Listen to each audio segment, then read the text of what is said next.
All right, we are live, and look at this. We're on time for the first time in quite a while.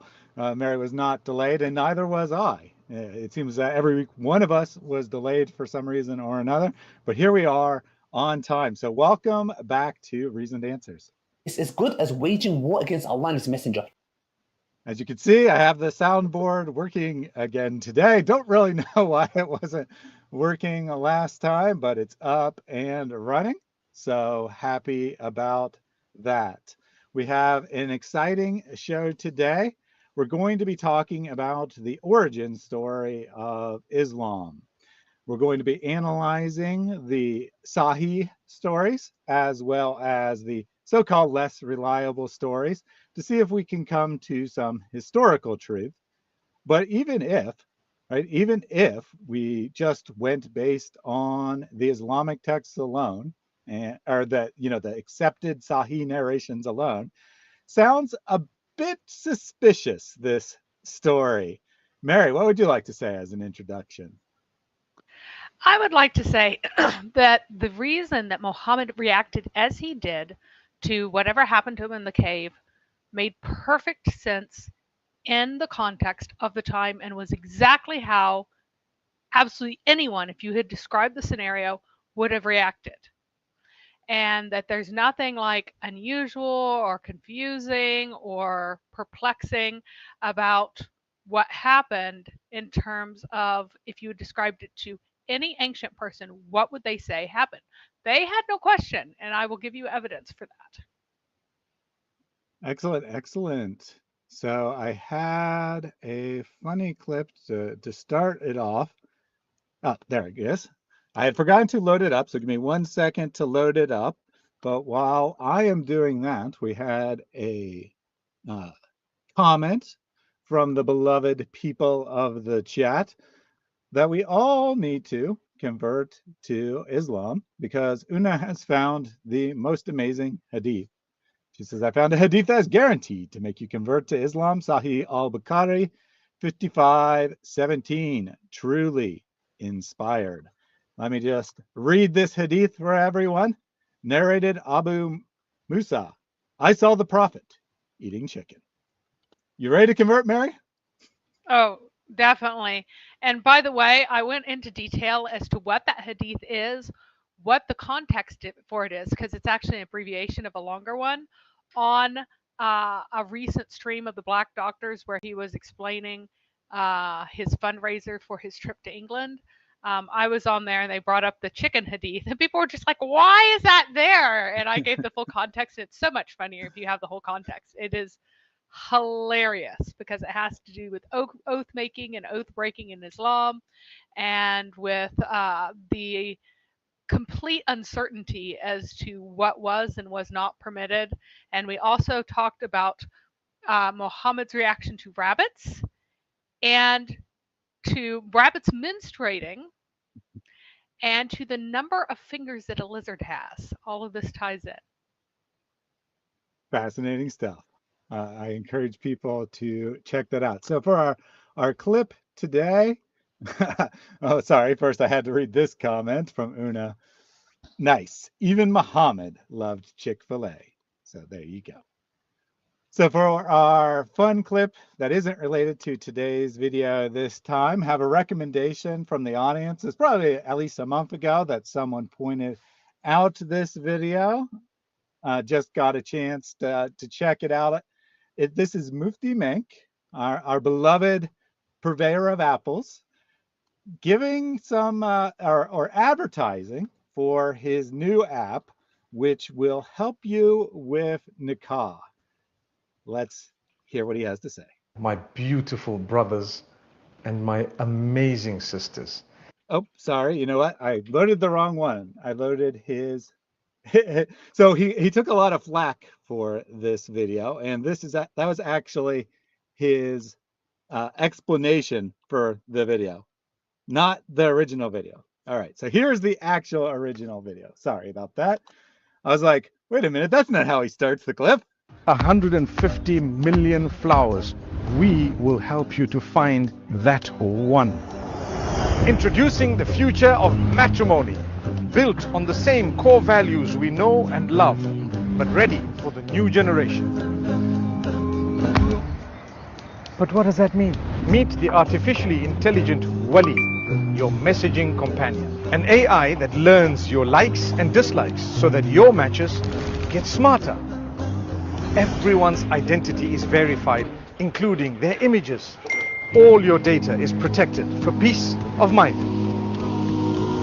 Your journey is beautiful, special, and we understand that. So we've made questions just as unique, including a feature to lock your profile in case you'd like to develop a connection with one particular person. We are Sharia compliant and focus solely on marriage, no dating. And I truly believe that this app will help you in that journey, inshallah. Simply Nikah, your pathway to love, trust, and happiness. This makes me wince so hard because, okay, so he was born in Zimbabwe, right? His native language is not Arabic. Nikah doesn't mean marriage. It means intercourse. And the normal word that you just use for marriage in everyday language is not nikah. You don't say, oh, who did you nikah? Right? Like, who did you marry? You don't say that. It's about consummation is basically what it is. So the app is like simply consummation, which is my goodness. Because in the Quran, whenever it's talking about nikah, it's talking about legal forms of consummation, of intercourse, of completing the act. It's not talking about a marriage bond. It is actually talking about an act. And so, like, that's so uncomfortable. It's so uncomfortable. So you're saying you're not ready to download the app and sign up? My goodness. My goodness. The rent is going down. Those days of Elijah. And Hutchie says, I could be doing with another wife. Where do I sign up? Sadly, the app is not out yet. Despite him recording this advertisement, it has not been released to the public yet. So we'll have to wait and see what it's actually like. So in his video where he's explaining why he recorded this, he says, calm down, people. It hasn't even been released yet. We just were building some hype for it. Once it comes out, you'll be happy with the results. I think it's just the older generation that's already married and is just jealous of the younger generation who has this better technology. Amazing stuff for sure. Mufti smashing. Could be. He does seem to be all about the dollars.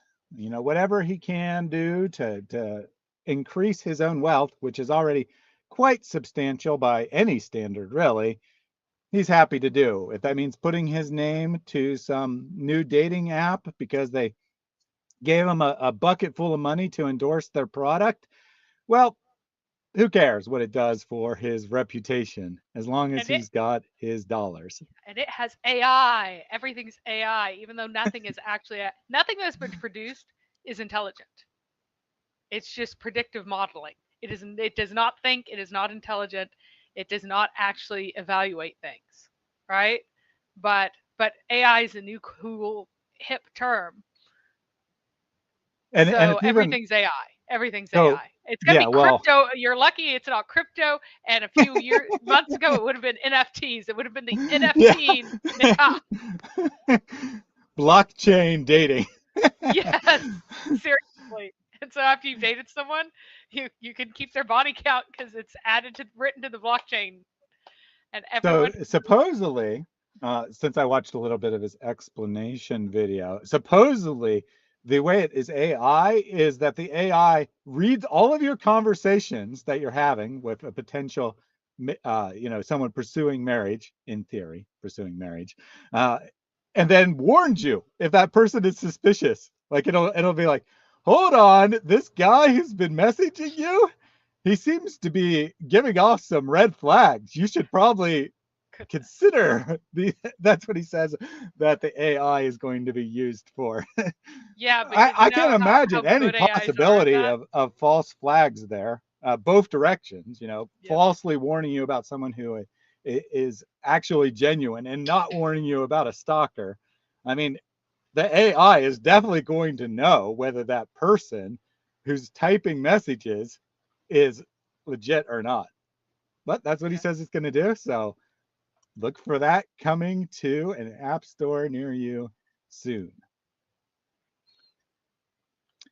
All right. I think that pretty much covers what I wanted to say about that. Let me take a couple of these comments here. 724 Code Art says we're here 20 hours in advance. But he said it 20 hours ago, so he was here 20 Indeed. hours in advance. Indeed, indeed. And Tanzel Musclehud gave a super chat. And let me see what's up with the bot. Yep, bot went down. Shame on me. I thought it looks like someone with characters I did not anticipate. So I fixed it and for emojis, but in this case, they're using some extended characters from another script and it caused the bot to go down. So shame on me for not anticipating that possibility. Let me get it started back up here. But in the meantime, the super chat says Muslims say the Zamzam well never dried. Is this true? Absolutely not. They used to, whenever there was a drought, they would have to bring water up from Jeddah to to Mecca whenever the pilgrims came, because there was not nearly enough water to sustain anyone in a year that was particularly dry that had a drought. And so they had caravans of camels just bringing water. And if Zamzam is supposed to be wonderful and have all this delicious taste and everything else, but really it was acrid and almost unbearable to drink. And so they were unable to even use the water just for regular drinking water. I had assumed previously that it was just a regular drinking well, but it wasn't. It tasted really nasty because of its location and the amount of time that the water tended to have contact with the rock.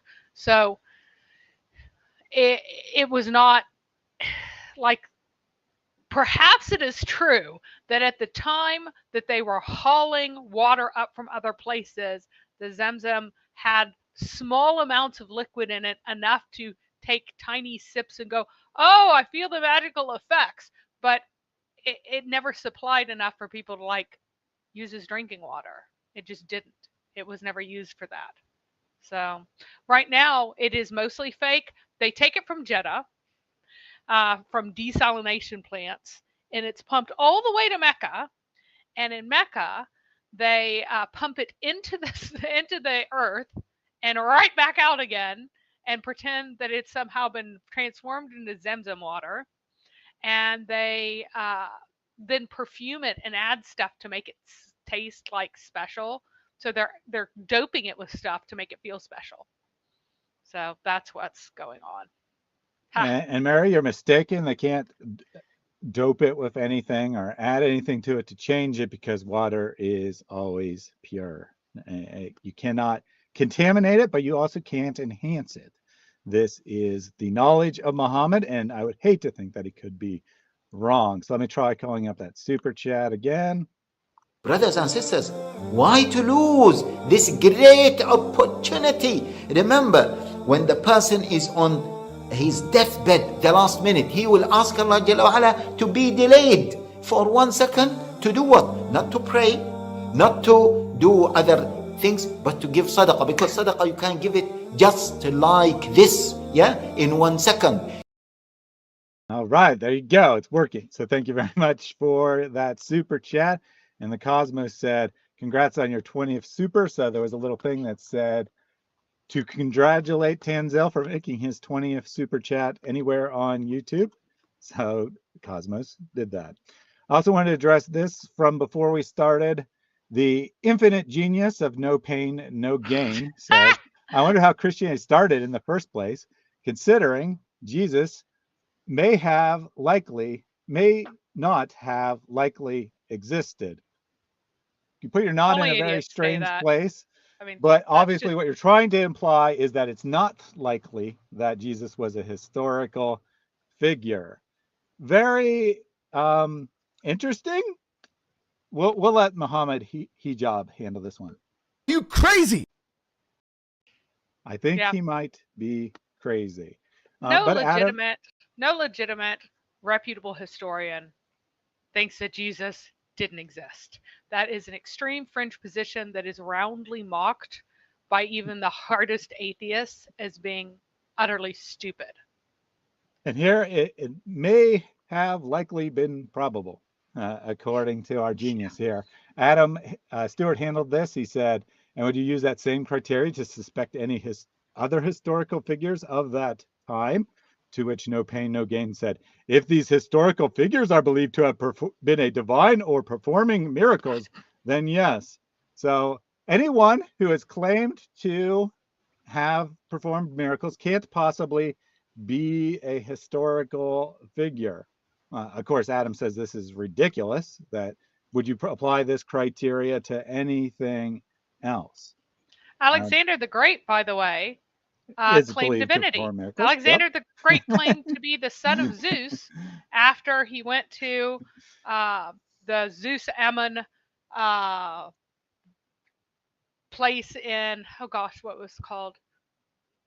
Something. Well, I'm going blank on the name now. Anyway, in Egypt, he went to a particular Mhm. place and they declared, "Oh, you're the son of Zeus Ammon," and he's like, "Yes, yes, I am." And so he said he was divine after that. So according to No, No he Pain, no No longer Gain, exists. because there is nothing from that survives except in quotation and several and for a couple hundred years after Alexander the Great's death. There's no original work that's been copied, and within 200 years of his death, that was just copied. Um, so he clearly did not exist, according to him. So there we go. Mm-hmm.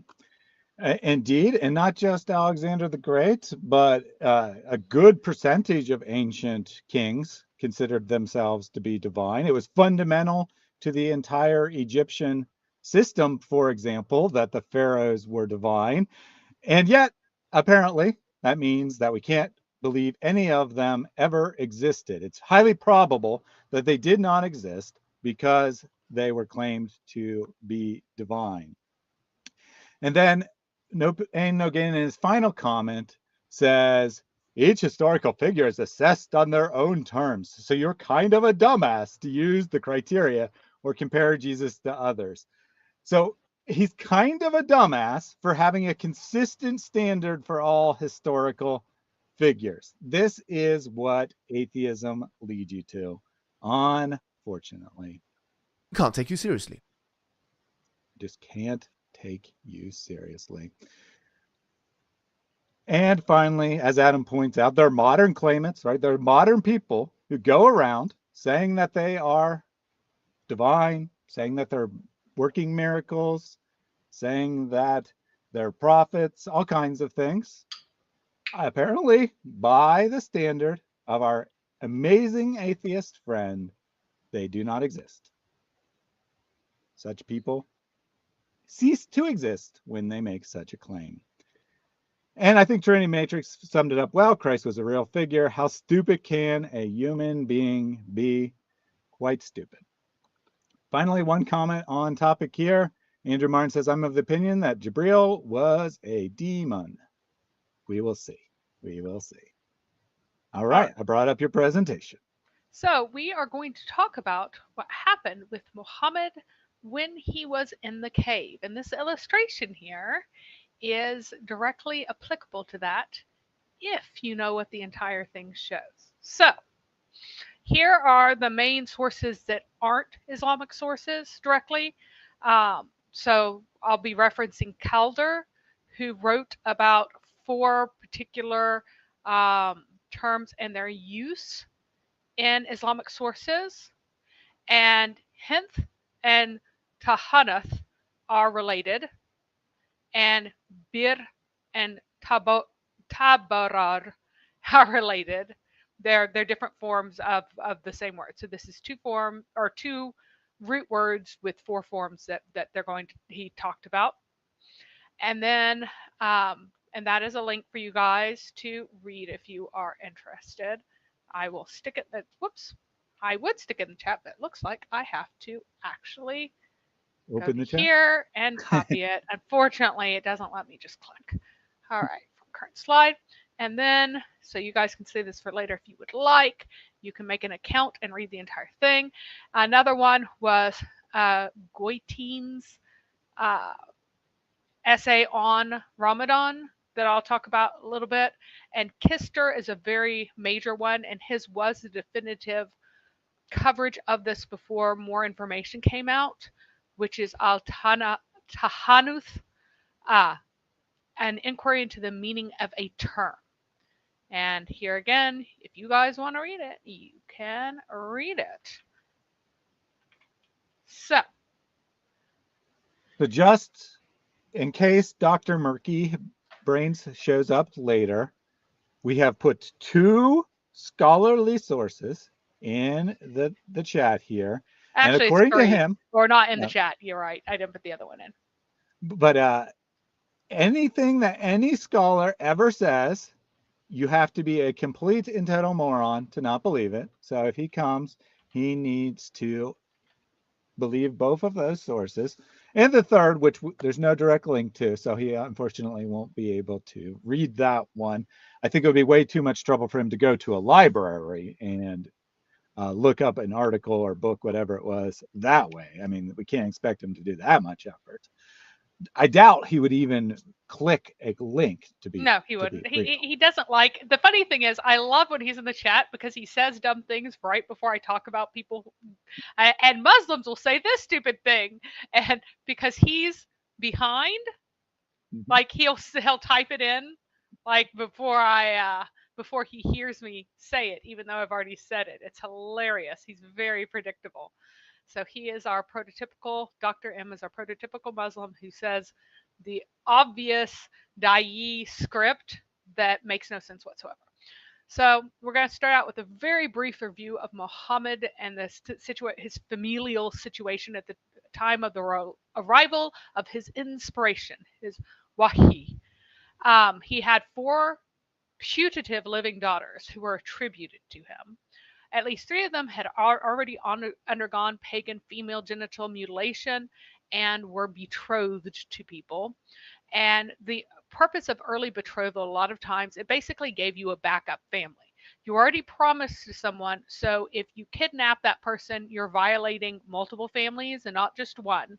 And so that's a big advantage because, you're not taking an unattached girl that you might be able to negotiate with the parents or whatever. You're taking someone who is attached and someone else has legal claims over her and the rest of that. And so I like that Akif here is a coward and won't stay to listen because he's scared. So I'm glad that you're frightened, Akif, and that you will not stay because this shows how dishonest you are and how completely insincere and ridiculous you are. It's whenever people claim to believe in the same God that we do, and yet they don't believe in anything that God taught, and that is Islam for you. So Indeed. He says that he has no time to waste for us, even though he's already been here for 10 minutes. Strangely, he had plenty of time to waste before the program started, up until you started to deal with some facts about his prophet's initial receiving of revelation. He had plenty of time. Then he has no time, and Islam is the fastest growing religion. Therefore, if you mock it, it doesn't matter, and Allah will curse us.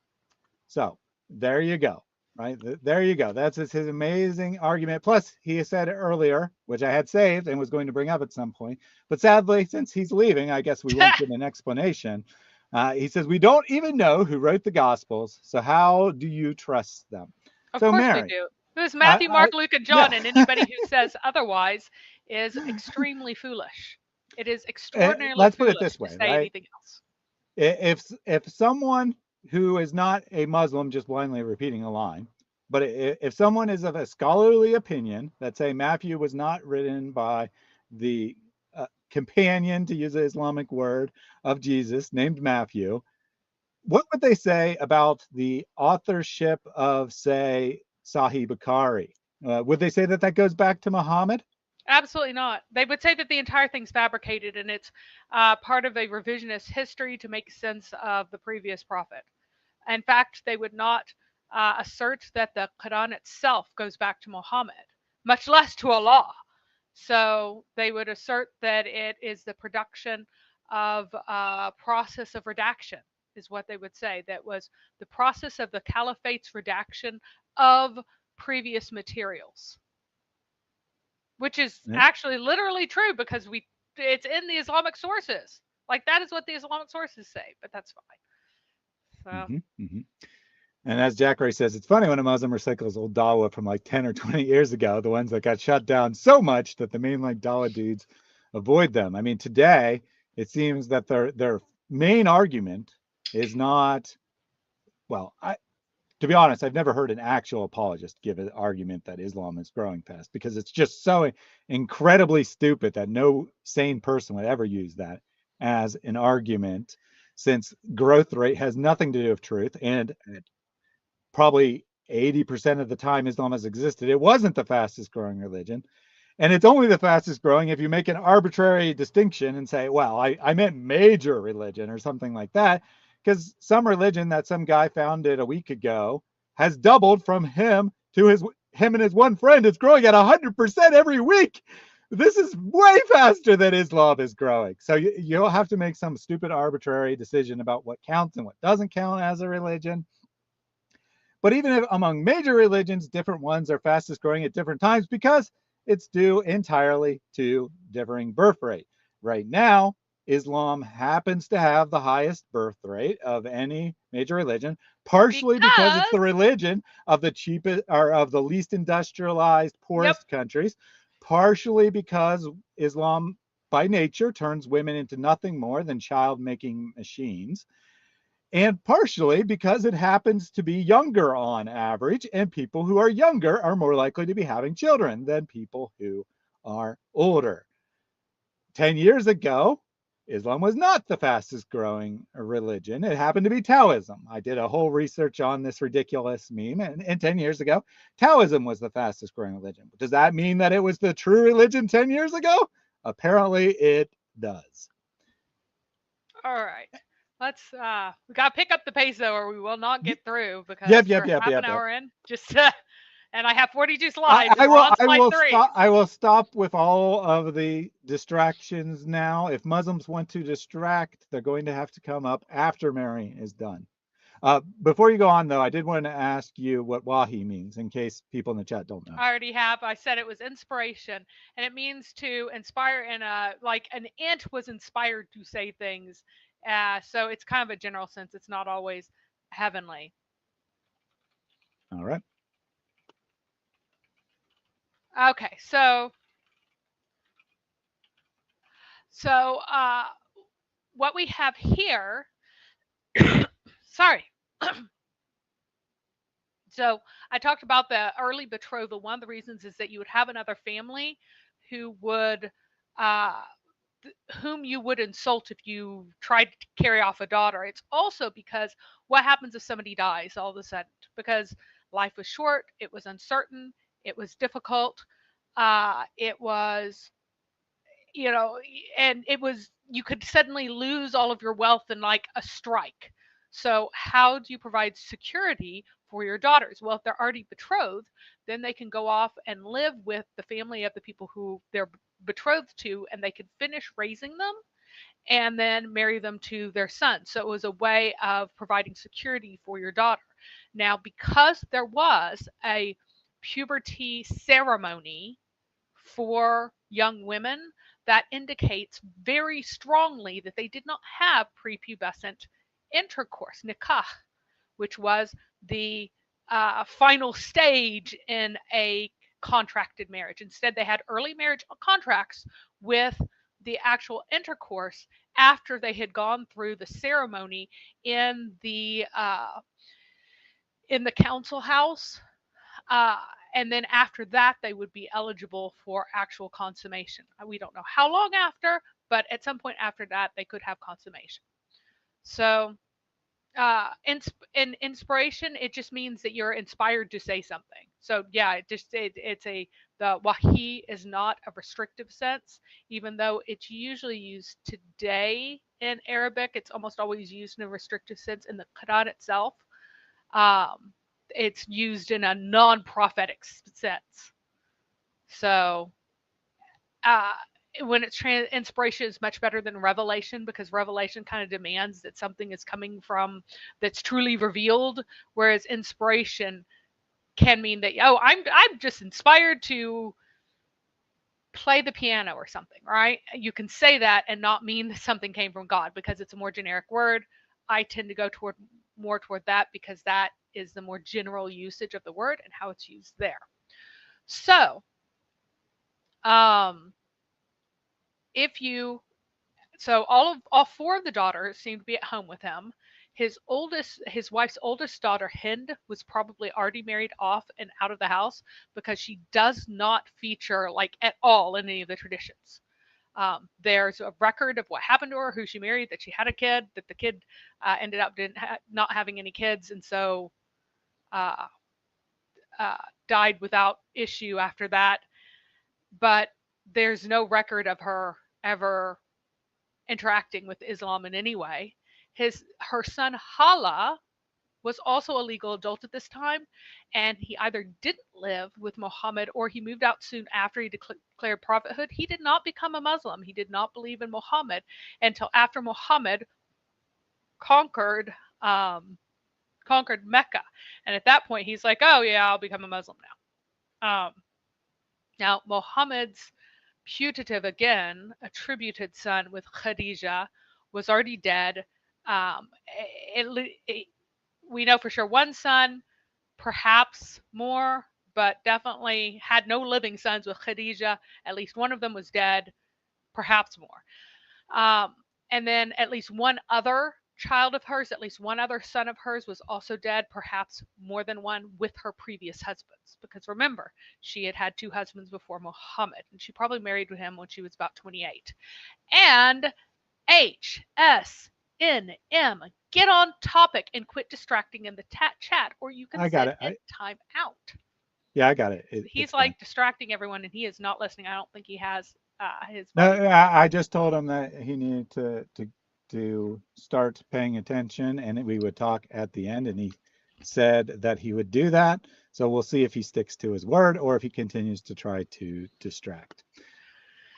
All right, so then Muhammad's kind of extended family is also there, and that I'm including family in the old Roman sense of all the people in his household, right? So Abu Talib, he'd become the water and provisioner whenever the oldest surviving son of the mother who had had Muhammad's father, Abdullah, the oldest surviving son, had died. So that position of leader of the Hashemites and also the water and provisioner of the pagans had gone to Abu Talib, who was the next oldest son of that wife. And he had become bankrupted after a drought, because no matter what, if people are coming to your place to they're coming to Mecca, then they're coming to do Hajj, there were obligations on the Quraysh to provide them with certain things for their comfort. And they normally made out like bandits, made out very well, because they would get contributions from these people in return for this relationship. But whenever hardship comes and drought comes and people can't pay, if you break your end, it's not supposed to be a conditional transactional relationship like that. And so he got stuck on the hook for all of that, and it decimated his flocks. He was, he was incredibly impoverished. He never fully dug his way out of the situation that he got in when the drought came, and he had to provide out of everything that he had. So, his son, so Muhammad came up with the idea that they would take his sons, most of his daughters were already married off or betrothed at this time and able to be sent away and supported by someone else. And Muhammad came up with the idea that he and his uncle Al-Abbas, who was uh, also the next youngest of that same wife of Abdul Muttalib. So it's the next youngest of the uncles, that they would take care of some of Abu Talib's sons, and Ali, who is the very youngest, moved in with Muhammad, and Jafar, who is the third son, moved in with Al-Abbas. Talib, who was the heir, stayed with Abu Talib, and so did Abu Talib's favorite son, who was the second one. Abu Talib didn't want to send him away. Now, notice that even though Ali was living with him, none of his daughters were betrothed to Ali. And that would be the normal situation. That would be a way to help your uncle, to maintain family ties, to maintain a lot of people, they thought that their own line was the most noble, so they really preferred cousin marriage.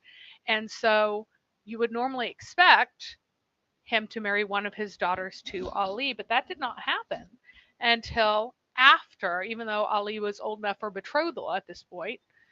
That did not happen until after Abu Talib died. And I believe that this was because Abu Talib was actually the paternal surrogate of all of Muhammad's children. And so it would not be permitted normally, but it was a secret arrangement. So once Abu Talib died, there was no one to say that the children were not his. So it was especially unusual because he adopted Zayd ibn Haritha to be his adopted son and thus heir. So he dispossessed his daughters by adopting a slave who has no wealth of his own to be his heir. And this slave was already married to Barakah and was not married to one of his daughters, and already had a son, Usama, with him. So he had his heir. But because Ayman, who is Barakah, her son Ayman, Muhammad probably thought that this was his own biological son. That allowed his grandson to be kind of grafted back into becoming an heir of himself through this roundabout manner. And so that is probably why he adopted Zayd. No other explanation makes any sense whatsoever. Khadija's slave, Maysara, may already be dead at this point. He's not ever mentioned again after the marriage of Muhammad. That's not definitive, but it's suggestive. People died young, so it doesn't really say anything about how old he was. She also had the slaves Abu Rafi, who was called a Copt, and Salma, who was his wife, and then they had a son, Rafi, and they were most likely in his possession at this time. Abu Rafi was gotten from Al-Abbas originally, but because Salma was supposed to be the midwife of Khadija during all of her births. You're not a midwife unless you've given birth yourself in these cultures. And her oldest child was Rafi. In fact, her only registered child was Rafi. And so that means that they were already together and most likely in Muhammad's possession at this time. Or Khadija's possession, one or the other, because a lot of Khadija's slaves are called Muhammad's slaves in the sources because he inherited them after she died. All right, so this is kind of... So let me just, one last distraction from HSN, because I wanted to point out that he is emulating his prophet by giving a false prophecy in the chat.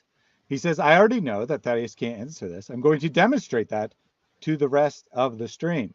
He prophesies that he's going to demonstrate that I don't know the answer to his question to the rest of the chat. Unfortunately, since I told him multiple times that if he did not get on topic, he would be timed out, he has now been timed out and can't possibly demonstrate anything to anyone, proving that he has a false prophecy. But he is doing a good job of emulating Muhammad, who had many false prophecies. He has, however, shown himself to be superior to Muhammad because he at least knows one Bible verse that he can repeat over and over again, whereas Muhammad did not know a single verse of the Bible, which he claimed to be confirming while contradicting. All right, back to you, Mary. All right, So this is kind of the situation. So he was in an unideal situation from the point of view of people of his time. What he wanted was a definite son who is his, who is recognized. And I believe that at the time he went into the cave, he that Khadijah had become unexpectedly pregnant after he had adopted Zayd to be his heir. And he is desperately hoping that this is the much wished for son after all this time. And I think one of the reasons that he went into the cave to do his religious exercises was in hopes of obtaining a son to be his heir at last. So, the day that the day that supposedly Jibreel came is called the Night of Power. That's how it's usually translated. And Laylat does mean night. Al-Qadr means like fate and other things other than just power, but in English it's usually called the Night of Power. And the hilarious thing is it's the most important night for Muslims in the year. So you have important dates in Islam where your prayers are worth more. Like if you go to any of the Muslim sites right now, they're all doing fundraisers and they're like, don't let your rewards go unclaimed. Give us money now so that you can get all of that extra stuff, so that you can do, so that you can get all the benefits of Ramadan, so that you can do all of this stuff. And because you do get like this multiplier effect. It's like you get a power up in a video game and suddenly everything's worth more, and you grabbed the star in Mario and you're running as fast as you can during this time before that runs out. And the most important night of the year for the most important rewards is this Night of Power. It's supposed to be worth 1,000 months according to the Quran. And it's interpreted as being the night in which the Quran came down, although that's not at all what the Quran says about it. It says that there is a night of, on the Night of Power, it has the, like it's worth, it's like 1,000 months. It's just, You dumb! Well, Yeah. yes, we are dumb. Thank you, Artemis. But I wanted to just do the math here, right? So if this one night is worth 82 years. 1,000 months, 82 82 years. Mhm. Oh, well, Yeah, I already did it. 'Cause, of 82 course, years. Yep. Okay. So let me just be clear here, right? What I do on the other 364 days a year is totally irrelevant, because what I do on this day overshadows them by a factor of 30,000. Yes. So for 364 days, I could be, I won't say shirking, because that may or may not be forgivable, but doing absolutely any other sin, right? Cursing Muhammad, blaspheming, loving Jews and Christians. I mean, that's a pretty bad sin. I could be doing all those things 364 days a year. And if I am a good Muslim, do my prayers and fast on this one specific night, nothing else matters. Am I doing the math correctly here, Mary? Yeah. So, and that's why it's so important. You need to know what this night is so that you can get all of those benefits. Imagine, you're praying and you're fasting and you're giving charity and all this stuff, and you did it every single day, but like you slept through the Night of Power and you didn't do any charity. All of your work for your entire life is going to be worth less than what you could have done on that one night. Yeah, But I it suppose repeats you every could. year, so you really need to know what this night is. Now, if you pull out your calendar that has Islamic dates on it, you will see that it is celebrated on the 27th of Ramadan. However, there is no scholarly consensus whatsoever about when it is. There is only debate. That is one of many opinions.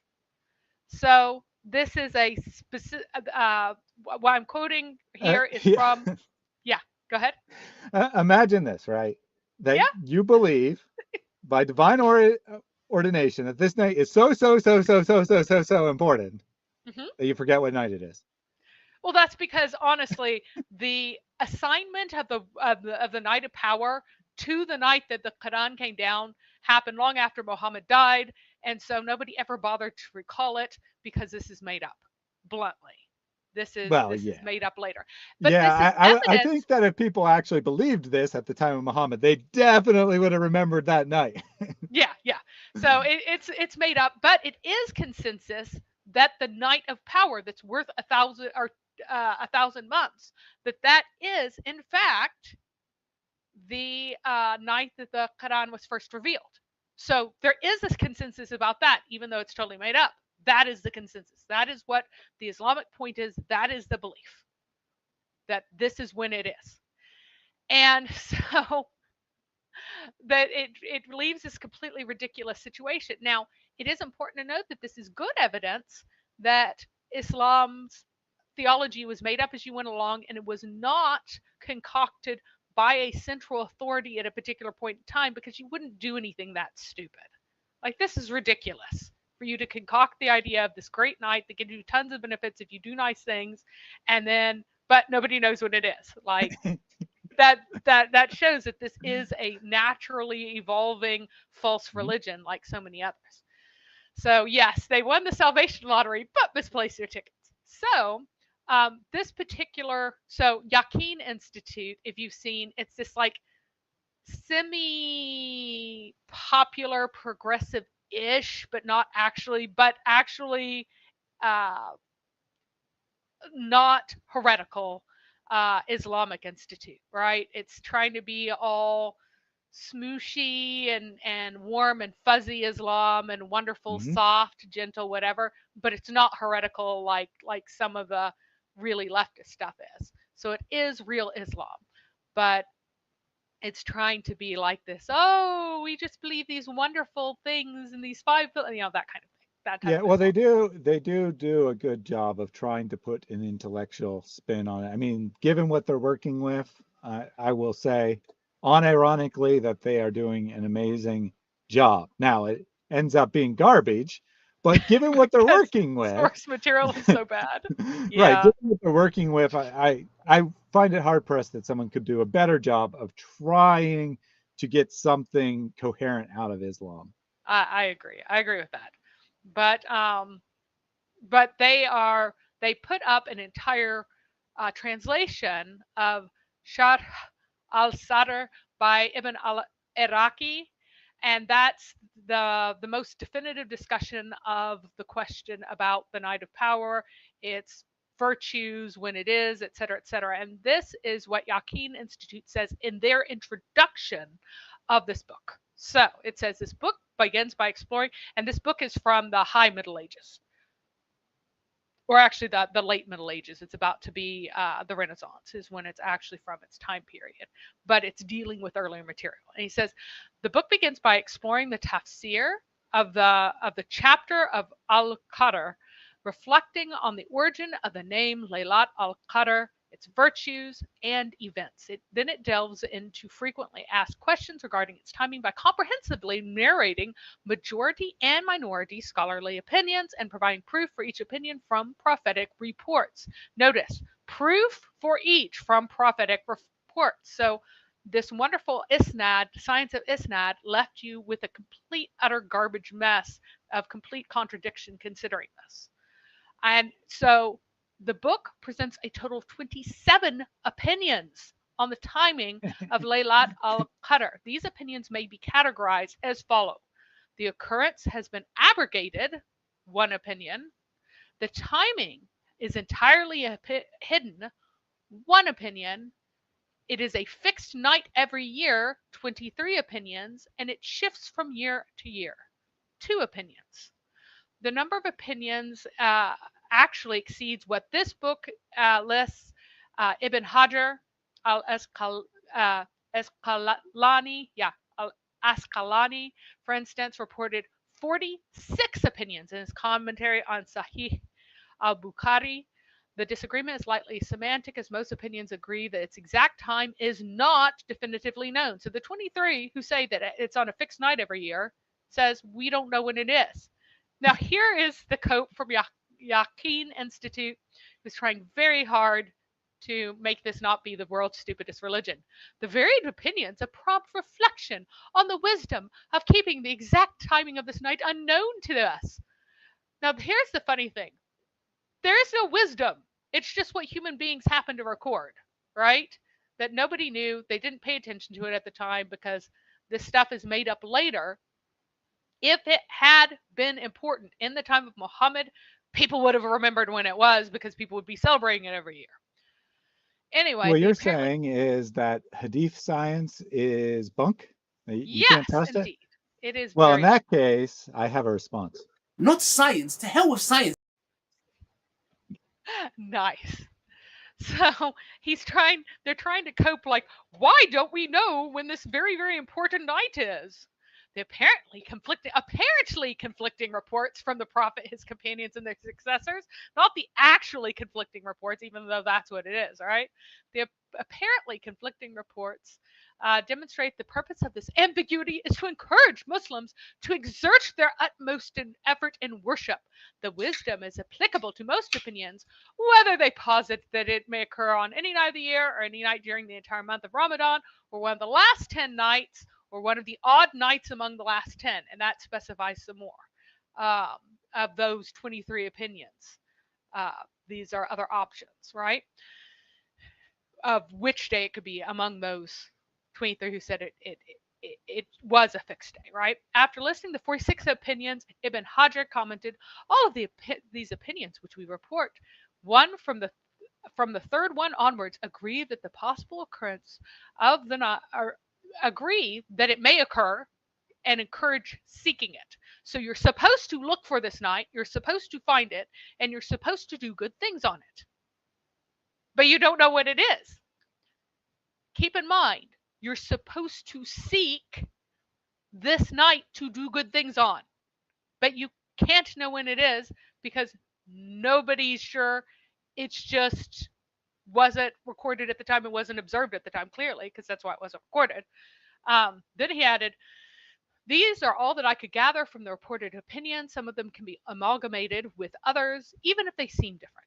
So basically, he kind of, again, like the folks said, the 4 different possibilities, and then of 3 that's on a fixed night every year, that it can be on one of the last 10 nights, on one of the odd nights, and various things, right? So, and then you guys can find this. Let me just give you a quick copy paste so you guys can look at the whole thing. It's pretty funny, and so's the entire book. It's pretty funny. And so again, as I said, that's proof that Muhammad existed because it's just, it shows the natural progression of a false religion. Mm-hmm. Right. And indeed, this whole story, I would say, is a very strong piece of evidence that Islam is not fabricated hundreds of years after the time of Muhammad, because every ancient person, as Mary, I'm sure will get into, would see this story in a particular way, which is not remotely flattering. More on that here in a second. So we did have a new Muslim in the chat here, Fareed. I hope it's not Fareed Responds, but this is about the intellectual level of Fareed Responds. He has appeared in his own name, so it's probably not him. It's probably different Fareed. But he says, Paul was demon-possessed. Mary, what kind of fallacy is this individual committing? It would be tu quoque, but instead it's, I'm an idiot. Because there's zero evidence of anyone ever claiming that Paul was demon-possessed. No one interpreted it that way at that time.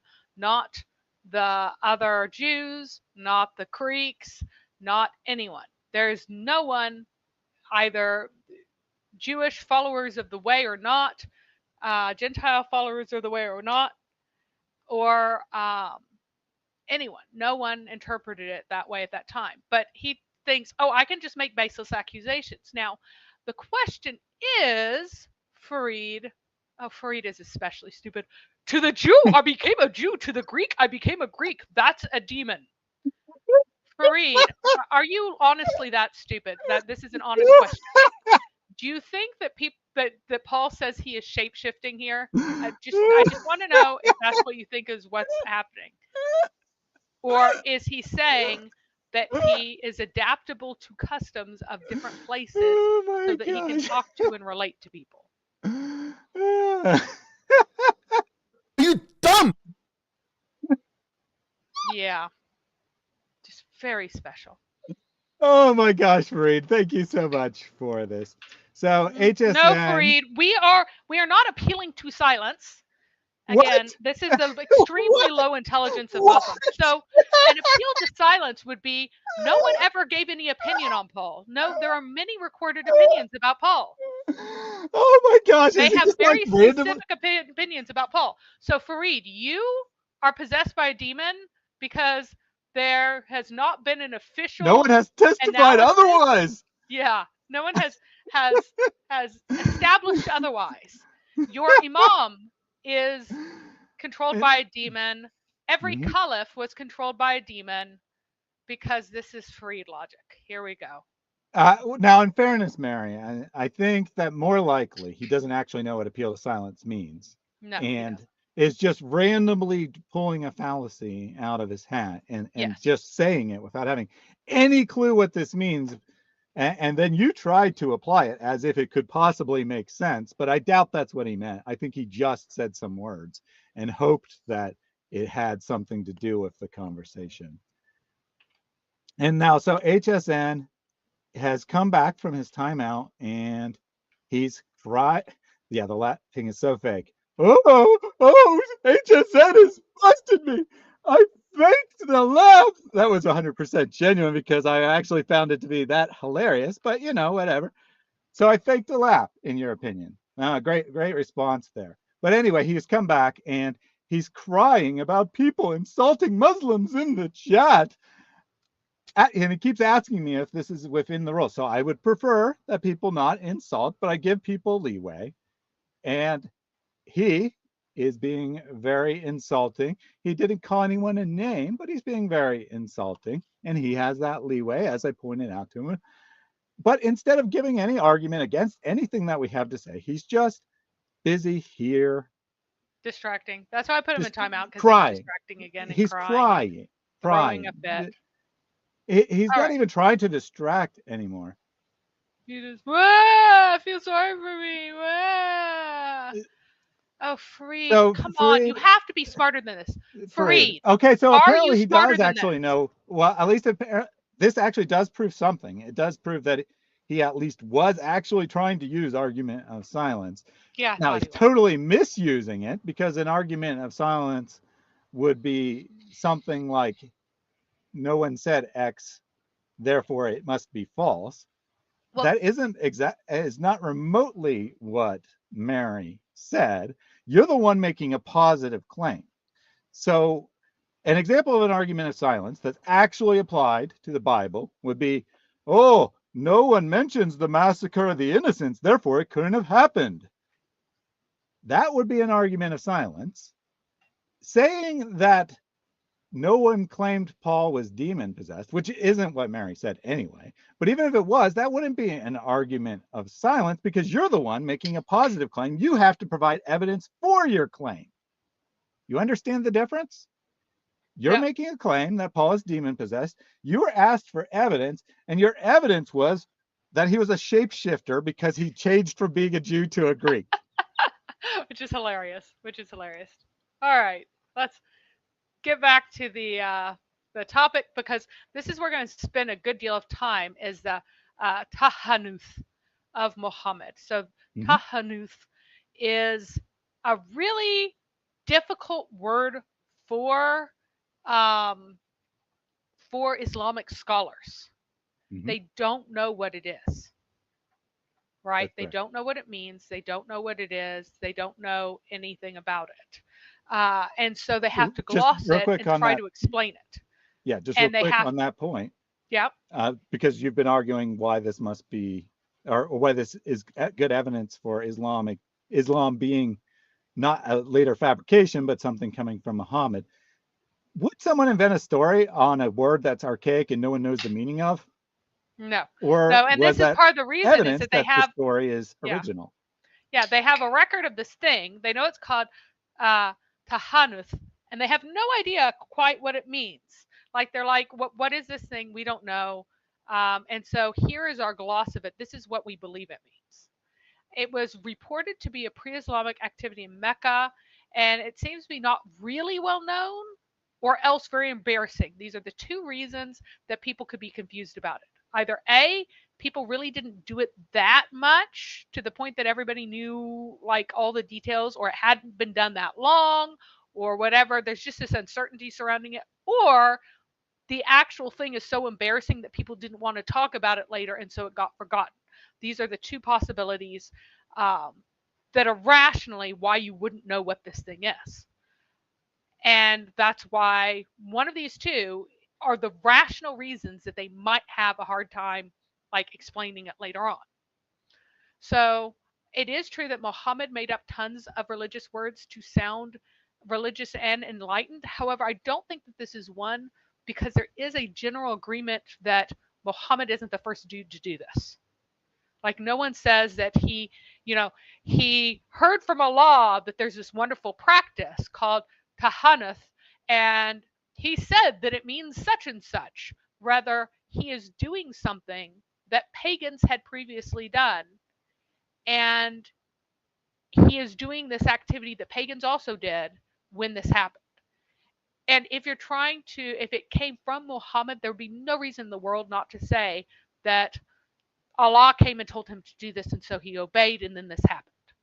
And he gave it this name, and he said it means this, so it means this. And Muhammad made up false etymologies all the time for words.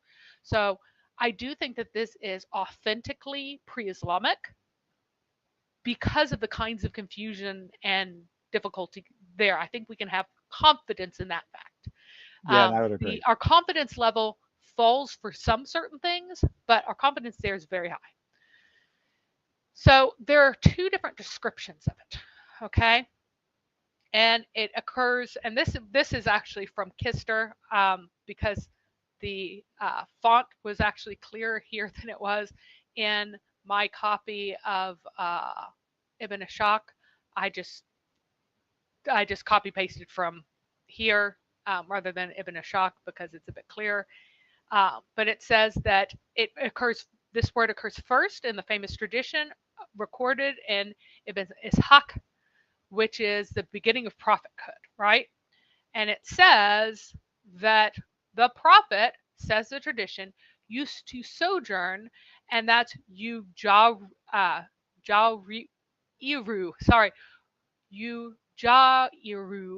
Wiru. Goodness, the Jawir is the important part here. So the middle part, Jawir, is the important part.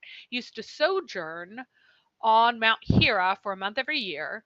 That was a tahanuth, which the Quraysh used to practice in the period of the Jahiliyyah. And the prophet used to sojourn during that month every year, feeding the poor who called on him. After the conclusion of that month of sojourn, before entering his house, he would go to the Kaaba and circumambulate it 7 times, or as many times as it pleased Allah. And this 7 times or as many times as it pleased Allah, that represents an uncertainty in the reports, just so you guys know. Whenever you have that or, it doesn't mean that he did it one or the other. Whichever one happened, it means that different people reported different things. Then he would go back to his home. When the month came in which Allah wished to grant him his grace, in the year that Allah sent him, and it was in the month of Ramadan, the prophet went out to Hira, as was his custom, for his sojourn. That's the Jiwar again. With him was his family. So in this one, you should note that it's a pagan practice that's definitively a month long. No cave. There is no mention of a cave in this version. So it's on Mount Hira, but there's no cave actually mentioned. And the question is, why would poor people hike out to the cave about a mile from the settlement? Why would you walk a mile away from your house to come and be fed? And I think that the idea Now, feeding the poor who called on him. I think that that was inserted in there to try to make it seem more like a properly Islamically approved activity, this feeding of the poor, because it only exists in the Ibn Ishaq collection of traditions. It doesn't exist anywhere else. And it's just incredibly silly to imagine all these people hanging out in the hills and then the poor people who apparently don't hang out in the hills going around to get food from these various folks. So, another important point is that he's not alone here. His family is with him there. And although the cave itself, it would be very crowded if he had his entire family there, especially including slaves. But according to some traditions, they were camped outside, right outside the cave. So he's in the cave, possibly alone, possibly with one or two of the menfolk. This may have been a particularly male activity. This particular, the tahanuth, not just kind of a sojourning, but this particular activity in this particular place may have been male because of everyone else who's recorded to have participated in this was male. So the rest of his family may have just been hanging out outside or something. So then there's al-Bukhari's Sahih version of this event. And this comes from Aisha. So remember, Aisha isn't even born yet. And so she's reporting the version of the story that's been told to her much later. Much, much later. And so this is a nice, polished, prettied up version. And so we have the beginning part of it, that he was made to cherish solitude by Allah, supposedly, and he sojourned alone in the cave of Hira and practiced tahanuth a number of times before he returned to a number of nights before he returned to his family. Then he used to take provisions for it. Then he would go back to Khadija and take provisions for a similar period of sojourn. So things went on till the truth finally came upon him when he was in the cave of Hira. So here Khadija is clearly not with him. People used to, he would go back home, get cooked food, take it back with him, eat it for as long as it lasted without spoiling, then go back home, get cooked food, bring it with him. So that's what's going on there. He's not cooking for himself there. He's going back and getting some. There are no poor people in this version at all. There's also no set length of time. I think that it happened in Ramadan was added later, and it's particularly silly, honestly, for this to be a practice of all the Quraysh in Ramadan, as if like the entire town just empties out. They leave all of their belongings behind, I guess, to be pilfered or something. I don't know. And head for the hills and just hang out there all by themselves for 1 month and then come back. Like it's a particularly odd kind of idea. Instead, we should see it as this was a practice of the time. I don't think that it was any set period of time, and I don't think that it was a set month even to practice it in. Perhaps it was a practice of the sacred months, exclusive of the time when the Hajj was practiced in the old pagan way. So, excluding the activity of Hajj, it was something that you could do during one of the sacred months and get extra benefits, because the idea of special months and to which are attached special benefits is a particularly pagan idea, although of course, as we've seen, it very much came into Islam because Islam is, after all, a thin veneer over ancient paganism. So the phrase, the truth came upon him, and then in other versions sometimes it's the truth suddenly came upon him. It's a formula that is contrasted to a set formula that already existed, which is a jinn suddenly came upon him.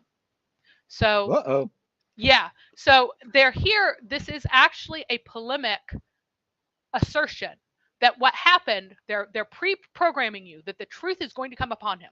The truth is going to come upon him. It's not a jinn, it's the truth. Because there was a phrase, a jinn coming upon someone. And so he's saying this is they're saying this happened till the truth came upon him. It's not a jinn, it's the truth. And it's very interesting because it's the truth came upon him. The revelation came upon him. It wasn't the angel came to him or came upon him or anything like that. It isn't even the sign came upon him. A sign came upon him. It's always the truth. So this kind of shows that this was a formula that Muhammad taught before, and a specific angelic identity was assigned to his visitor. To Second Timothy with a interesting comment came on him. That Jibreel. Oh goodness. Shame on you, Second Timothy, but you did make me laugh. So there is that. And I just want to clarify something here. Nina says, so Big Mahmood is in the chat and has already been timed out once and created a new account that said he's back. So Nina says, you've got them creating more accounts. Will you take them as part of your 72 Horis in Jannah? They seem obsessed with you. So I want to clarify that the Horis are female. So Big Mahmood will have to be one of my slave boys. He will not be able to be one of my Horis. And HSN, you have been explained why you are timed out. It was not for insulting. It was not for responding back. It was for crying in a baby, like a baby in the chat about how I'm so unfair. And then you go ahead and cry some more. You're not very bright, are you? And I already told you when you can ask your questions. At the end of the presentation, after we've covered the topic of the day, we will open it up. You can ask it then, or if you don't want to sit around for a couple hours, because these presentations are a couple hours long, you can email me and you can set up a time for a stream on your topic.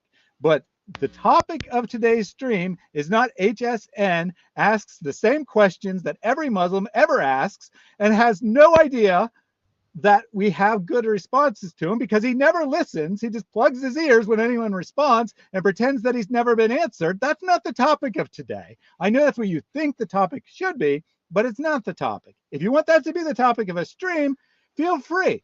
I will schedule a stream. A Muslim challenges me on the divinity of Jesus. And you can ask all of your standard questions. But you know what? We've heard your script before. I know exactly how to answer all your stupid questions that you think there are no answers to. And that's because, one, I've heard them, and two, I've actually read the Bible. You haven't read it. You've just heard one sentence out of context, and you have no idea how the immediate context contradicts the interpretation you've been given. If you had bothered to read the Bible, you wouldn't even need to ask these questions because it's really, really obvious. And I only took that because Mary was walked away and was a break. But let me take a super chat from Jack Ray. Sir, how can we contribute financially for your organization? They get in touch with me. And very easy, people know where I am. And once they get in touch with me, to contribute without causing problem, to contribute in big amounts. And many people call me for lunch and for dinner and for meal. And for every meal, they give big amounts, alhamdulillah. So those who really want to contribute, they come and meet me. So what does this button do? It excites Zakir Naik because it is the donation button, and donations are very, very exciting. Thank you very much, Jack Ray. Una says, why is a black dog not deterring the Muslims? Well, he's not entirely black, so he might not count.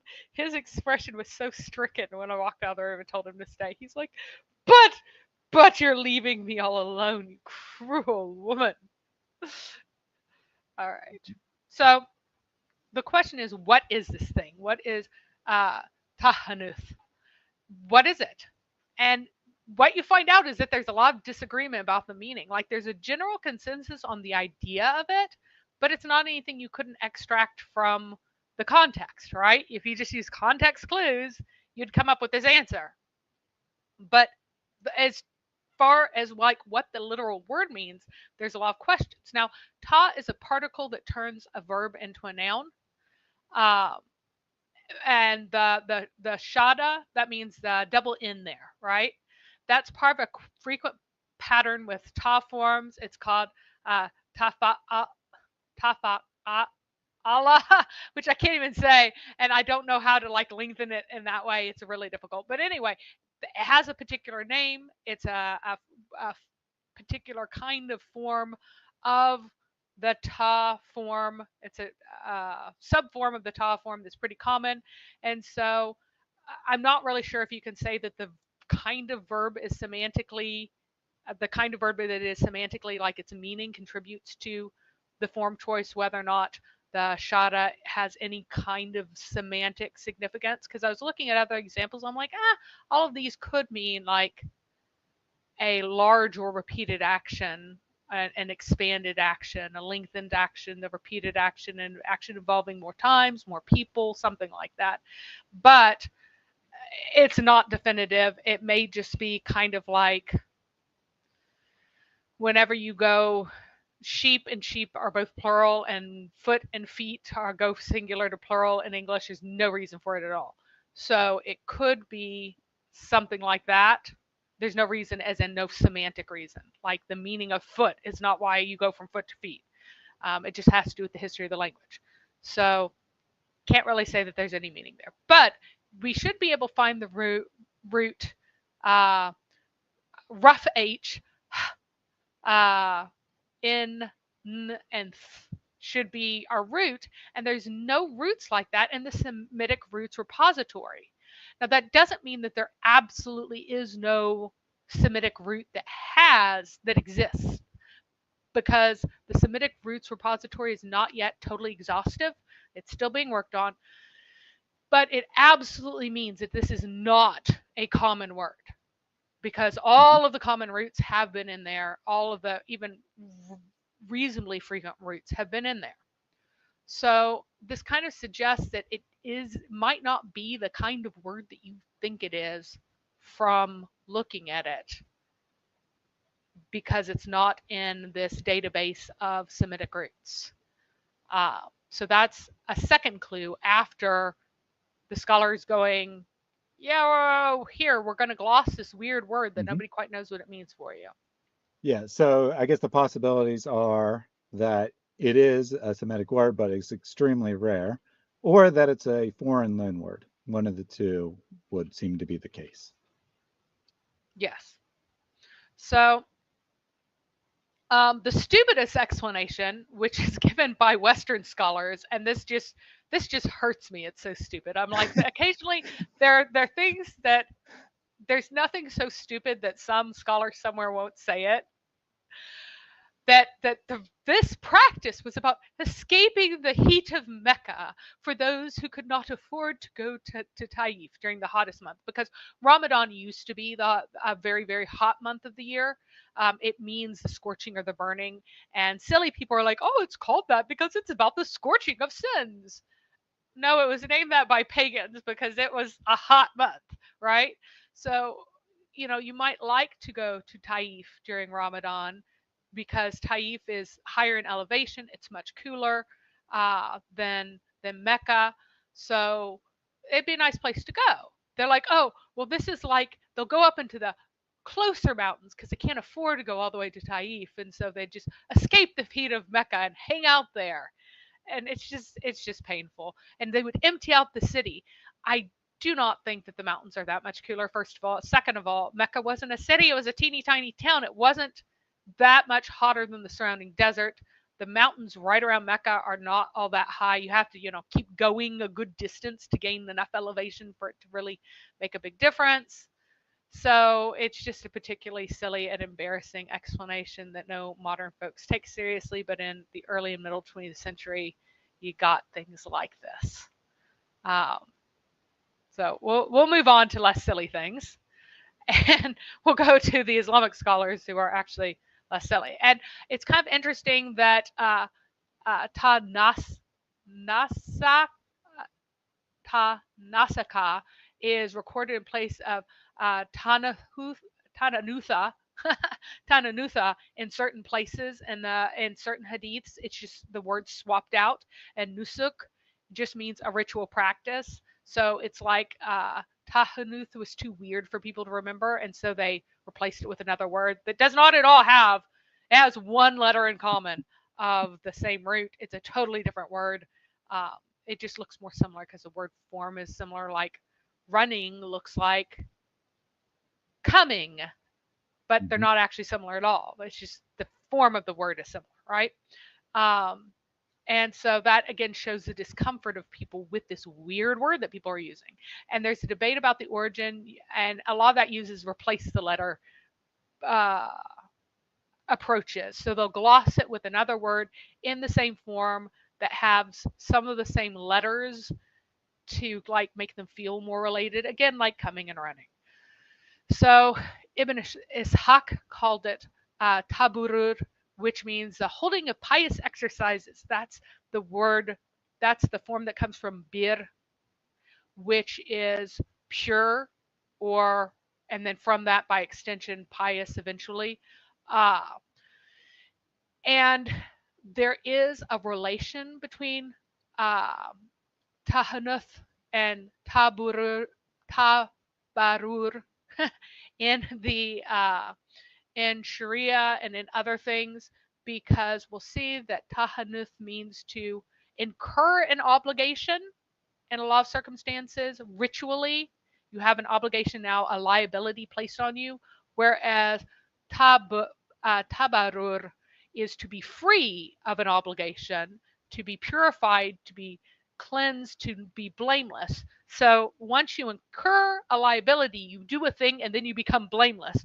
So in certain circumstances, you can talk about, oh yeah, I went and did my tahanuth, or I went and did my tabarur, and you're talking about whether or not you're doing the thing that you are liable to, or the thing that will make you free, and it's the same thing. So even though they kind of have opposite meanings, you can use them almost as synonyms in terms of what you're doing, because the purpose of undertaking the thing that you are liable for is to become free from liability. So Shafi'i, whenever he's writing his fiqh materials, he considers this an to be oath-related pious exercises specifically. So all of this, we'll find out, is going to be tied to oath making and keeping an oath and doing the pious exercise to become pure of an oath, that kind of thing. An example is, if Allah gives me a son, I shall go on Hajj next year. Um, and this oath is irrevocable because it has the exact same word meaning as another word in Sharia, which is nadhr. And the fact that it has the exact same meaning should be a hint that something a little bit funny is going on here. Bir and all of its derivatives actually have their root in Judaism and is a borrowing into Islam. Nadhr is probably the original pagan use of this kind of thing. But then they borrowed this Jewish word that did not have anything to do with oaths, but meant purity, and used the cognate, the same word in the different language that's related because they have the same ancestry. And so they used the parallel word to mean pure, but then gave it this pre-existing pagan sense, and then it became incorporated into Sharia in this way. Now, Abu Bukhari says ta'abud, which means devotional practices. And you may have seen the word idabat, which is much more common as a devotional act, that this is a part of piety. That occurs in a lot of the ahadith of Bukhari. So he glosses it as these devotional practices. And al-Baladari basically says it's both. It's both of these words. It has both of these meanings. Ibn Hisham, he makes up a brand new word, and this appears to be original to him. He seems to have added this to Ibn Ishaq because he isn't pleased with Ibn Ishaq's definition. And so he says that, oh, it means tahanuf, which means, if we remember, Hanifa is the word that is used in Islam to mean these primordial monotheists, but it really comes from a word Hanapa, which means a heathen. So it's referring to heathens. And so, but it was applied by Christians to heathens who were not regular pagans with polytheism, but might be some other flavor of pagans. And then it got adopted as a term for pious monotheists in pre-Islamic Arabia, for people who rejected, who were not Christian and they were not Jewish, but they were some form of, I make up my own religion, monotheists. And so now Ibn Hisham uses the root of Hanif, from Hanif, which is a borrowed word, to create this word Tahanuf, which is only one letter away from Tahanuth, and say, oh, that's what it means. He's playing swap out the word and mean something else. So he means it's being like a Hanif. It's the practice of Hanafiyaing, like I go and do the Hanafiyaing is basically what he's saying, making up a word. So other folks say that they don't even know the expression. The most stressed element of this practice is seclusion or sojourning, and also the religious purpose is stressed in the sources, that this is a religious activity. It's for religious things, it's for piety, it's for this, and meditation is also stressed. Now, the word for meditation is the same word as you get with fakir. Is that a long I or not? I'm not sure, actually. I'm sorry. I haven't looked it up. But anyway, fakir or fakir, which is the Sufi mystics. I've forgotten what they're called. Because I've only ever read it. I have really never heard it. Apologies. I should have looked that up. But they're the Sufi mystics who go around trying to be one with God. And that term is a term that's used for meditation, is the verbal noun from the thing that you do if you're one of these guys, right? So itikaf, which means a retreat for religious purposes, is related in concept to this, appears to be related. So right now, if somebody's saying, I'm doing itikaf, that means that they are hanging out in the mosque for days usually, but possibly as long as weeks. They're like retreating to the mosque. Now, today, you can only retreat, you can only do itikaf in a mosque. You can't do it anywhere. But Aisha herself practiced it on Fabir, which is a hill near Mecca. And Shafi'i allows it because of this reason in various places for slaves and women who are not obligated to go to the Friday gathering. So if you're obligated to go to the Friday gathering, you have to do it in a mosque because you have to be there on Friday. So if you're doing a prolonged retreat, it has to be on the place where you're required to be on Friday. You can't be doing a retreat somewhere else and then not come to the mosque on Friday because you're required to be there. So that is the reason for this sojourning, the itikaf, to be in a mosque according to Sharia. But clearly this is a pre-Islamic practice where people would go out to distant places and practice this retreat for a period of time where they would be away from home for religious purposes. Now, jiwar, and remember I told you that the word for sojourning is jiwar, and it is considered to be a synonym of itikaf, but it's restricted to Mecca now. So it's to a high holy site. So in the actual original Ibn Ishaq, the Prophet used to perform jiwar in Hira for a month each year. So he's performing this religious seclusion. So again, in Sharia law, itikaf and jiwar are synonyms, but jiwar is restricted to the holiest of Meccan sites.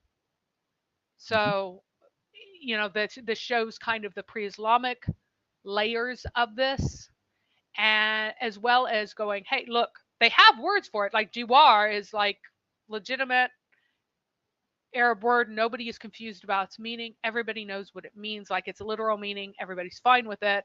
But then they were like, what is this tahanuth and how is it related to that? So, a couple things to say before we move on. ha, One, yeah, so Mark Fish and a couple other people made similar ha, comments about fucker. So the best was Meet the Fuckers. I enjoyed that one. Although this is the one that I chuckled at.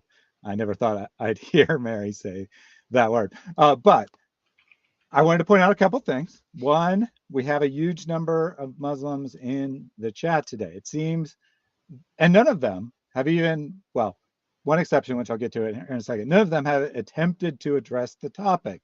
They all want to talk about other things, almost like they know this is a huge gaping problem yep, for their religion and are desperate to distract and talk about anything else.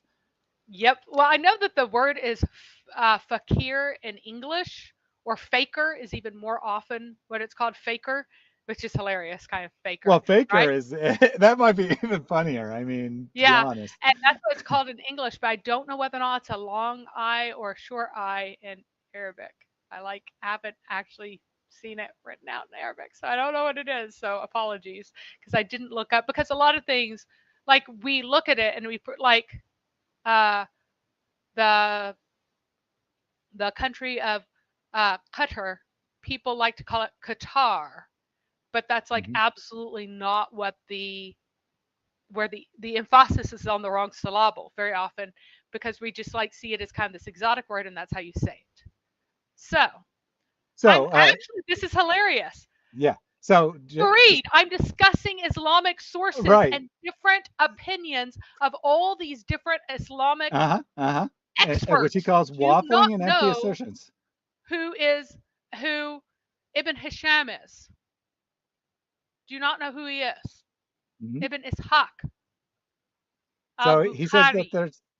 he says there's no topic and you're just waffling and make empty assertions. This is how a immature, infantile mind views discussion of detailed points is just pointless waffling. He would prefer someone stand up here and go, Islam, good, thump chest, grow fast, Islam true. That's probably about the level that he is on.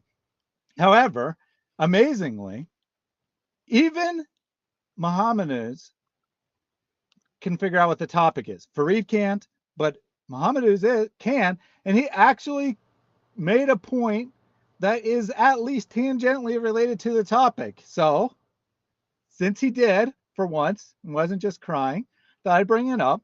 If Muhammad was demon possessed, our religion wouldn't tell us to give charity / zakat, so just cross out charity because zakat is not charity, to the poor, etc. Satan hates generosity. Well, if it's mandatory, it's not generosity. But Yeah. ignoring that, Mary, can Satan say things that are true, or Oh, does he always certainly. Well, lie? here. Let's talk about Jim Jones. Uh-huh. Jim Jones got an enormous following. He said he was a prophet. He was hearing from God. He got an enormous following because he was completely and utterly in every way against racism. Mm-hmm. At a time whenever people were very much against interracial marriage because of the settled science of the day, he absolutely championed the right of different people to marry and wanted to have everyone get along and be in share and uplift each other, and Mm-hmm. no one would be poor in his community. And Mm-hmm. he Mm-hmm. did Mm-hmm. this. They shared in common. Mm-hmm. He did. Indeed. And he was not And not actually just with each sexually other, depraved right? at all, by the way. As far as I can tell, he did not have any untoward relationships with women at all. So he actually walked the walk to a good point. He Right. also And was not only completely this, right? became, yeah. Not only were they had equality in their own group, they actually practiced acts of charity to outsiders, correct? Oh, yes. Like the And organization was known for being extremely charitable, which is one of the main things that attracted people to it. yeah. They were very charitable. They were very generous. And people at first had a very high opinion because he was so generous and seemed so against the kinds of greed and prejudice and everything else. And you probably don't know this, but what happened was, in the end, he, he was false from the beginning. He never heard from God. He was always making things up in his own mind or from his demon. And in the end, he ordered everyone to drink from Kool-Aid and kill themselves because of paranoia, because the government was out to get him, but they were out to get him because he was like killing people from outside the community. And so it was an absolutely horrific end. And it's now a phrase in our society. To drink the Kool-Aid means to believe someone who is a false prophet or a false some kind of false ideology. If you believe a false ideology that you are very foolish to believe, people say drink the Kool-Aid, even though it was not the brand Kool-Aid, I know, but that is the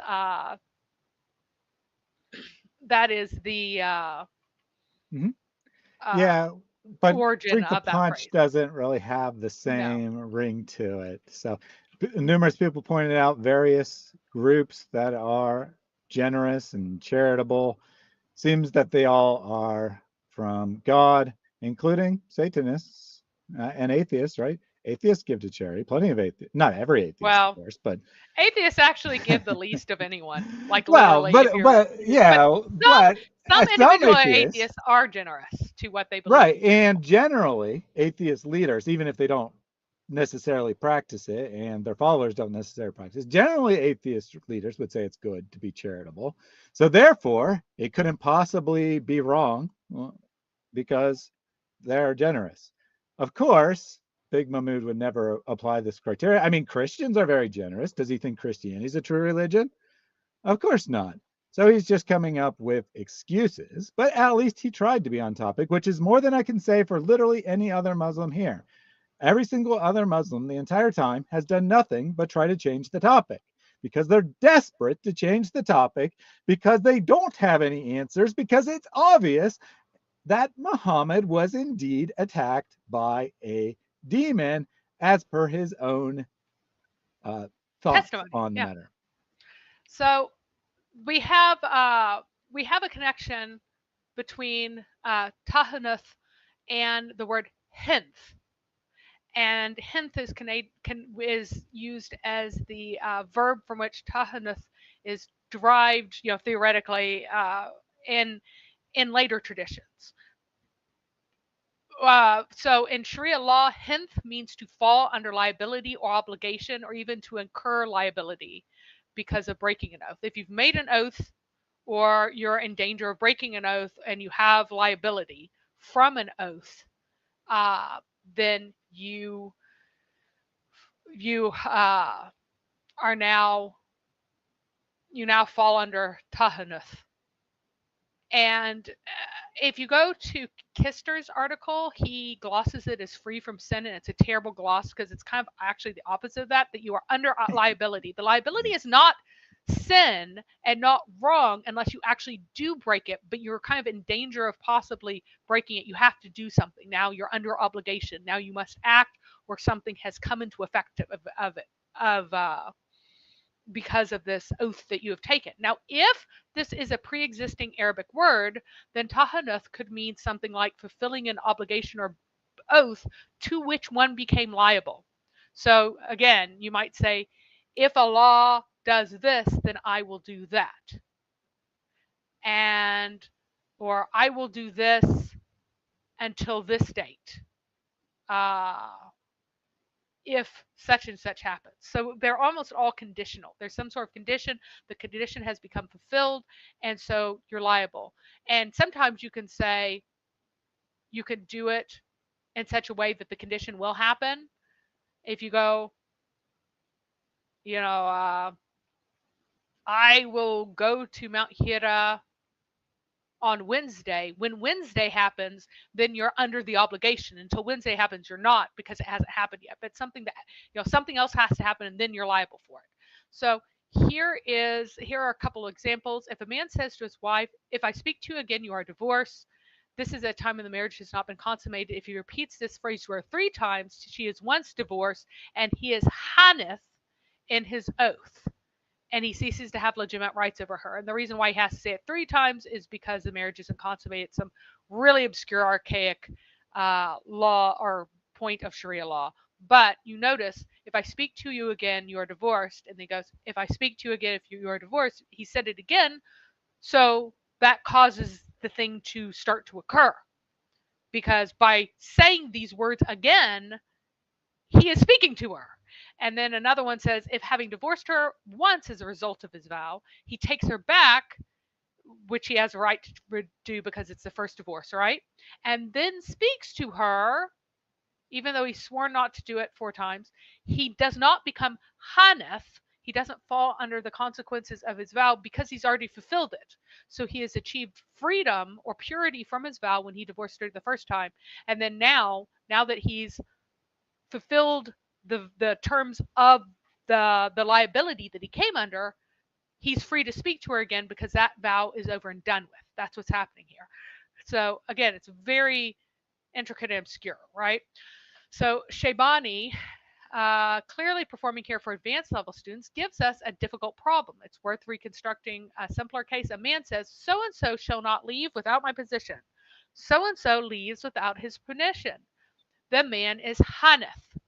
So he has, if he has sworn that someone will not leave without his permission, and the person manages to do it, even though like he hasn't made the man leave because it's without his permission, right? But still, that oath that he made, I swear that he will not leave without my permission, he becomes haneth because of it, because he's under liability. Now, because you have broken a vow, vow breaking itself renders you liability to expiation in Islamic law. So, and then there are even more complicated cases where man may have granted position, then rescinded it later, but because he granted it in the first place, because he granted it after he made the vow, that then fulfilled the vow. And so whenever the guy leaves, in spite of the fact that he hasn't rescinded the permission, he's now not haneth. This is the way Islamic law works. It's very legalistic and complicated and a bit ridiculous, but it can give you the sense of what haneth is. You are under liability from something. You're under liability because you've broken a vow, or you're under liability because a vow now needs to be fulfilled, either one.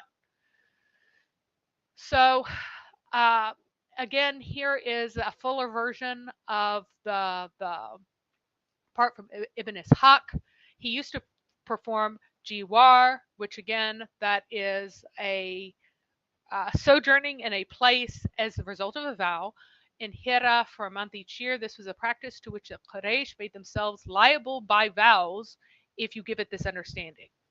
Tahanath. Tahanatha, while they were still ignorant of Islam in the Jahiliyyah, right? So, and as I explained before about becoming bir, which is to become pure, free of obligation, free of penalty, essentially. So you can make positive or negative vows. Positive and negative sense in the context of vows. When he swears not to do a deed, he does not become haneth until he does it. And if he never does it, he never becomes haneth.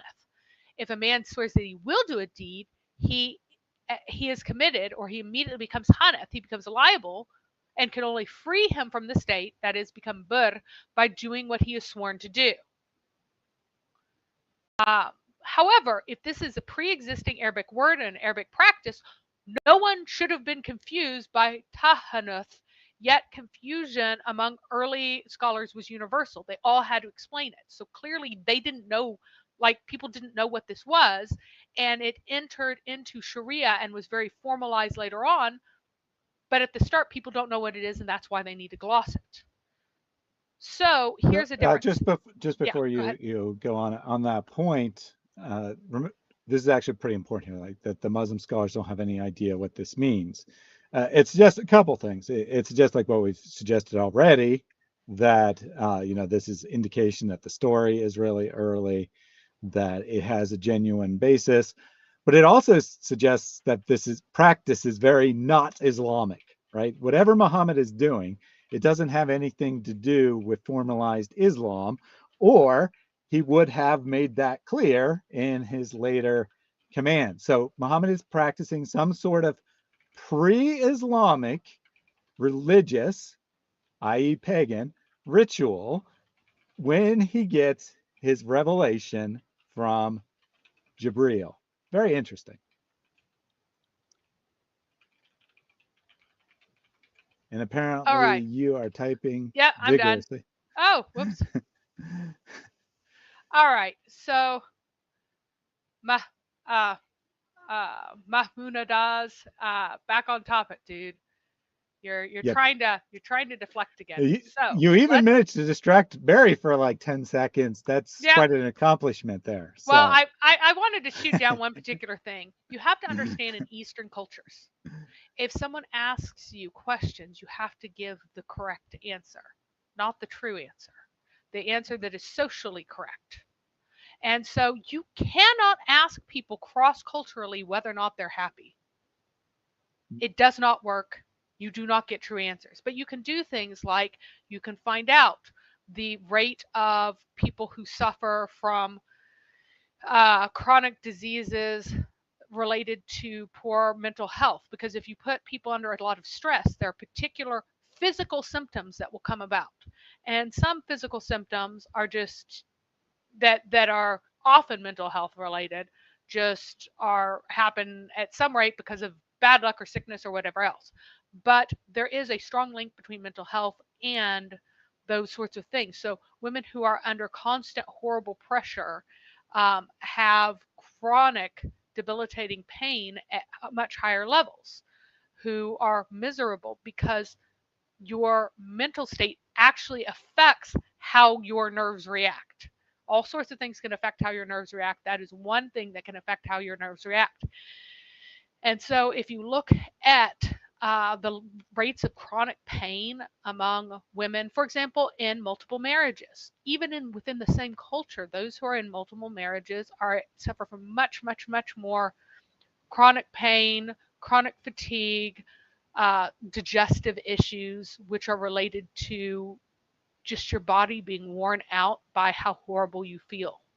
But they will say that they're happy because they're obligated to say that they're happy.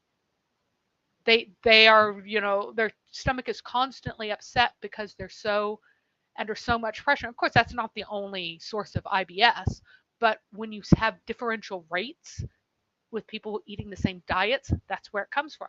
And yet he wants to go, oh, Islam is true because everybody's happy. No, well, you're no, obligated to say you are. They feel peace, whatever that Yeah. means. And of course, your feelings are not Oh, reliable here we judges. go. I mean, It's even their if problem. Okay, he's going to go in timeout now.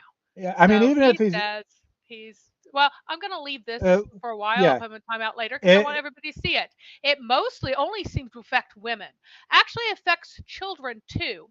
well, Now, it if is they can't true. handle Islam, Yeah, they can't handle Islam and want to live Western lifestyles. That's a problem. It also affects children. Children die at higher rates in Islamic style families. but actually, They are this is a killing great children. They are comment. murdering I'm children. glad you didn't time him out, Mary, because this is a great comment here. Yeah. Because what he's saying, he's actually agreeing with you that Islam is too stressful, too dangerous, too harmful for women.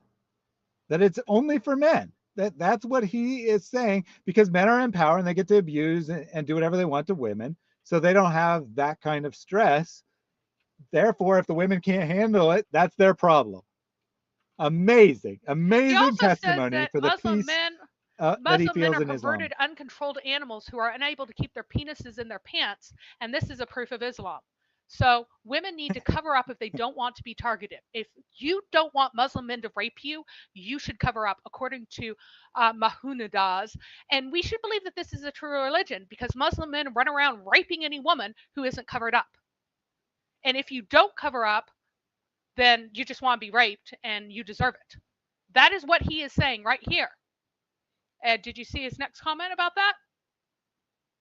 Well, I don't Well, agree that, but they should cover up if oh, they don't want to be okay. attacked. So to him, Uh-huh. the fact that Muslim men are really happy that they can run around raping women, according to him, they're very happy that they can run around raping women. But And they feel peace. and they They feel feel peaceful at peace. raping women. The fact that they feel good and they feel peaceful at raping any uncovered woman is What evidence I'm doing. from God. God has ordained men to rape women all the time, and that women suffer, and that they're under horrible situations. So, When is it so hard to them to cover up? Is it so hard for them to cover up? And this again shows that that he believes in the religion of himself. He loves Muhammad because Muhammad was a perverted man who made a religion for perverted men from Satan himself. So he willingly and happily follows a demonic religion that he clearly knows is demonic because it makes his penis happy. And he has shown this over and over and over again in the chat. How much he wants, how happy he is that men get to have sex with the little girls. He has said that. And now he says if women don't want to get raped, then they should cover up. And if they if they suffer mentally because of their fear of rape, is it so hard for them to just stay in their house and cover up their whole bodies and not attract any attention so that they're not attacked? So, wow. So, no. Hold on, Mary. Hold on, Mary. So, Mahmoud Khan wants us to know that when he goes out and he commits his act of charity and worship by raping unveiled women, that he has peace in Islam, and therefore it is the truth. And so he points out that veiling is veiling was a practice of Hinduism right, and he agreed. too. Actually, that it's only slightly true. He agreed that the Quran teaches this, right? That if women don't want to be raped, they should cover up. And if they don't cover up, then good Muslims like Mahmoudin it's their obligation to go out and sexually assault them and perhaps kill them as well. Whatever you need to do to make sure that women are aware of the beautiful teachings of Allah. And if they don't like that, then that is their problem. Of course, they can't leave Islam because that would also incur the death penalty.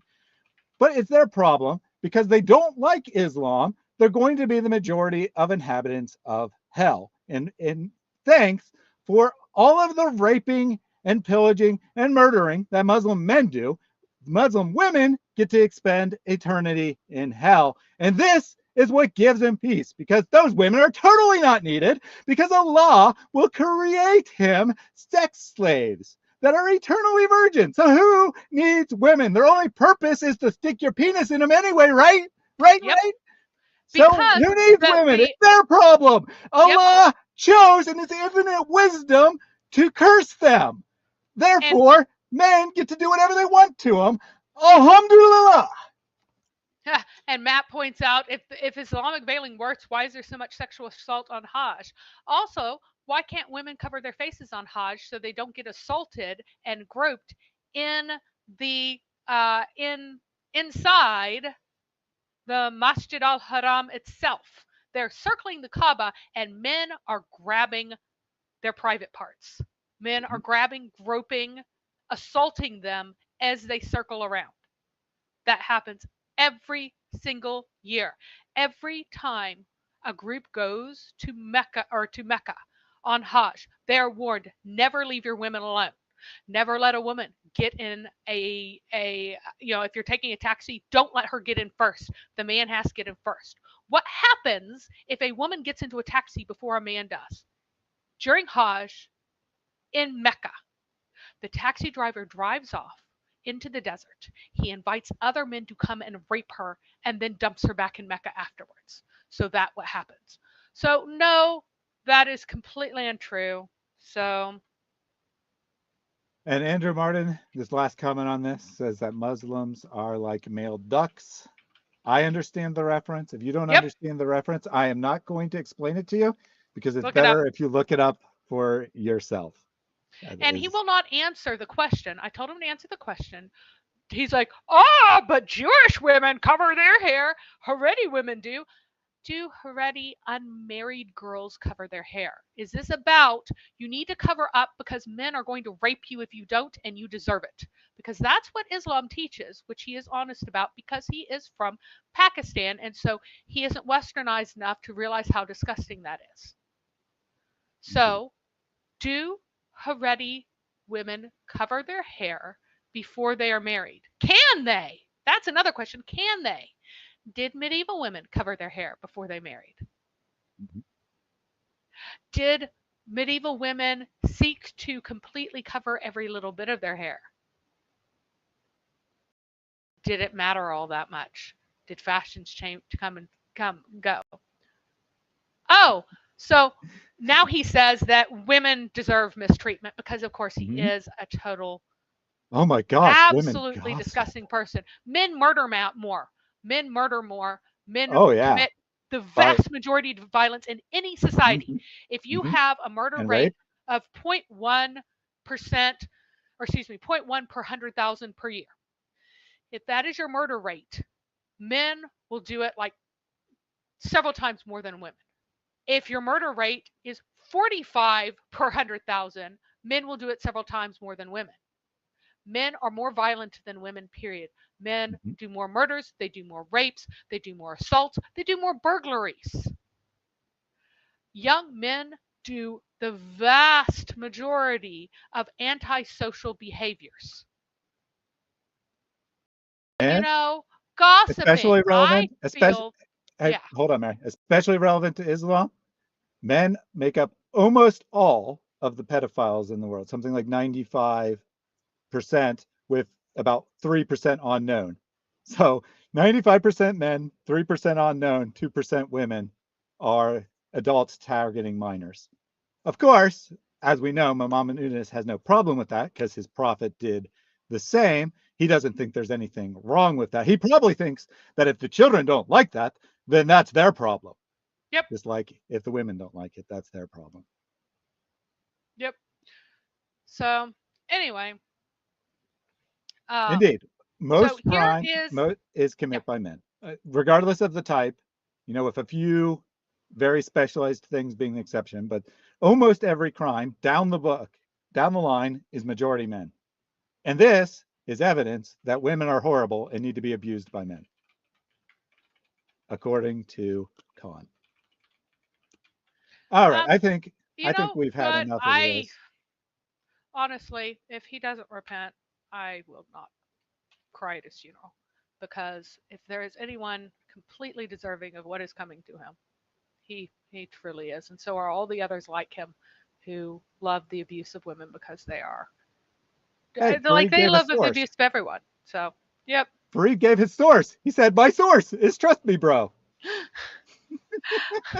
Yeah, there we go. And yes, so pedophilia with boy love pedophilia is so completely embedded in Arab influenced cultures that there was actually a theory that it was the latitude and the sun that turned men gay in the early 20th century because the latitudes of Islam were the latitudes where everybody was having sex with boys. So, Yeah, so he said that men have more testosterone, so violence will naturally happen. Men acts are explainable by nature. So I'll give him that.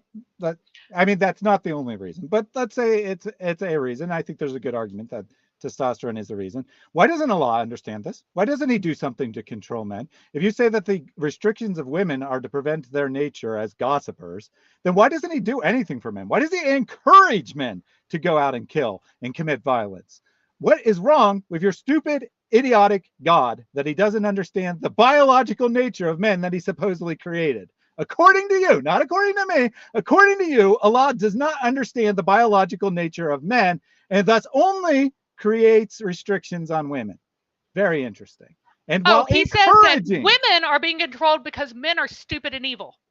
Why is it that men keep raping women anyway? Why is it that a third of girls in in Saudi Arabia are assaulted by close relatives before they are married? Why is it that men are still, why is Allah so stupid that And how does it? he doesn't realize that telling women to quit being targets of evil men? So this is his response. So men are evil. Allah made men to be stupid, evil, disgusting, and vile, according to Mahmud. Men are vile, Mhm, so mhm. women are to behave in a way that prevents men from being vile. But it's totally unsuccessful in these countries because they are full of rape. And yet in other And countries manage and not to be full of rape all the time. Why is that? and Allah creates laws that prevent men from being charged with that rape. So So they're not actually so discouraged he from it. says that, well, women who are naturally more social, therefore gossip more because that's a social form of social control and everything else. Whereas men who have testosterone and are more antisocial hit each other. So everything's placed on the women. The men don't control themselves. The men constantly rape. The men constantly assault their own sisters. No, Mahmunadas. No. Other men in other cultures are not disgusting pigs.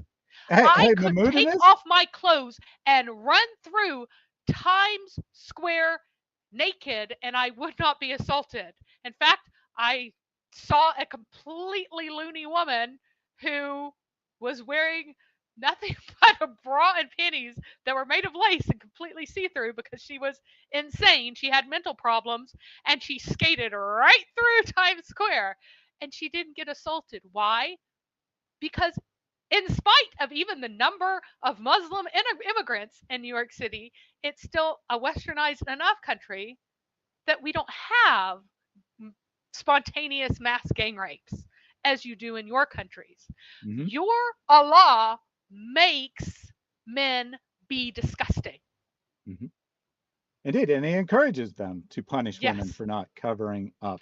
Now, Mahmoudinous, I know this is hard for you to believe because you can only think about your own perverted desires inspired by your perverted God, but I have never once in my entire life saw a woman and even desired to rape her, let alone carried out the act. This is the difference between a normal functioning male brain and your brain. But in fairness, you're a victim of Islam. Islam makes you behave this way. If you had been born in a Christian country, maybe you would be a Christian, maybe you wouldn't, but you definitely wouldn't have the perverted sexual desires that you have now. You wouldn't see a woman who dares to show her arm and go, oh man, I want to climb on her so bad, I can't help it. Force her to the ground and start fucking the hell out of her. Only you desire to do that because you are diseased because of Islam. And yes, I cursed. It deserved it. All right, let's get back to the topic. So, all right. So, Tahanuth, my prediction or my suggestion is that Tahanuth actually preceded Henth. Henth was actually a back formation from the noun word that appears to conform to a legitimate Arabic word pattern. This is the only conceivable reason, in just the way I see it, that the word would need to be explained and glossed by all the early commentators, and that it was sometimes totally garbled. You don't gloss words that people understand. If everybody knows what a word is, you don't explain it. This is further supported by bir, which means pure or free of obligation, which is that Sharia opposite of henth that I was explaining before, because this has a Hebrew cognate that features in rabbinical law and it shows up in the Quran only after Muhammad arrives in Medina while he's still trying to induce the Jews to follow him. So Muhammad comes to Medina and he starts saying, oh, I'm legitimate. You should totally accept me as a prophet, you Jews. I use words like you do. I use bir, which is the cognate of bara, uh, the Jewish word. And it's like used in a technical sense for foods in the Quran. showing its clear borrowing from as a cognate, it is a legitimate Arabic word, but it has an exact parallel that had a technical sense in Judaism already, and so he's using that word instead of some other synonym or similar word because he wants to say, look, we're using like this technical vocabulary, this specific vocabulary here. And so if bir is itself a technical word that is borrowed from Judaism, why would tahanuth not be the same sort of thing? Now, I argue that tahanuth begat henth, but by what means is the next question. So, there is a Jewish word, tehenoth, tehenoth, and that appears transparently to be like a parallel to the Arabic tahanuth. So, the long O becomes a U whenever you go into Arabic, and the other ones are close enough. Like if you tried to make it look like a real Arabic word, that's what you would end up with. If you go, oh, tehenoth, what would it be in Arabic? You go, oh, tahunuth is what you would kind of make it into to make it fit an Arabic structure like word. Now, tehenoth in much later times is a name for Jewish private penitential prayer collections that were written for and by women. The root, though, is the rough H in N. The ta is a prefix on the original, and the original means to show compassion and mercy. The H in N root means to show compassion or mercy.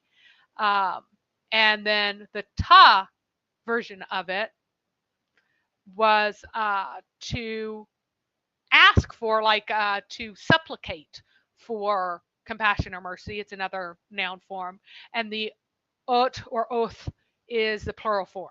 And later, and not in late Hebrew. Now, because this technical usage is late, Goitein dismisses a connection out of hand. He's like, no, that particular word in that way is used in a very technical sense later on. However, tachanun is the origin of the later form techenoth, and it is Talmudic. So if you were speaking in one of the later versions or dialects, you would use tehenoth or techenoth for tachanun, which appears in the Talmud, and it means tachanun means supplication, and the word itself is found in the Bible. So the Talmud took this word from the Bible and said, because when he prayed, David supplicated, we should also supplicate. So it was in the Talmudic age, it was a name of ad lib supplications that were appended to the morning and afternoon prayers. So you would recite a prayer and then you would just give your own supplication. Now, only in the 13th century, there became standardized and recited versions of supplications that were appended to the prayers. And that's what Goitein, who is himself a Jew, by the way, he's arguing from the fact that the tachanun only appear as formal recited written things in the 13th century, that it can't apply. This word wasn't used in the 7th and 6th centuries. But the thing is, the practice of having these, not the formal recited prayers, but the practice of supplication as something that you should do that was talked about in a religious sense, in a technical sense, but not the exact words, was from the 300s or possibly early AD. So it really is much older. So it absolutely could have been borrowed into Arabic at the time, just because the prayers were not written down as a formal recited unit doesn't mean that supplication and the practice of supplication was not well discussed and talked about and could not have been borrowed into the pagan milieu of Mecca in a paganized form. So, Now, the question is, how did we get to Tahanuth as a practice or whatever in pagan Mecca from a word that was used in Hebrew? So I believe that was a Jewish term for supplication that was borrowed by the pagans and the Hunnies. Because if you remember, during the formation of the Hums group, a lot of that was after the affair, the year of the elephant, when they were scared that this Christian king was coming up to invade Mecca, and so they wanted to get their status as legitimate religion who should be respected by Jews and Christians. They really wanted to get more respectability in the eyes of the surrounding religions at this time. So what they did was they incorporated a lot of things that were, I called it primatheism, where they really emphasized the worship of Allah above everything, any other god, who was Hubal, and they were Allah first, and kind of downplayed the fact that he was also Hubal, so that it was more generic kind of god. And they really emphasized his importance and de-emphasized the importance of their other gods. And as part of this, they tried to ape various things. I believe that that is when the curve called Al-Hijr, the enclosure at the end of the Kaaba, was built for the first time to mimic churches, Byzantine churches that had rounded apses, and it got left out whenever they put a roof on it because they didn't know how to roof a curved building at all, and they got confused, and so they just left it freestanding at that time, and it never got reincorporated in that shape. And so it was actually built out as a rectangle later, but then it was shrunk back to the previous one, and then the curved wall was rebuilt as a curved wall, freestanding again. But this is part of this kind of role playing as a true monotheistic religion that they were doing. And it seems like this was kind of the prime event for this to have been imported at this time.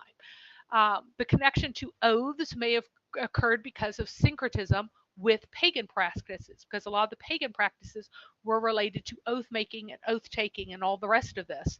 And so the idea of a supplication related to oaths was kind of like a new spin on the theory, or a new formation on a word that had been originally Jewish. Now, according to the various sources, the first man who practiced Tahanuth at Hira is said to have been Abdul Muttalib, who is Muhammad's grandfather. And that is right from the era of when the year of the elephant and the Hums was forming and everything else.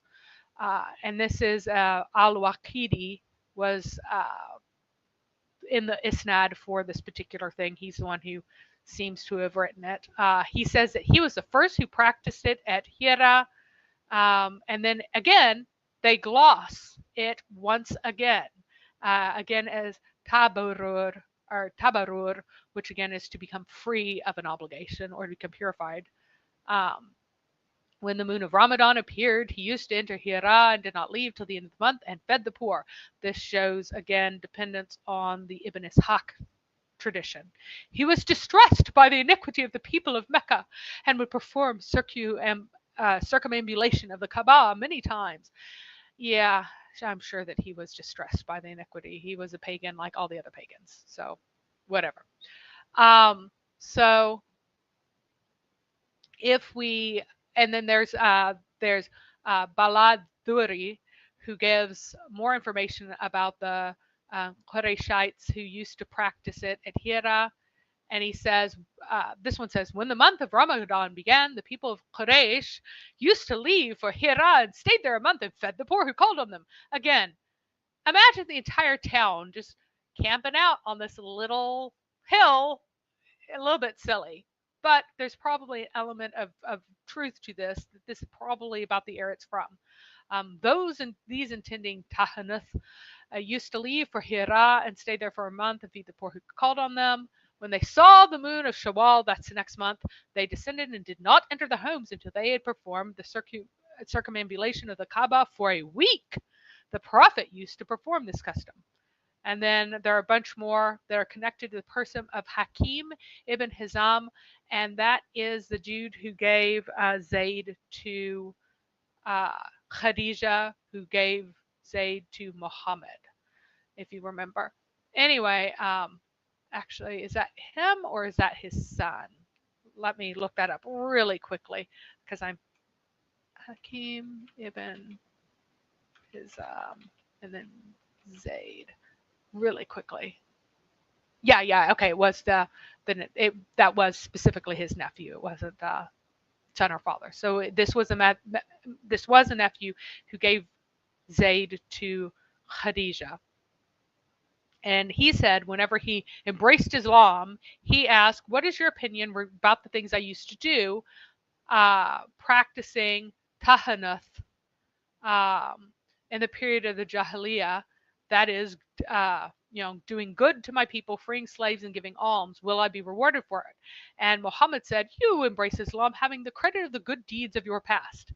You get all the credit of the good deeds of your past, which are all of these pagan based virtues. So these are pagan virtues, pagan charity, pagan this, pagan that. And by the way, according to who was it? And Farid, this means that the pagans were true believers because they used to practice charity.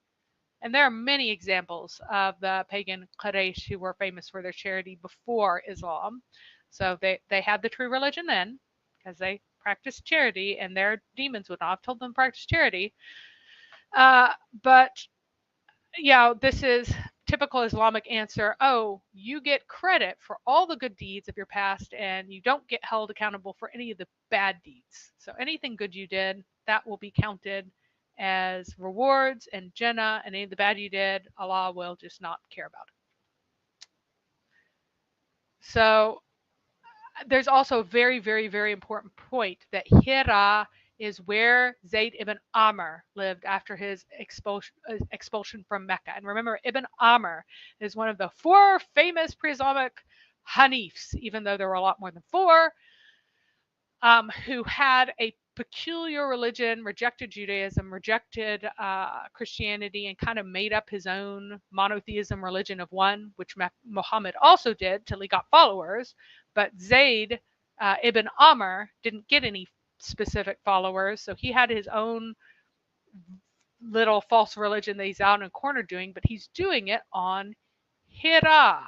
So it may have, and we know that there was Ibn Amr had a specific influence on Muhammad.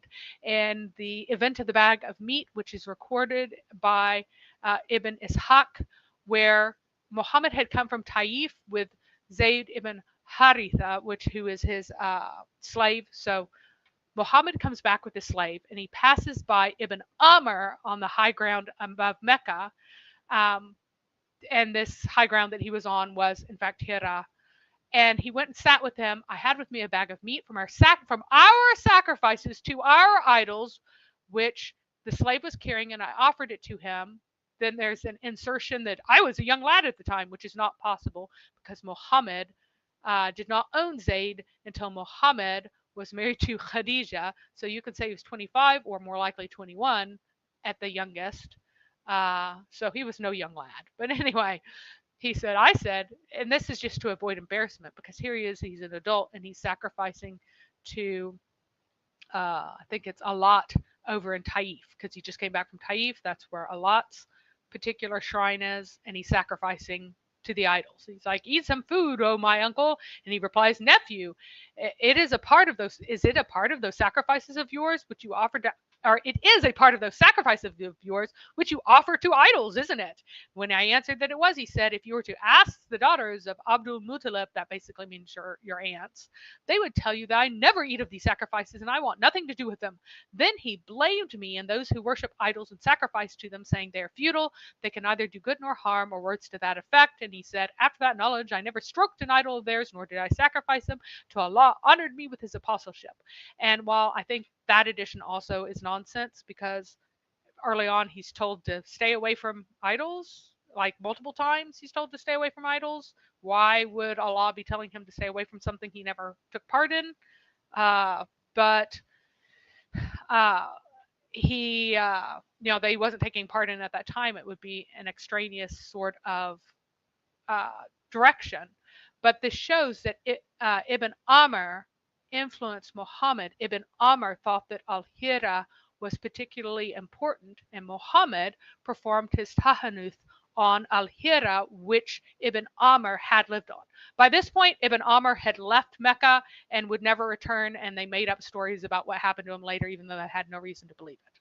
So this is another kind of link in this. Ooh, there's something here that connects him not only to paganism, but also to this pseudo monotheistic, made up religion stuff that's going on.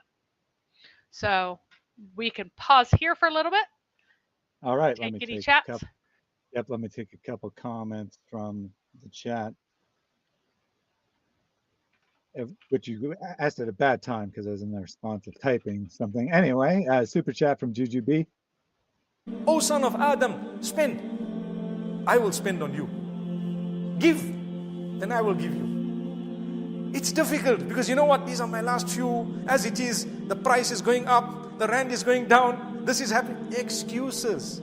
Those are excuses. You give and watch what Allah does. Come on, stop making excuses. Juju B gave and is going to watch what Allah does. So why aren't you? Thank you very much for that donation. Lucia says, where is the cat? Artemis was here for a bit. I think she got mad at me talking loudly and decided to leave. But we have had the dog cam the entire time. So there is that. He is out cold right now, so he has not gotten a treat for. You could see that his last food is scattered there with him. That's because he's asleep. And this was actually on topic, and I forgot to bring it up at the time. Now it's totally unclear what he means, but I remember. So Hachi said, is it, meaning the night of power, canceled for women on their period? Which is a very good question, right? If you're unlucky and it happens to be your period and you're not allowed to fast and pray and whatnot, do you just lose out on the night of power? Well, I mean, you could still give charity, but you can't do any prayers or anything like that. Oh, and speaking of where is the cat, look who just showed back up. you ask and you shall receive. Artemis says, you what, cat? I come back. So there you go. This is the proof of the truth of Mary's presentation. Or something. Yep, clearly. No cat will avoid listening to it. So It must be true. And by the way, you guys have gone through the hardest bit, which is tahanuth. So congrats to you. We have finished that topic. It is, I really think that because nobody knew what it was, like people were confused and it needed clarification. I think that like bir itself had a legitimate Arabic meaning at the time, didn't have to be glossed in the same way, but it came to have a technical sense because of the way it was used and borrowed from Judaism. It's cognate. A lot of those ideas were taken and then Islamicized. I think this was a word that was Islamicized and then back formation of other things from it and then became part of Sharia because you wouldn't have to explain it. If people know what it is, you don't have to explain it. Like, I don't tell people what, I flew to Canada yesterday. And by fly, I don't mean that I flapped my arms. I mean, I got on this thing called an airplane. Like, you don't have to explain that because everybody knows what it is, right? So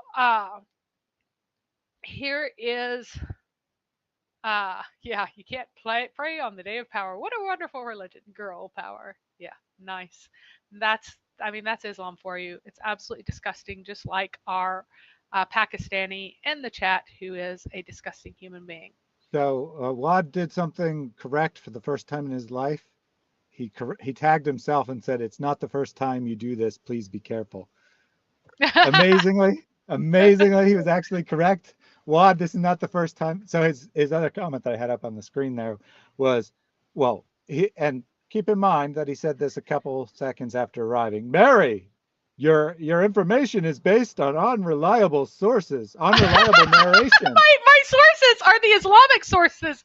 Here, I've been talking about all the different Islamic uses and Islamic law and Sharia. So I'm glad that he says that Islamic law and the hadith and everything are not reliable and are ridiculous. So thank you for throwing all of your scholars under the bus.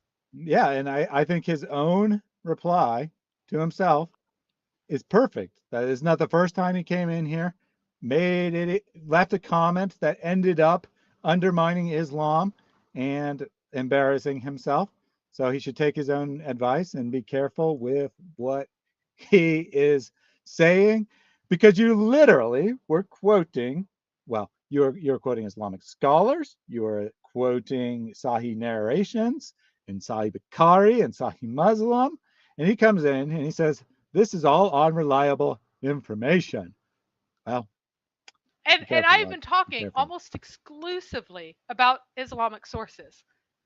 And the scholars that I quoted who aren't Islamic or who I got information from, they're quoting Islamic scholars and trying to, put things together from the Islamic scholars. They're not like making up theories. Now, I don't see why you would even have a problem with Tehenoth being being related to Tahanoth. Like there isn't a reason for a Muslim to actually object to that. My characterization of Ibn Amr you could object to, but here's the problem. Ibn Amr was not a prophet. Ibn Amr's source is, I made it up. He made up what he wanted to believe. He had no source. He had no instruction from anyone. He made up what he wanted to believe. So if you're saying that he is legitimate, you're in a whole lot of trouble because he isn't a prophet. He wasn't hearing from Allah. He didn't have anything that he read that was authentic. He just decided in his own mind what to believe and what not to. So if you want to argue that Ibn Amr is a true representative of the religion of Abraham, you need to show some evidence that he could have possibly possessed any knowledge of what Abraham believed. That's a huge problem. He has no capacity to know what Abraham believed. And if you're going to affirm that he believed what Abraham believed, you're promoting him to the role of prophet. That's what you're doing. Or you're demoting yourself to having the same level of information that he had, which is human beings made stuff up and just kept making stuff up. That's what you're stuck at.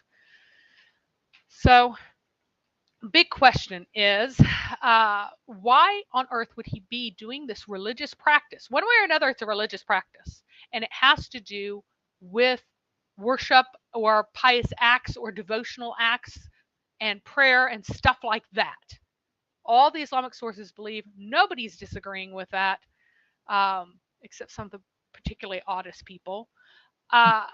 Like some of the liberal scholars would say some really, really odd things. Western liberal scholars will say some really, really odd things that just make no sense. But other than them, nobody says that this was a practice of anything other than like a religious act, right? So why would you go on into a cave on a mountain to do this religious act? What is the significance of your location? Why leave home? And you have to realize that human beings naturally physicalize the metaphorical. For example, you'll say, I won't take that lying down, or stand up to him, and upright men, and we rise to the occasion, and I can't believe you would sink that low. None of these are literal things. These aren't things that like are actually occurring in space, but because we are spatial creatures, we conceive of them as spatial in our heads. Metaphysical geography was the norm in the ancient world. In the Bible, too, there is a physicalized metaphysical geography. Heaven is not literally above us, it's metaphorically. Now, it is literal in the Quran and in the early Islamic sources, whether or not you want to believe it, but it is totally literal there. But it isn't literally above us in the the Christian or the Jewish mind. It is metaphorically above us. You strive to reach the heights of glory is like something everybody understands, but you don't think that actually standing on a mountain makes you literally closer to gloriousness. It's just a feeling of awe that you have when you're on a mountain that mimics that feeling, and this physicalization of metaphorical and metaphysical reality is the way that we operate. And death is considered to be downward in the grave, Sheol, or even the pit. Powers like nations, empires in the Bible, they're called by names of relevant mountains. The worship of Yahweh was also most often on a mountain. Ebal is an example, Moriah, Sinai, Seir also because they sojourned in Edom for a time. So all of these places are places where people considered it suitable to worship God. Now, the question is, so what are you seeking when you go to these high places? Men would go to a mountain to seek heavenly forces.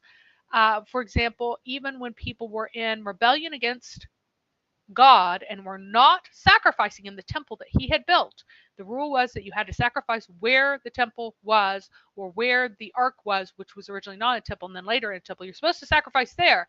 And instead, they were going out to their own high places.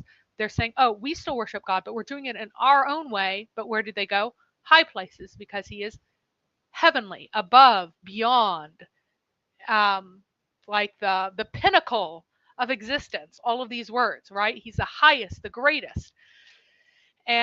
But the pagans had that idea too, the idea of Mount Olympus being where the gods are, and many other holy mountains that are considered. Men would, on the reverse, go into a cave to seek underworldly forces. The Greeks considered the entrance to the underworld to be in a particular cave called Charonium. The Romans thought caves in general were potential portals. You go in a cave to do underworldly things. Biblical caves are linked over and over again to depravity or to desperation or poverty.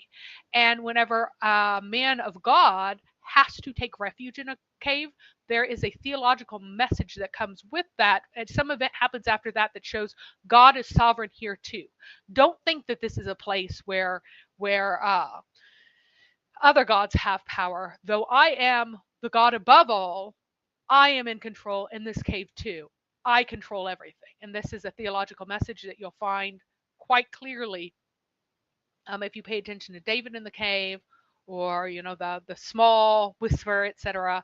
Then when the prophet gets called out of the cave, like those different things are about essentially the power of God over all places, no matter what pagans might think. Roman era paganism around Jerusalem also was linked to caves, especially to necromancy. And let me put this link in the chat for you guys to read. I'm not going to read the whole thing here, but it's a really interesting link about a particular cave where necromancy, talking to the spirits of the dead, was practiced. All right. So save that for later from the chat, and take a look. And there's believed to be like a cave outside of almost every major city anywhere where pagans were, and there were lots of pagans in Jerusalem at the time because it was a Roman era, and lots of Romans and visitors and Greeks and stuff believed this stuff, and so you have these kind of activities there. So if you're in a cave but also on a mountain, that's kind of saying that I'm in the best sort of place for all comers, for all the powers. I can reach everybody. I can reach the deepest underworldly things and the highest powers all at once. So the fact that he is going into a cave would be extraordinarily sus to anyone in the ancient world if he is claiming that I'm just seeking after the high God. No, you're seeking after all comers. You're going into a cave so that you can have that specifically underworldly connection. You need that cave so that you can get all the powers. Now, most likely, Zayd ibn Amr had established himself in an existing pagan place with an original blend of paganism and Jewish mysticism, and that Jewish mysticism is linked to the sorts of things that Muhammad was doing. Now, here's an actual, I've got some pictures of the cave. Here's the entrance. It looks like it's just like lean, collapsed rocks and not much else there, but it's actually a bit, it's a bit like more spacious than it appears just from this picture. So here's a picture from above. You can see Dan Gibson makes this really weird point where he claims, oh, the cave of Hira, you can't climb up from it. It's at the top. No, you can climb up from it to throw yourself down and kill yourself, as Muhammad tried to do. It's just close to the top, but it's not the very, very top. But you can kind of see how it's positioned there, that it's a cave, underworldly. So he's seeking underworldly dark powers, and yet... Haram! Don't do that, it's a sin! Yeah, it is a sin. And then this is a look kind of inside. It's not really tall enough to stand in, I don't think, from any of the pictures, but it's reasonably spacious for a group of people to sit around. Obviously, this mountain can't hold the whole village. Even if the village isn't very big, it would be extraordinarily awkward. But this is a good place to hang out on. And in some other pictures, like, it's not entirely as enclosed as you might think it is.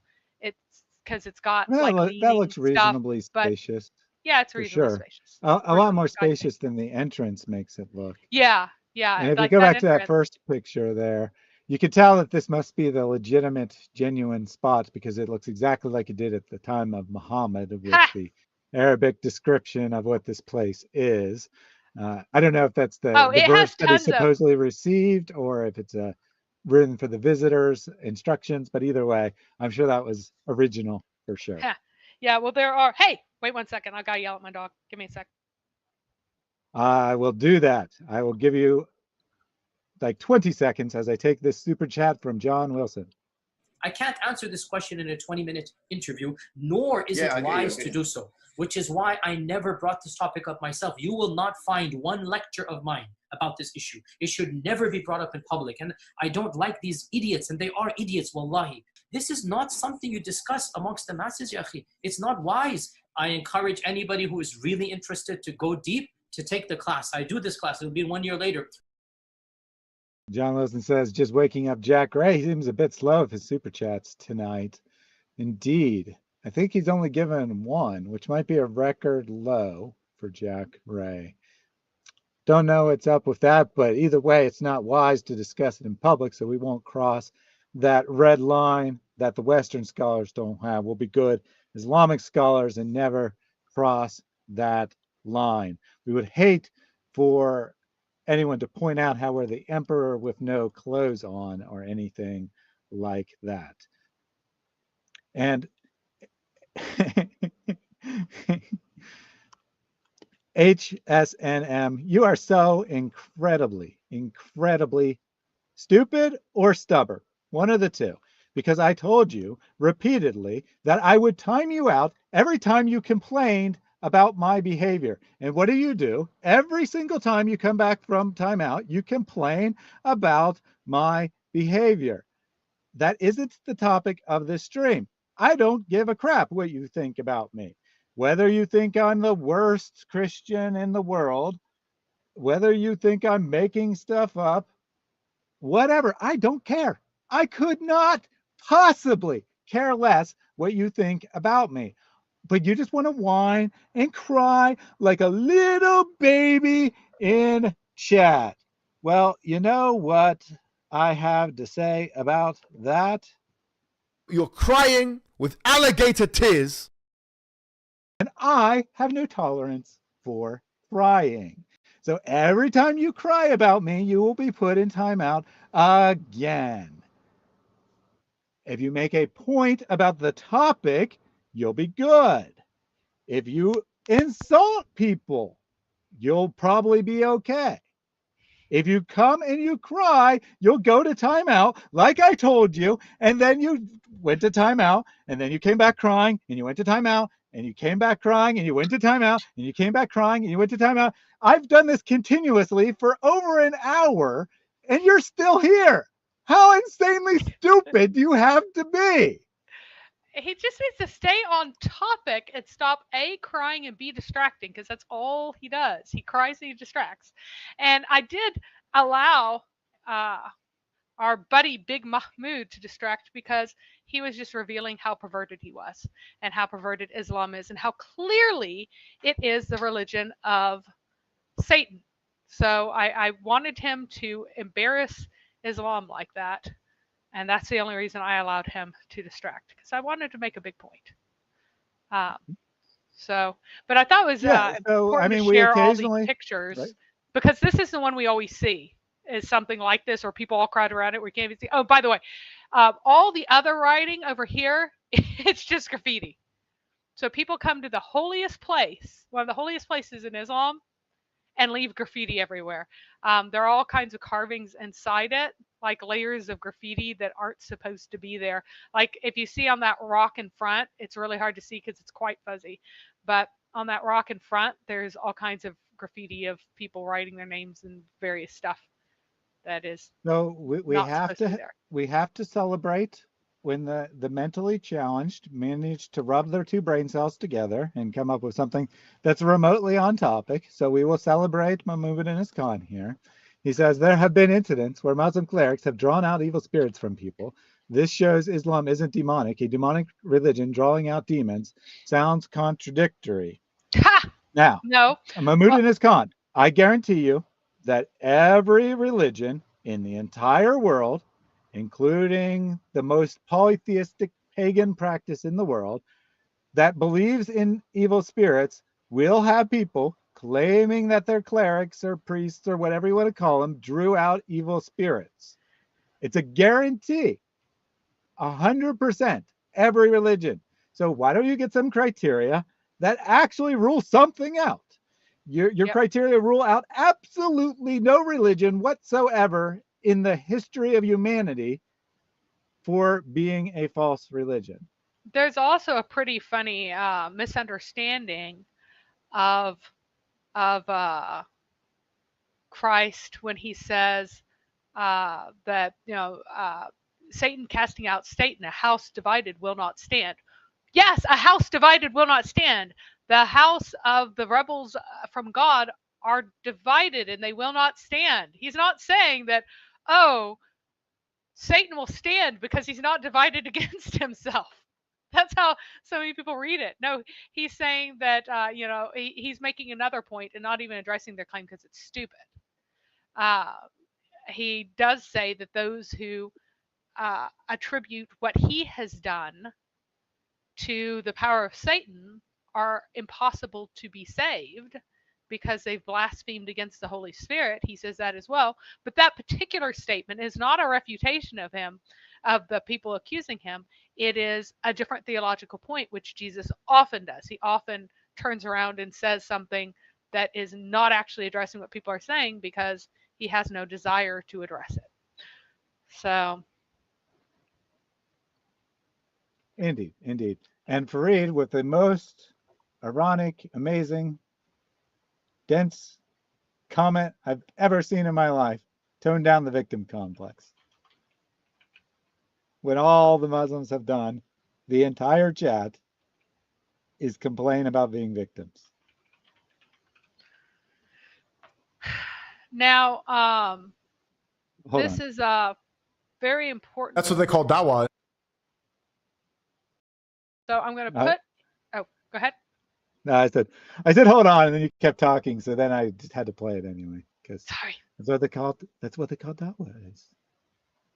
Complaining about being a victim while telling others not to. Oh goodness. I just don't know how to respond to this insanity. Yep. So if we move on, well, the question is, what was Ibn Amr doing particularly on Hira? What was Muhammad wanting to do there?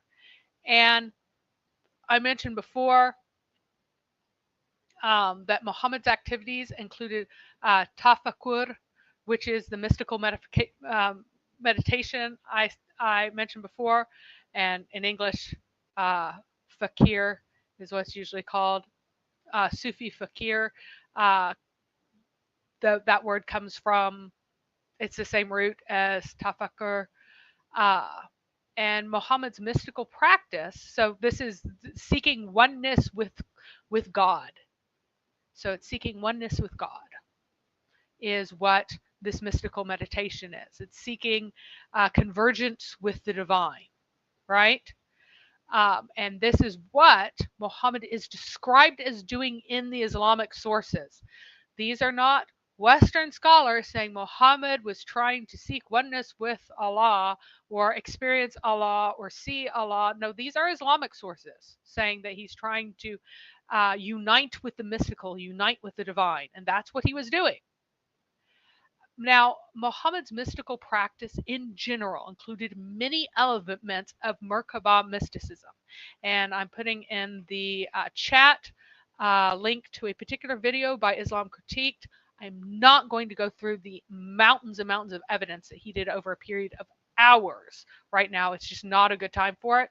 Go over there, find out about what this is. What it is you're trying to see the chariot throne of God, like Ezekiel saw, where these Jewish mystics thought that they could induce a meditative state to see this and experience God and have union with God in that way through these visions.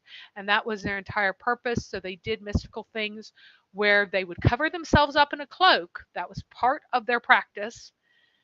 And they would seek visions through meditation and control of their minds, and the vision of a divine being on the horizon, which is described in the Quran. It is clearly an instance of Merkaba mysticism type vision, and that vision is not Jibreel, it is Allah in the Quran. If you read it, it cannot be Jibreel, it must be Allah.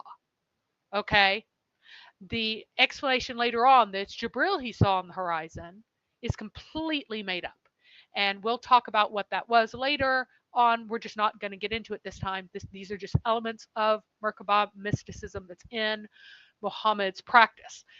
The accounts of Queen of Sheba in the Quran comes directly from these mystical materials. There's no other source for this except in the Merkaba mysticism materials. It does not exist in other parts of Judaism. Muhammad's confrontation with the Jewish mystic boy that happened in Medina and was this long drawn out thing. It references Merkaba ideas. It references Merkaba practices. Teasingly, a similar term is used for the transcendental union with Allah and Sufism. Muraqaba. So it's Kaaba, not Kaaba. Kaaba, not Kaaba. So the Q sound of ancient Hebrew had collapsed into the same sound as a regular K, by the 7th century. So an Arabic speaker who wanted to find a genuine Arabic term that they think is a cognate of Merkaba could choose to consider it to be the same as Muraqaba, because you have to make a decision which actual Semitic letter is meant by the sound that I'm hearing from a Jew. For example, kadosh, which means holy in Hebrew. Qudus in Arabic was originally kadosh, kadosh, the other Q sound in Hebrew as well. So if you walk around and you heard speaker of Hebrew saying kadosh or kadosh, or then you would go, oh, that's actually kudus or kudus in my language. And so in the same way, if you heard Merkaba, you could say, oh, they're collapsing those two sounds into one. It's really got the Q sound in it, cough, not cough, cough, which means to observe, because Merkaba can't be understood as chariot in Arabic. There is no Merkaba cognate in Arabic. So if you're like, this word sounds a whole lot like this in Arabic, that's what you would go to, just from hearing if it is a late word. So I find that extremely interesting that you have muraqaba, which is so similar to merkaba, understanding the fact that the spoken sound had become the same sound in Hebrew by that time. So, Muhammad's particular situation is unique to Muhammad. What was he supplicating about? Why was he going there? Why was he seeking these mystical visions? What did he want out of this situation? What's he supplicating about? And like I said before, Muhammad had no male heirs from his own body with any kind of certainty, like no heirs of his body. He had an adopted son who had been a slave, who was no relation to him at all. It seems likely that Khadijah was pregnant again after 5 years of no signs of pregnancy, because we know that he had a child after his prophethood. He had a child who died as an infant in that time. So it seems very likely at this point he's under a lot of psychological strain, because his wife, after no signs of pregnancy for 5 years, she's probably she's over 40 by this point. I think that she's probably even possibly over 45. She's quite old at this point. She might be 46, so extremely unlikely circumstances. Just amazing thing that she's pregnant. She's going to have a kid, but with older mothers like this, especially in this time, a lot of the babies died. A lot of bad things happen. What if it's another daughter who has to be provided for, but isn't going to be that heir that you want all along? What's going on? He wants a boy. If he doesn't get a boy, though, he wants to believe that it isn't because of his own sexual deficiency. And at the time, Aristotle, his theory said that the female arises from a developmental error due to a lack of semen or premature ejaculation. The semen is a catalyst and instills the substance of the mother with the principle of the soul or baby, and the growing baby actualizes the soul. While Galen believed that both male and female principles exist in the seeds of both male and females, the state of the semen upon ejaculation, also varying womb conditions, account for male versus female, while the Talmud simply believed that males occur when mothers emit their seed first and females when fathers emit their seed first, which is, again, if you are bad in bed, then that's why you have daughters, because you ejaculate prematurely. You don't have enough manhood to make a boy. So that's why you have girls. And so Muhammad was, at this time, if you didn't have any sons, you were a subject, to a bit of ridicule and pity, and you were kind of second best socially in this culture. And the fact they had females probably made him a target of taunts, as he was later. When he declared himself to be a prophet, he was made fun of. How can you say that Allah loves you best whenever all you have is girls? Right? And then when his son died, well, you're cut off. Allah killed the son you had, so he doesn't like you at all. This is a major social stressor for him. So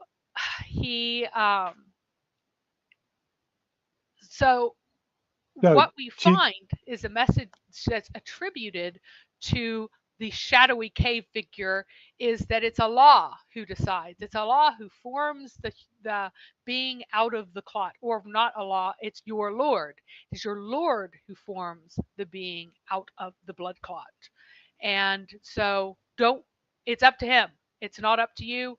It's not because you're bad in bed. Allah is the one who decides how babies are made. Don't worry about it, Muhammad. Go ahead.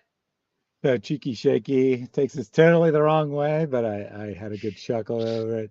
He wants a boy? I bet he does. Goodness. Oh, goodness gracious.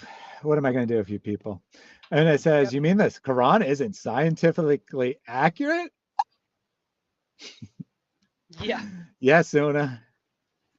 Believe it or not, it is not scientifically accurate. The scientific miracles have been debunked. The scientific argument, the scientific miracles in the Quran is debunked. There's just no science in there. Just no science. But it's very important to remember that how could Muhammad have known that when you go underwater, it gets darker the deeper you go? Yeah. And I do want to address one thing that Jawad said. He's like, oh, you're talking about Kabbalistic tradition, which derives from Sufism. No, I'm talking about Merkaba mysticism, which is pre-Islamic. So what we have, the reason why there's so many similarities between Islam and the Sufi tradition and mystical Judaism is that Muhammad's practices derived from early mystical Judaism, so that cross-fertilization is there from the beginning. This and not is only that, ancient. This is not late. Now,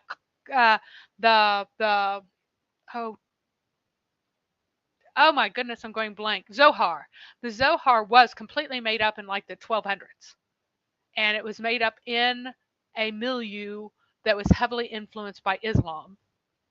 But this cross-fertilization began before Islam even established. And that's why there's Sufism like that in the first place, because it derives from these weirdo Jewish mystical Gnostic-y things that some of these heretical Jews were doing at that time. It's just a continuation of this heresy. That's why there's all the Hermetic stuff in early Islam, not late Islam, early Islam. So not only, so you said that you were talking about Merkaba mysticism, which is correct. You're also talking about something else, which is what Muhammad did. So according to Wad, what Muhammad did is Sufism, not mainstream Islam. So according to Wad, not according to me, according to Wad, Muhammad was a Sufi, and the 90 whatever % of Muslims who would not identify as Sufis are not following true. They're not staying true to Muhammad's teaching. They're following mainstream Islam, which is a total corruption of Muhammad's beliefs. That's according to Wad. Yeah. Tafakkur, which is a mystical meditation, that is written in non-Sufi sources that Muhammad was practicing this in the cave. The word muraqaba, that one comes from the Sufi tradition.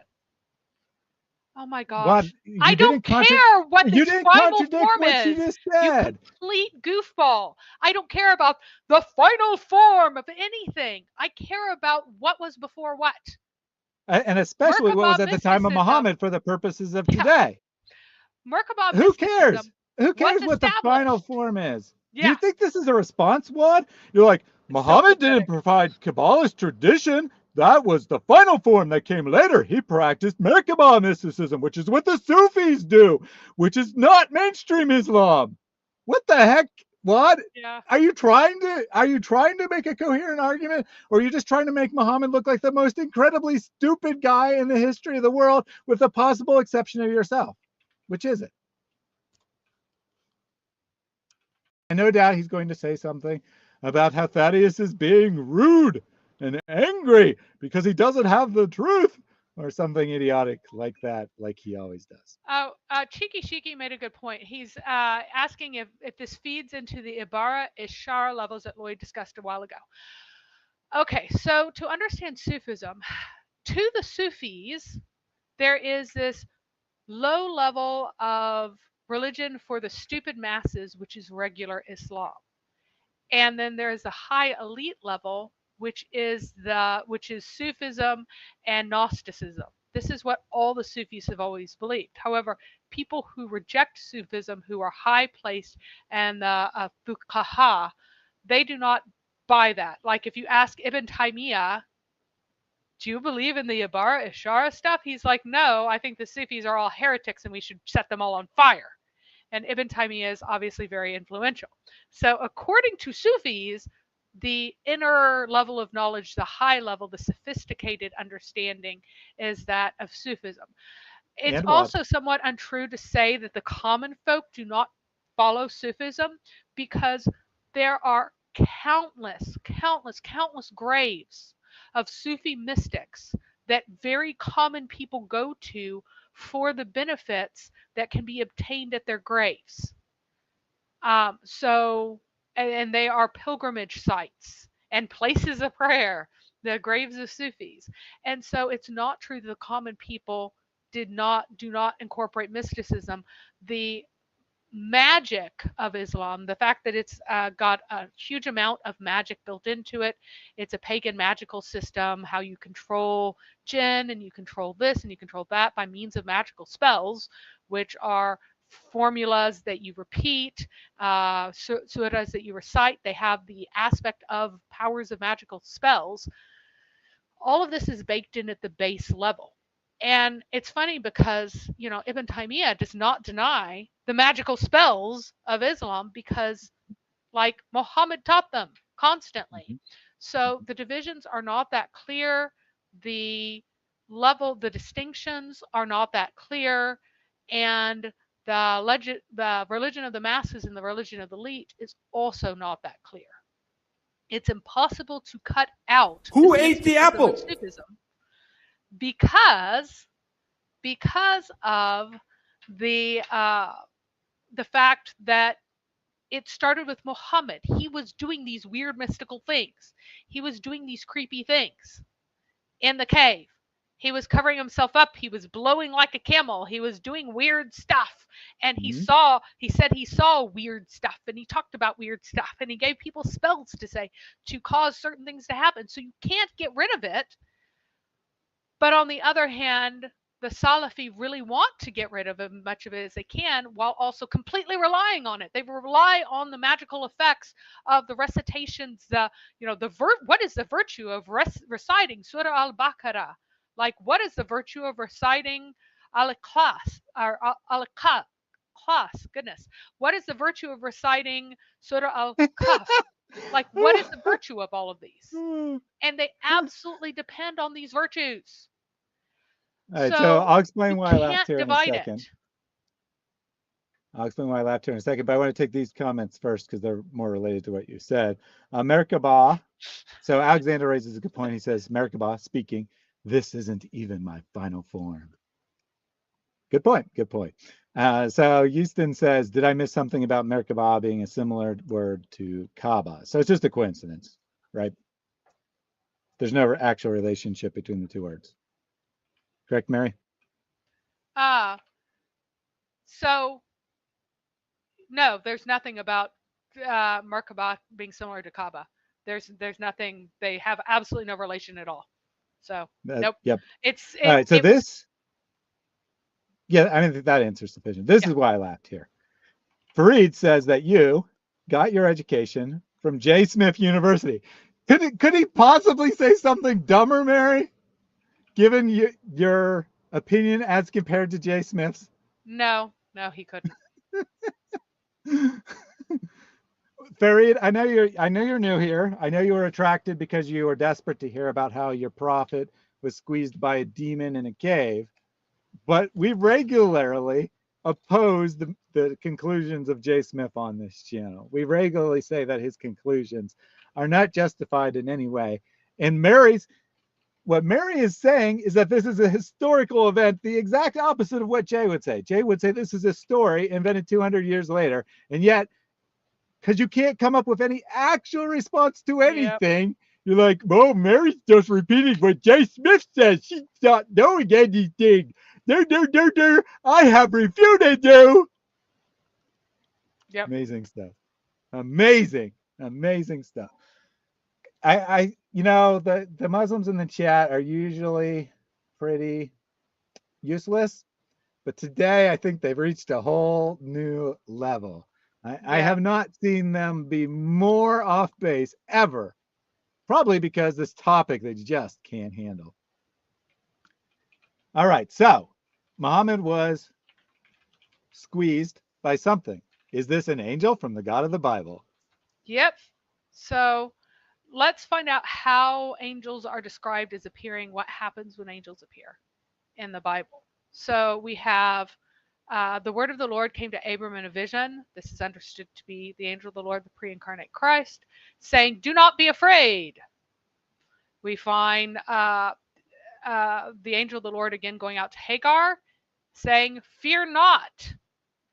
We find the Lord appearing to him and saying, "I am the God of your father Abraham. Do not fear, for I am with you." And this is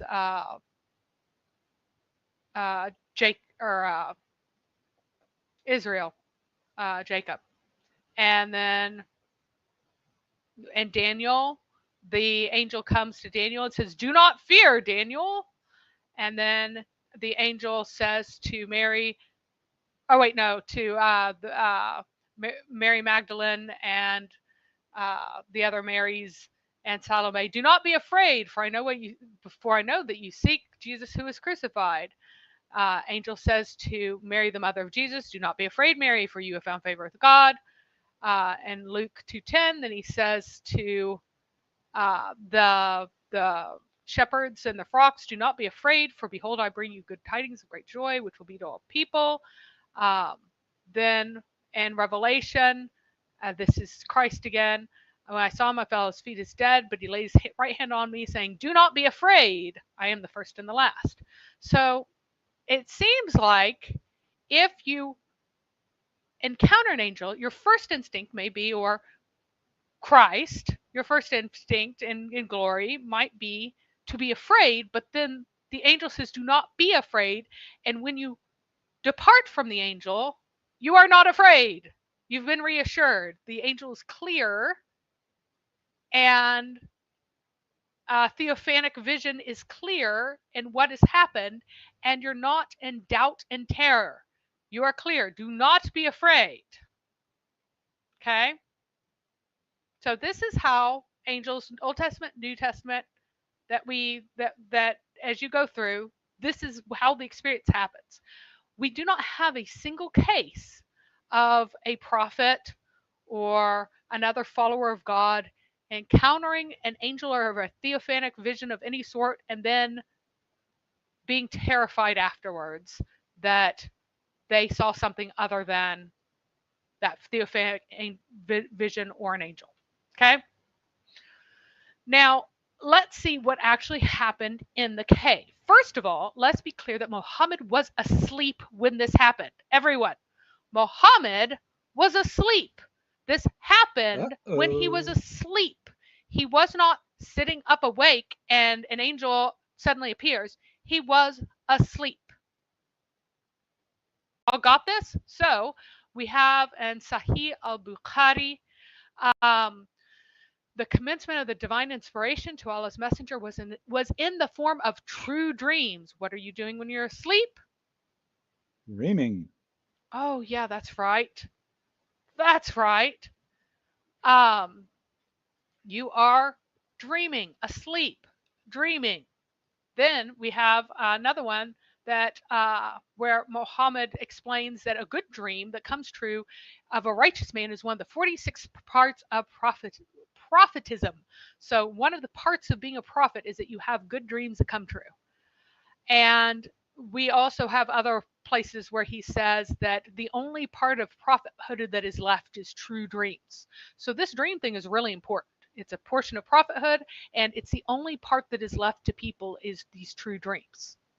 So after Muhammad, people will still get prophetic dreams.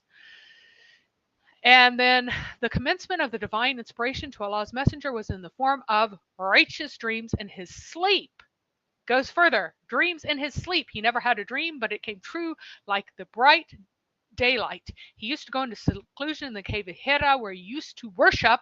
And I like how it adds Allah alone. That is not in the original. He's worshiping in the cave continuously for many days and nights. He used to take with him the journey food for that, then come back to Khadijah to take his food likewise again for another period of his stay until suddenly the truth descended upon him while he was in the cave of Hira. And it's funny, Chouad is still going on and freaking out about fakir and saying, but it means the new definition that religious people give it now, to ponder Allah's signs and creation. Yeah, could not mean that in the time of Jahiliyyah because that was not an established practice. Notice the second half of this. Yeah. You are committing the presentism presentism fallacy, but rather which is he so is the one doing funny it. because even if you were wrong, right? Even if you were wrong, you certainly are not attributing the present definition to the past. No. What I'm saying is that is that he was doing a spiritual meditation practice that existed at the time of Jahiliyyah, which would not be presentism. He's committing presentism and claiming that this is some sort of legitimate monotheistic practice that I guess he got before Allah ever guided him or spoke to him or anything. Somehow he's doing something that's truly, purely monotheistic because it came to him. He farted it out. He just made it up. Very cute. So, oh my goodness. Hey, just like Wad. He's following the example of his prophet. He just makes up stuff and calls it truth. I scream, you scream, we all scream at Muhammad streams. Amen. And this one's good here from Alexander. 46 parts to prophethood sounds as complicated as filling out government forms. Ha! Yeah. One of the ones is probably that you could have sex with tons of women. That's probably one of the parts of prophethood. Yes. All of the prophets got special privileges. They got more wives than any of their followers. This isn't just Muhammad. After all, every Muslim tells us, why are you making fun of Muhammad for having 9 or 11 wives at one time? When King Solomon, the prophet of Islam, had 1,000 wives at one time. You see, Muhammad was practically celibate in comparison. And of course, the problem isn't necessarily that he has 9 wives, although that does say something about him. The main problem is that he contradicts or gives himself a special out to his own revelation about what is the best for Muslim men to do. Apparently, Muhammad is more best than the best, or something like that. Yeah. So, and then again, in Ibn Ishaq, and lots of people miss this, in Ibn Ishaq, he was asleep. He came to me, said the apostle of Allah, while I was asleep with a coverlet of brocade whereupon was some writing, and said, read or recite or proclaim or cry out. I said, read, recite, proclaim what? He pressed me with it so tightly that I thought it was death. He let me go and said, proclaim. I said, what? Proclaim what? He pressed me again. So I thought it was death. So he's being pressed so that he thinks that he's going to die. Pressed as he is sleeping. So where is he? He is lying down and he is being pressed. You've been refuted, Mary. M.S. Hussein says meditation was a common practice. Yes, it was. It is a common pagan practice. Thank you. You are absolutely true that meditation was I don't know why he thinks this is a response, but he said that we have many misconceptions. We've got many things wrong. And he says meditation was a common practice in the pre-Islamic society. Therefore, I can't even guess how this is supposed to be a reputation. Because that's exactly what you're saying, is that Muhammad's just doing what the pagans were doing. That's what I've been saying. Yes, that's my point. That's my point. He is lying down asleep, and he's getting pressure on him so that he thinks he's going to die. Why does he think he's going to die? He can't breathe. He has weight on his chest. He's being pressed. And he's being terrorized. And he says, proclaim. And what? Proclaim what? And I said this only to deliver myself from him, lest he should do it again. And then supposedly he said, proclaim in the name of thy Lord, he who created man from a blood clot. Proclaim that thy Rab is the most merciful, who taught by the pen, taught that which they knew not unto men. I'll talk about what all of these things mean in their contexts in the era and the culture, like the culture of this time before. So I will explain like what all of this means later. We're not going to go into what these words mean or when they were revealed very much until next time, where we will talk about a Christian reads The Surah of the Clot. Oh, yes. We'll definitely Yes. title it that. Yes. A Christian reads. So MS Hussein, I guess, clarified how he thinks he's responding. He says Hanifiya was one form of monotheism. Let's say, for the sake of argument, even though it wasn't, but let's just say for the sake of argument that it's monotheistic. How in the world does that contradict what we said, that Muhammad's just doing what the pagan people were doing? You think that being monotheistic makes you not pagan? Pagan is not a synonym for polytheistic. So I don't know. I mean, I'm guessing that's what you think, is that saying something's monotheistic means it's not pagan. Muhammad was simply practicing the mysticism of his day. He went into this cave trying to have a spiritual experience, a practice which, according to the Bible, is how you contact evil spirits. And he had an encounter with a spirit which he himself thought was an evil being. I know these dots are really hard to connect here. Yes. But can you figure out the problem? Muhammad does a practice associated with contacting demonic spirits, has an encounter which he says himself is demonic, probably because he understood what can happen when you do these kinds of things. And then Muslims say, I don't see a problem here. What are you talking about? You don't understand anything. This is just pure monotheism. Okay, there's demons in pure monotheism. And Muhammad encountered one. You got refuted. You got refuted. Stop sugaring it out. He's really, really stupid. So he's not following the argument at all. Okay, so let's spell out for you. There were pagan practices that came into Judaism, and a mixture of heretical rabbinical Judaism and Gnostic mystical practices, which are pagan, resulted in Merkabah mysticism, which was pagan and was similar to many things that the Gnostics who weren't Jewish flavored were doing. So there's this pagan-y, Gnostic-y practice in Judaism that then influenced the pagan-y, Gnostic-y pre-Islamic folks that Muhammad also did, because it was flavored Jewish, and so he thought was like authentically monotheistic, which is why Hermeticism has such a huge place in Islam, because it's part of this Gnostic-y mystical stuff that Muhammad was doing. So Muhammad was doing a pagan-y, Gnostic-y, Jewish flavored thing, thinking that he is doing the religion of Abraham. Does your brain yet comprehend? I don't care how much it developed and evolved into slightly different things later on. I don't care how much Gnosticism, mystical, heretical Judaism, and Islam influenced each other over time. I don't care how much of these influences happened over time. What I care about is the origin of this weird practice of going to a cave and doing meditation to create a divine encounter. So, now, then the last important point of this is, in Ibn Ishaq, I declaimed it.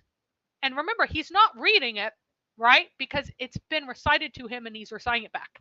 I declaimed it, and he departed from me, and I awoke from my sleep, and it was though these words were written on my heart. I awoke from my sleep. He was asleep, guys, asleep, having a dream, asleep, dream, pressed in his dream. He had this pressure that made it hard to breathe. And then the part from Al-Bukhari, which is part of the same thing,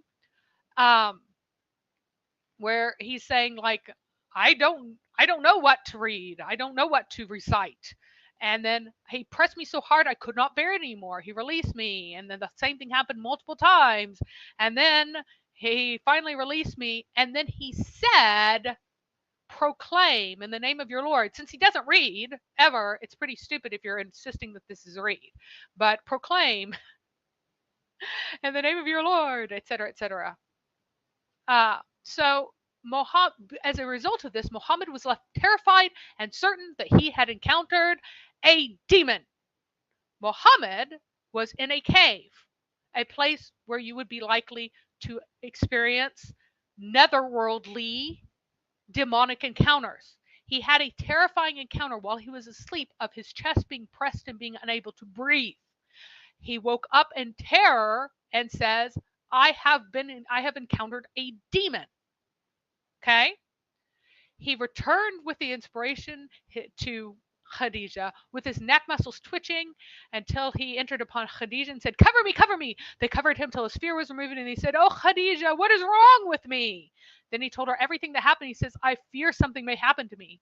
Khadija says, never. So Khadija is more knowledgeable than the being that he encountered and is able to decipher what this is through her great experience of the pagan woman who named her children after pagan gods. She recognizes this clearly. So, never, but have the glad tidings, for by Allah, Allah will never disgrace you, and as you keep good reactions, it's supposed to be relations, but there's a typo in the hadith. Keep good relations with your kith and kin. Speak the truth and help the poor and destitute, and serve your guests generously and assist the deserving, calamity afflicted ones. So it's amazing that Khadija is able to recite a whole bunch of Islamic virtues that Muhammad did not develop for dozens of years, like a dozen years after this. It took him like 10 years to develop this theology that included all these things.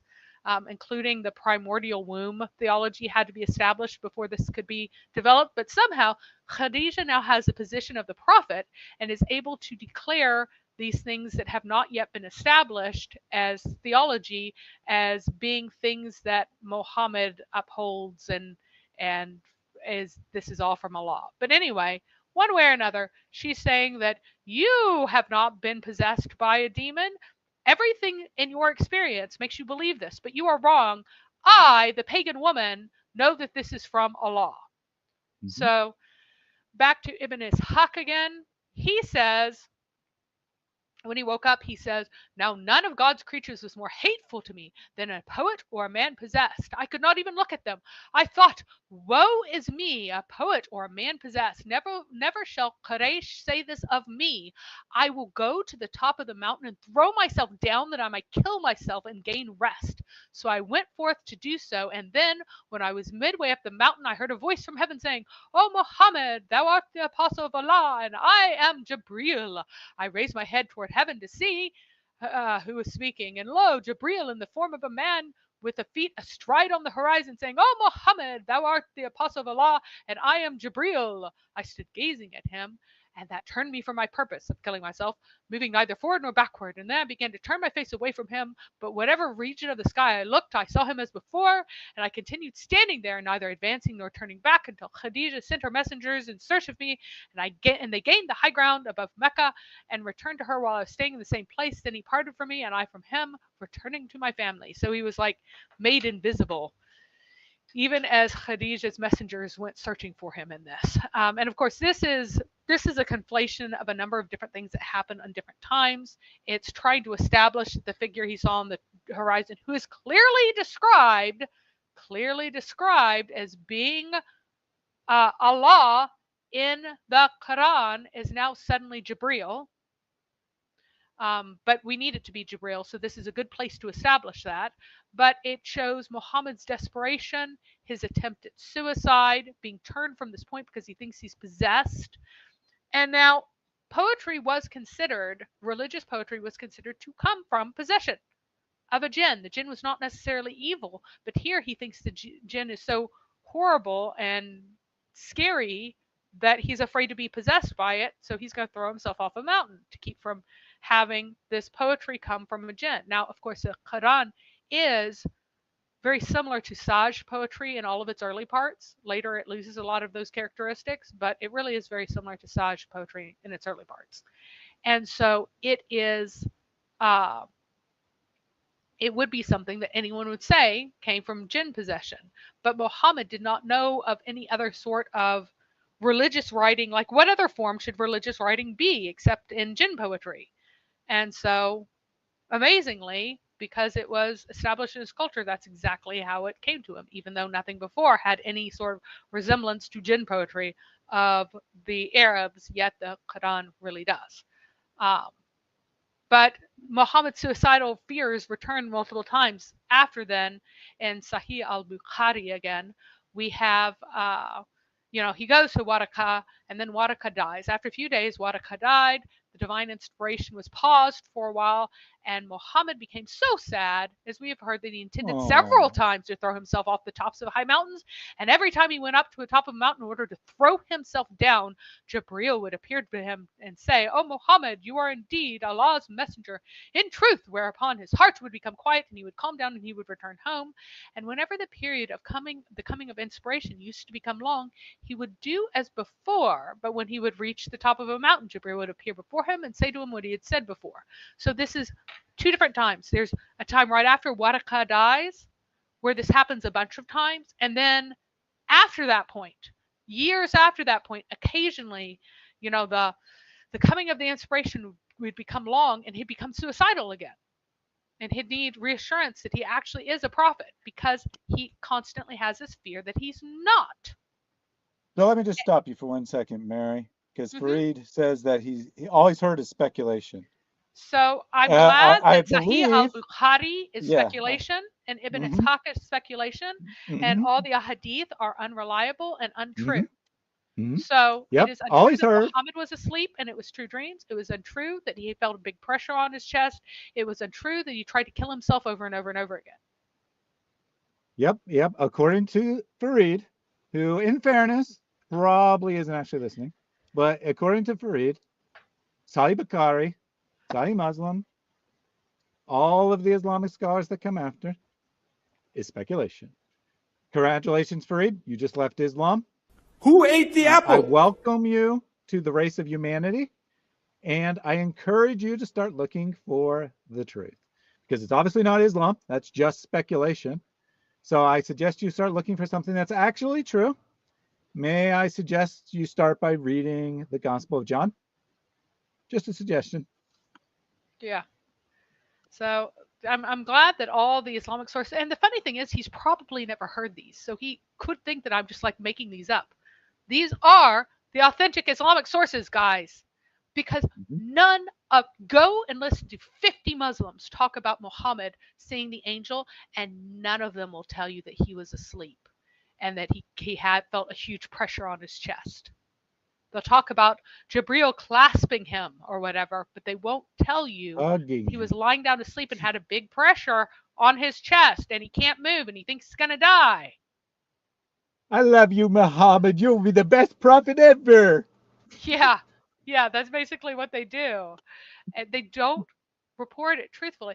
And now, it's interesting. Jay Smith uses this as evidence of Muhammad overcoming things that like they're proud that Muhammad overcame things. What did he overcome?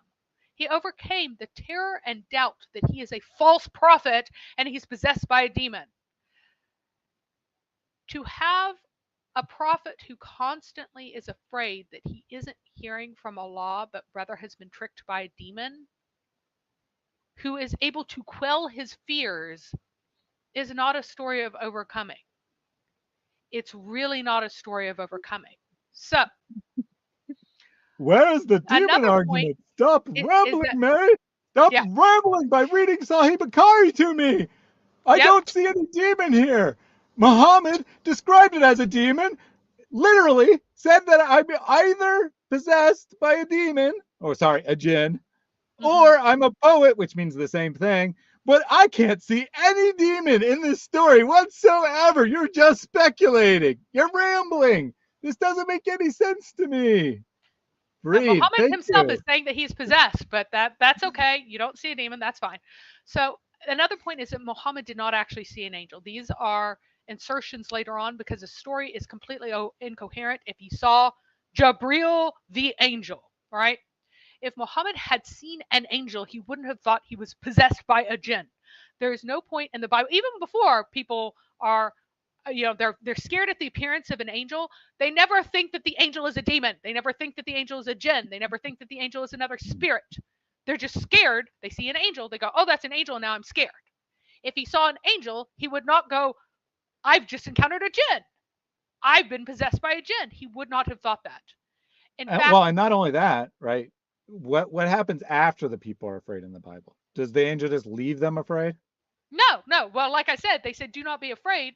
But even without And then the the do not people be afraid and the aren't? reassurance, they never think that the angel is a demon. That doesn't happen ever. They're just scared of the angel. So they never run out of their house or cave or field or farm or wherever they encounter the angel and try to throw themselves off a cliff?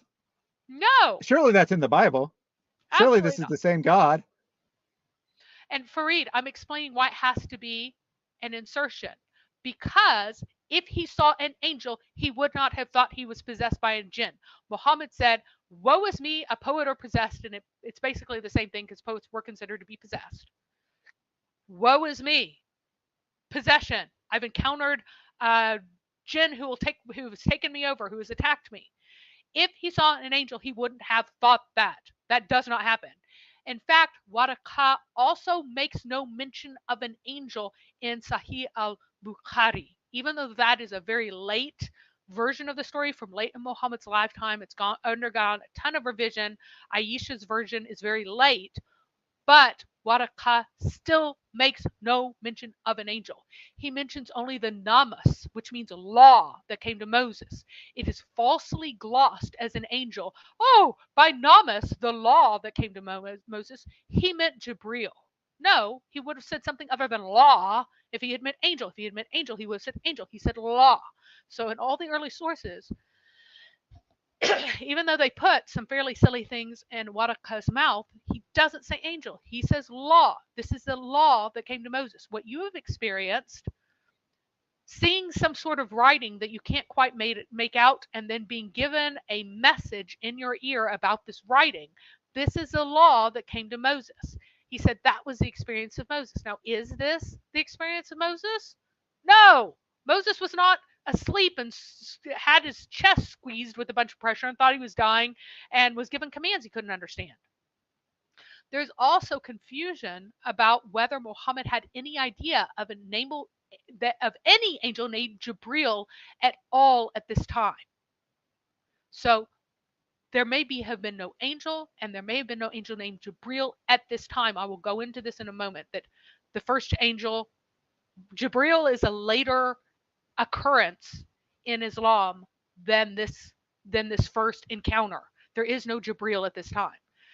The testing of if it's an angel, if this presence is an angel narrative, also isn't needed if you already know you saw Jibreel. If you went, that is an angel and his name is Jibreel, like, you don't need to test to find out whether or not it's an angel or a demon. And here is the account of the test. So Fareed, no, we would not have to. Let me do this. Go ahead. Fareed says, appealing to the Bible won't help you. We all know the Bible is corrupt and unreliable. I was waiting for this. I was shocked that it took so long to get to it. Go for it. So originally, right, according to Fareed, apparently, originally the Bible, when an angel appeared to someone, it didn't say don't be afraid. It said read, read, read. And then terrified people, and they're like, oh, I saw a demon, and they're suicidal. Yeah, then they ran out and tried to throw themselves off a cliff. And then somehow this became corrupted to say, do not be afraid. Absolutely hilarious. Absolutely hilarious. And of course, this is all begging the question. Well, okay, so I normally wouldn't do this, but since he was early on just like flipping through his list of fallacies and pointing to one at random, this is called the appeal, or the ad populum fallacy, appealing to the majority. Not that the majority know that the Bible is corrupted and unreliable. That's not actually true. But claiming that we all know the Bible is corrupt and unreliable is an ad populum fallacy. You are appealing to what people think, maybe like you and your family and friends or something, maybe that, or maybe it's just you and all the demons in your head, right? Maybe that's what the we is. Maybe you're just like Allah, who constantly says we to refer to himself because he's a legion of demons. I don't know. But whoever this we is, right? You having an opinion about the Bible corrupt and unreliable is not an argument. You can't say that the Bible is corrupt and unreliable, and your argument is, we all know this. That's a fallacy. But forget about the Bible. Just forget about it, right? It's irrelevant to the point. Yes, we mentioned that the Bible describes angels in a particular way. Just use your own common sense. Which one of these sounds good and genuine? A angel that causes you to want to commit suicide and makes you think it's a demon? Or an angel that says, do not be afraid, and then comforts you and allows you to receive revelation from God in a sound state of mind? Which one sounds more legitimate to you? I know, it's hilarious. All right, so let's go. I know Jibreel, by the way, really does come from the name Gabriel, but he doesn't know this word yet. Muhammad doesn't know the name Jibreel at this time, and I'll give evidence for that in a moment. So here's the testing of an angel, whether or not this is an angel narrative about Khadijah, and this has hilarious implications in Islam. So I'll explain the implications in a second. Muhammad says, I came to Khadijah and sat by her thigh and grew close to her. She said, "Oh, Abdul Qasim, Qasim, where hast thou been? By Allah, I sent my messengers in search of thee, and they reached the high ground above Mecca and returned to me." I said to her, "Woe is me, a poet or possessed." She said, "I take refuge in Allah from that, O Abdul Qasim."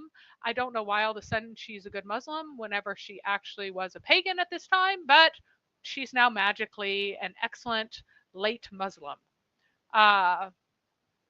Allah would not treat you thus, since he knows your truthfulness, your great trustworthiness, your fine character, and your kindness. This cannot be, my dear. Perhaps you did see something. Yes, I did, I said. Then I told her of what I had seen, and she said, "Rejoice, O son of my uncle, and be of good heart. Verily, by him in whose hand Khadijah's soul is." And remember, guys, in Jahiliyyah, she was such a pagan that her dead babies are in hellfire, according to Muhammad. Her dead babies are in hellfire. So she is a pagan, but now she's a nice Muslim because she's the one who convinces him that he doesn't have that he's not being possessed by a demon, but rather he has seen something true from his Lord. Right? I have hoped that thou wilt be a prophet of this the prophet of this people. So already we have this odd idea that every people has a prophet that Khadijah is asserting. Then she rose and gathered her garments. And then it says later that and then goes to Waraka, and then there's a Waraka bit there. So that's the first part where he thinks he's possessed in Ishaq, and then we have this other portion where the actual test comes in. I heard my mother, Fatima, daughter of Hussein, talking about this tradition from Khadijah, but as I heard it, she made the apostle of Allah come inside her shift, and thereupon Jibreel departed, and she said to the apostle of Allah, "This verily is an angel and not a Satan." So come inside her inner clothing so that their bodies were together and they were naked. And then another version of that same thing, because the angel could not stand to be around nakedness, right? He's too pure to be around nakedness. Then another one says on Khadijah's authority that she said to the apostle of Allah, "O son of my uncle, are you able to tell me about your visitant when he comes to you?" He replied that he could. So whenever he sees this being again, he would tell her. She asked him to tell her when he came. So when Jibreel came to him, as he was wont, the apostle said to Khadijah, and remember, right at this point, he's seeing this thing and still thinks it's probably a demon. But he says to Khadijah, "This is this being who has just come to me. So get up, O son of my uncle, and sit by my left thigh." The apostle did so, and she said, "Can you see him?" He said, "Yes." He said, "Then turn around and sit on my right thigh." He did so, and she said, "Can you see him?"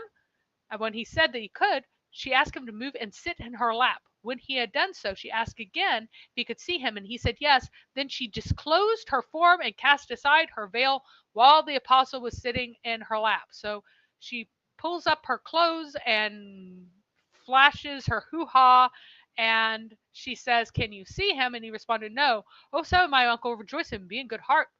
By Allah, he is an angel and not a shaitan," because shaitans could be in where there are naked women, but angels are too shy and have to run away. And this leads to some very funny theologies where angels can't see you in the bathroom and angels can't see you having sex, but Satan's can.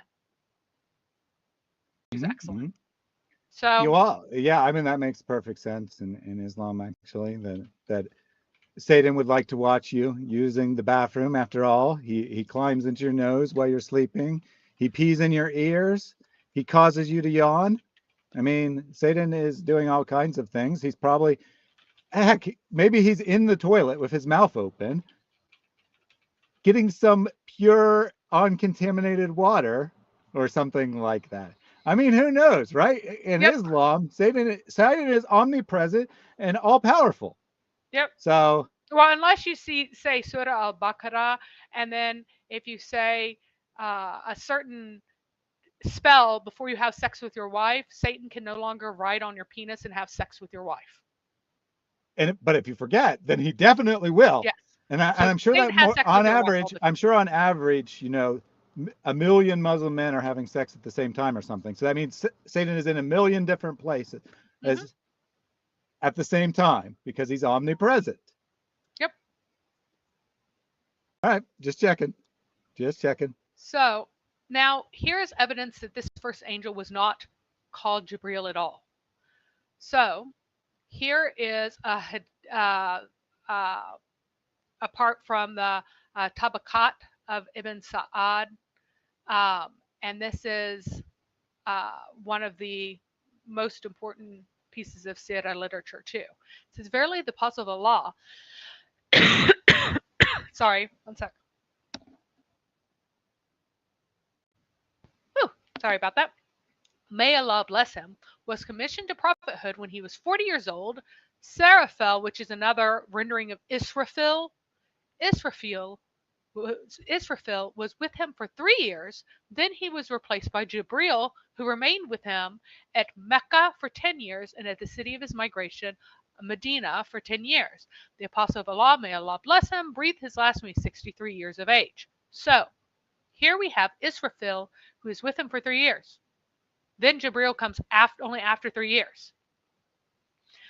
Then he immediately gives a different hadith with a correction. He says, I related this tradition to another guy, Muhammad ibn Umar, and he said, the learned men of our city do not know that Israfil had been with the Prophet. May Allah bless him.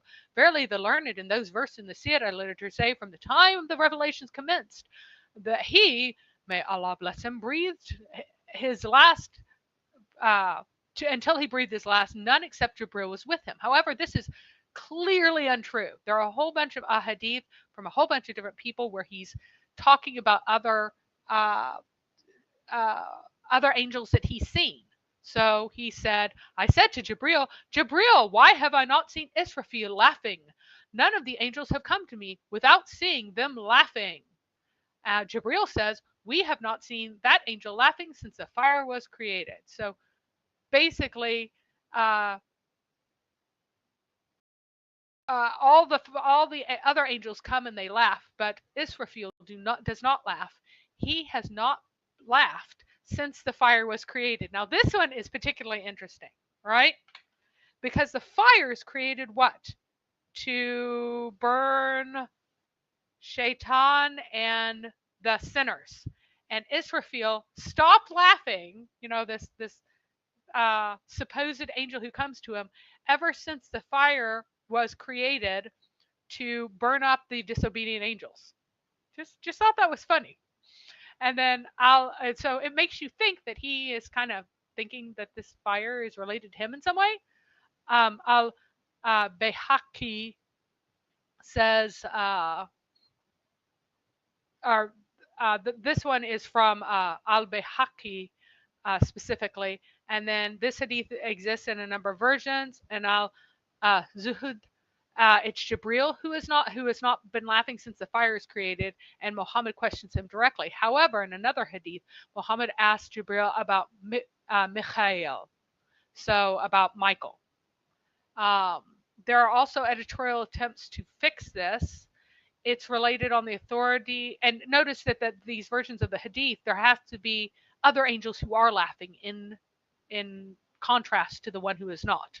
That's required, right? So there are various editorial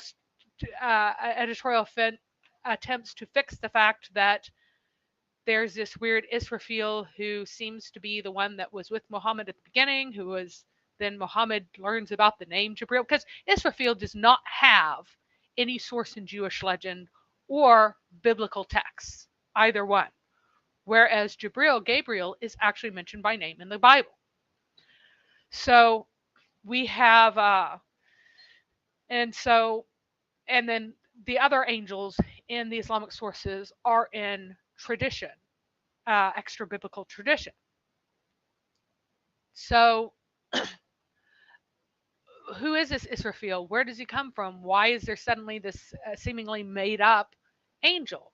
And so, trying to make it seem less like he's made up, we get the version is that Israfil was associated with the messenger of Allah for 3 years before he received any revelation. So before he ever had the Wahi come, those 3 years, they got confused. They weren't the first 3 years of his prophethood. They were 3 years before. There was this angel who was just hanging around him and talking to him all the time before he got any revelation. Since an angel talking to you is receiving revelation, I don't understand what he's doing, but whatever. The messenger of Allah was aware of him, but could not see his person. So he was again, aware of him, but could not see his person. The kind of presence that you have when you have sleep paralysis demon dreams, where you have this vague presence that you know is there, but you can't look directly at the presence. Yeah, can't see details. After that came Jibreel. Prophethood descended upon him when he was 40. Israfil was associated with prophethood for 3 years, and he used to teach him the word and the deed, but the Quran was not revealed by his tongue. So he's being taught, but not taught things to be recited. So there's phase 1, where he's hearing from angels and being taught about his Lord, and then the Quran does not come until sometime after that. After 3 years had gone by, Jibreel was associated with Muhammad's prophethood, and the Quran was revealed by his tongue for 10 years in Mecca and 10 years in Medina. So this one has the Wahi come 3 years without actual Islamic texts, and then 10 years of Islamic texts from Jibreel. So this one combines the two in a way that is really not compatible with the standard story, that when he was in the cave, he got the Surah of the Clot word for word at that moment. There is also issues with the idea that he got that Surah word for word in that moment, apart from this weird Jibreel, Israfil, lack of clarity, the fact that he doesn't know really what he encountered, what was going on, and all the rest of that. And that is that there is not even a universal tradition that the Clot was the first surah. This is a problem. We ought to know what the first surah was, if that's when the prophethood arrived, and it happened in the cave. So Abu Salama said, which surah of the Quran was revealed, or was asked, which surah of the Quran was revealed first? He said, oh, you wrapped up one. That is not the Clot. That is a different one. Indeed. He says, I have been informed that it was the Clot. So there is this uncertainty as to which one was the first one. And this uncertainty arises because the surahs, as they are today, did not begin to be recited until well after the cave incident. First, Muhammad was like, oh, I'm a prophet. And then later, there were actually things to recite. There is a delay, and part of that delay is also in Waraqah saying that if I live until your prophethood is revealed, or until that law comes, until the moment that it happens, then I will support you. That means that nothing of substance had been revealed yet, because he has nothing to believe in. There's the question of whether or not Waraqah, is he in hellfire? Is he in Jannah? Because prophethood had not truly been revealed at the time that he died. So there is no Quran, there is no thing of following yet at this time, even though Waraqah says, oh, you're a prophet. He doesn't have any prophecy yet. He doesn't have the revelation yet. He doesn't have it with him yet, or else there wouldn't be a question of whether or not he is in Jannah. Or else Waraqah would not say, when you are revealed, I'll support you kind of thing. Not just when the people oppose you, I'll support you, but it's about him becoming public or becoming known. Or who ate the apple? So that didn't happen yet. So these elements would have been familiar to all ancients. And here is the other version of this picture where you can clearly see what's going on. You're asleep or you're on the edge of sleep. There's a presence that is not seen clearly. You have a heavy pressing weight on your chest, making it hard to breathe. You're not able to move. There are ominous messages that are spoken to you. There are sexual or invasive acts sometimes. Today, it's often interpreted as an alien abduction. Back then, it was universally interpreted as a demonic experience. The word nightmare comes from the term nightmara, and where Mara is a sleep demon. So what we call nightmare now, which is a bad dream, no, that meant like the sleep paralysis experience previously. Even today, sleep demons are considered to be jinns in Egypt and in many other Islamic countries. It's absolutely a belief that when you have this experience, jinn are coming for you. And that is what every single person that Muhammad spoke to, except his wife, would have said at that time when he described this experience. It was familiar. It was known. It is pretty darn high frequency too. And before you go on, I want to make a point here. Okay. So someone might today say this is just misunderstanding. It's a medical phenomenon, blah, blah, blah. That's irrelevant, right? Whether he's actually attacked by a demon or not is irrelevant, because every person of his day would have understood it this way, which is why Muhammad understood it this way, right? He understood based on what he had, whether it was an actual demonic attack or, harmless sleep paralysis, he thought it was a demon. Now, ask yourself this question. Would someone make up a story that every single person of their time would interpret as a demonic attack as the origin story of their religion? No sane person would do that. And yet, this is the origin story of Islam. If there's any true story in any of the Islamic texts, I think it's this story. Now, I think there's more than one true story. Don't get me wrong. But I think that this is the most certain of all the stories in the Islamic texts is the origin stories. Muhammad legitimately thought, right? He legitimately was trying to do some spiritual crap, legitimately thought that he'd encountered a demon, and legitimately tried to kill himself, and then was convinced by his wife otherwise. That, I think, is 100% certain. That's as certain as anything in history. Whether you think that demons exist or not is irrelevant here, right? Every atheist should agree with this statement, that this is what Muhammad thought, that he was attacked by a demon. And all the Muslims in the chat are like, this is irrelevant. You are making assumptions. Angels could behave this way if they wanted to. Every person that Muhammad told this story to would have been like, man, you were attacked by a demon and you lived? Yep. That's what they would have thought. Yes, that is absolutely what they would have thought. Absolutely. To every ancient. And I'm putting here how ancient this belief was in the Middle East and its continuity.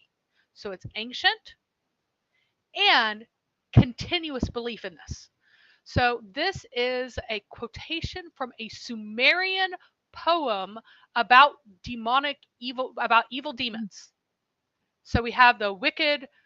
Sorry, I want to pause you for 1 second, because MS Hussein, who's at least vaguely made some attempts to respond to this, says she's quoting commentary. LOL. Interesting. I'm quoting a hadith and sirah literature and the tafsir that contain a hadith and sirah quotations. So these are all a hadith quoted in various things. So let me ask MS Hussein this. How did you learn about Islam? Did people give you their commentary on what Islam teaches? Or did you have divine revelation into your head from God as to what Islam teaches? You think this is an argument? Seriously? You think this is an argument? That was just commentary on what the first surah was by those two Muslims in Sahih Bukhari. LOL, who would quote that to determine what the first surah was? I mean, yeah, technically it's those guys' opinions, right? What else is you going to go on? Your personal revelation? You're either going to have to go on what people said in the past, which is how history's done, or you're going to have to rely on your own personal feelings and revelation. And we're the stupid ones for taking the sources seriously, doing what every Muslim's supposed to do, and believing the content of the Sahih. That makes us LOL to you. And that makes us laughable. Well, I mean, I kind of does. I mean, who in their right mind would take the Hadith seriously? But every Muslim's supposed to. Breakfast guy. Why don't you? Mary and her shuffles deck, quoting Muslim scholars, Muslim sources. How dare she quote Muslim sources? All right. Oh my gosh. Seriously, guys. Seriously. So,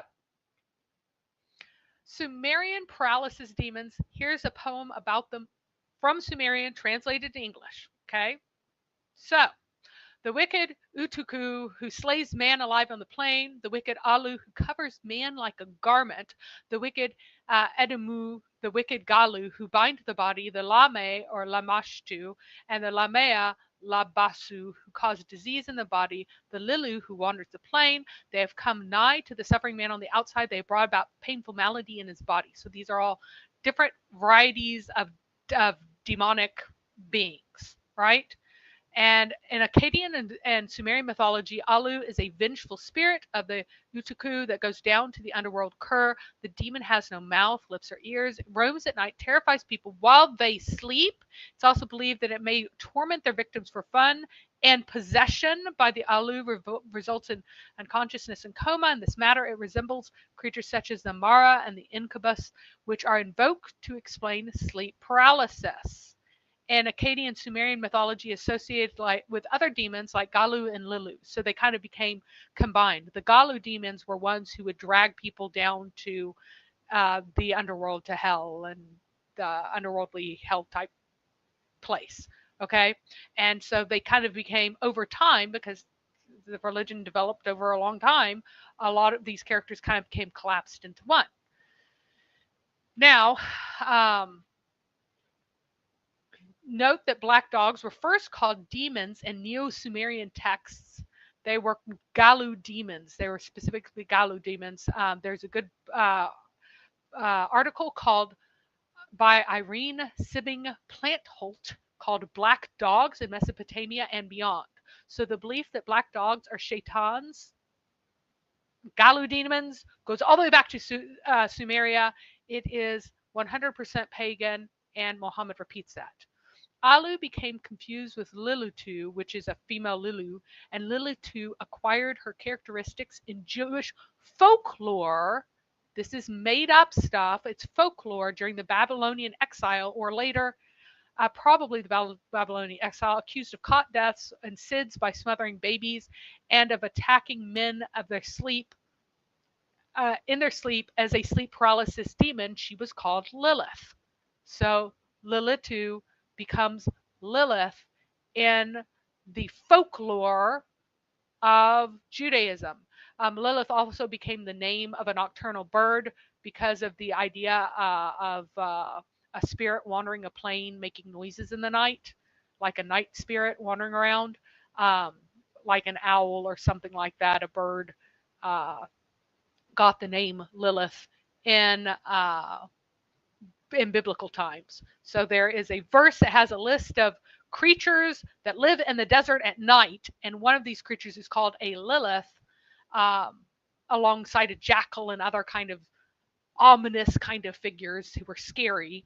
And it's referencing the animal that is named after the demon because of human tradition, right? Other Lilith folklore of the High Middle Ages is downstream of this original Lilith, who smothers babies and crushes men's chests and makes them unable to breathe and is a nocturnal sleep demon.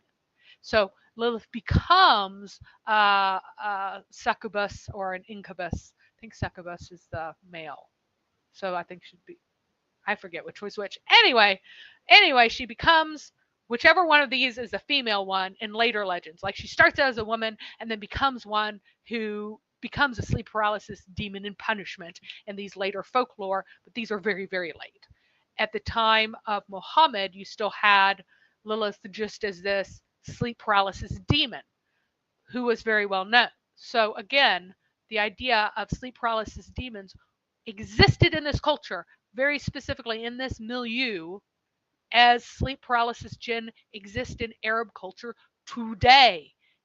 From Sumeria onward in the Middle East, this experience is considered to be demonic.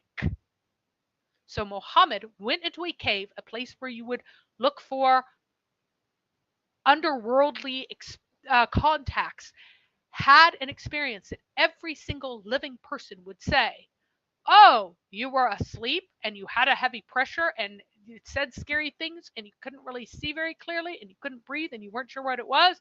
That's a demon, which is why Muhammad ran out of the cave going, I encountered a demon. It's not very hard, guys. So, what's really one of the funniest parts of the ahadith is that we have the occasion of the revelation of part of Surah 93, which is hilarious. So Muhammad became ill and he did not stand in prayer for a night or two. Keep in mind that in the early part of Muhammad's revelation, he got all of his visions while he was doing these repetitive, constant prayers at night, and he was massively sleep deprived and, making contact with nocturnal forces, also underworldly. And he was hallucinating because of lack of sleep, because he felt like he was forced to just stand and recite all night until that was abrogated. And then because he could not stand and recite through the night, over and over and over and over and over and over and over again, he didn't have this experience. And a woman came to him and said, oh, Muhammad, I think that your devil has finally left you. Then Allah reveals, your Lord has neither forsaken you nor hates you. So she says, your devil has left you. And Allah says, your Lord has not forsaken you, which is extra hilarious. And look at all these folks who have this hadith. Al-Bukhari, Muslim, Al-Tirmidhi, Al-Nasa'i, Ibn Abu Hatim, Ibn Jarir. They all record this hadith. Okay? It's hilarious. But she was being sarcastic, Mary. Yeah, well, I hear from Muslim. But he doesn't say, your Lord has neither forsaken nor hates you, and he is not a jinn, but he is a true Lord, he is a true God. No, it's just extra funny. It's extra I want to be fair, and so that's a possibility, that this woman is mocking Muhammad and is calling Allah Satan. But Allah doesn't deny it. He doesn't. Your Lord hasn't forsaken you, right? But she says, "Where your Satan isn't here." She says, "Your Satan isn't here," and Allah replies, "I'm here." Yeah. That's the entirety of it. So whether she's sarcastic or not, Allah replies, "I'm here." This is one of Anthony Rogers' favorite things. One of David's favorite comments is about how nobody knows when the night of power is, which is so important. Like, what kind of religion is this? And one of Anthony's favorite ones is, your devil has finally left you. Your Lord has not forsaken nor left you. But she was serious. She was not sarcastic. The reason they did not follow him is that they did not believe that he was a prophet. What did they believe? They believed that he was telling tales of the ancients, and that he was doing sorcery, and that he was possessed.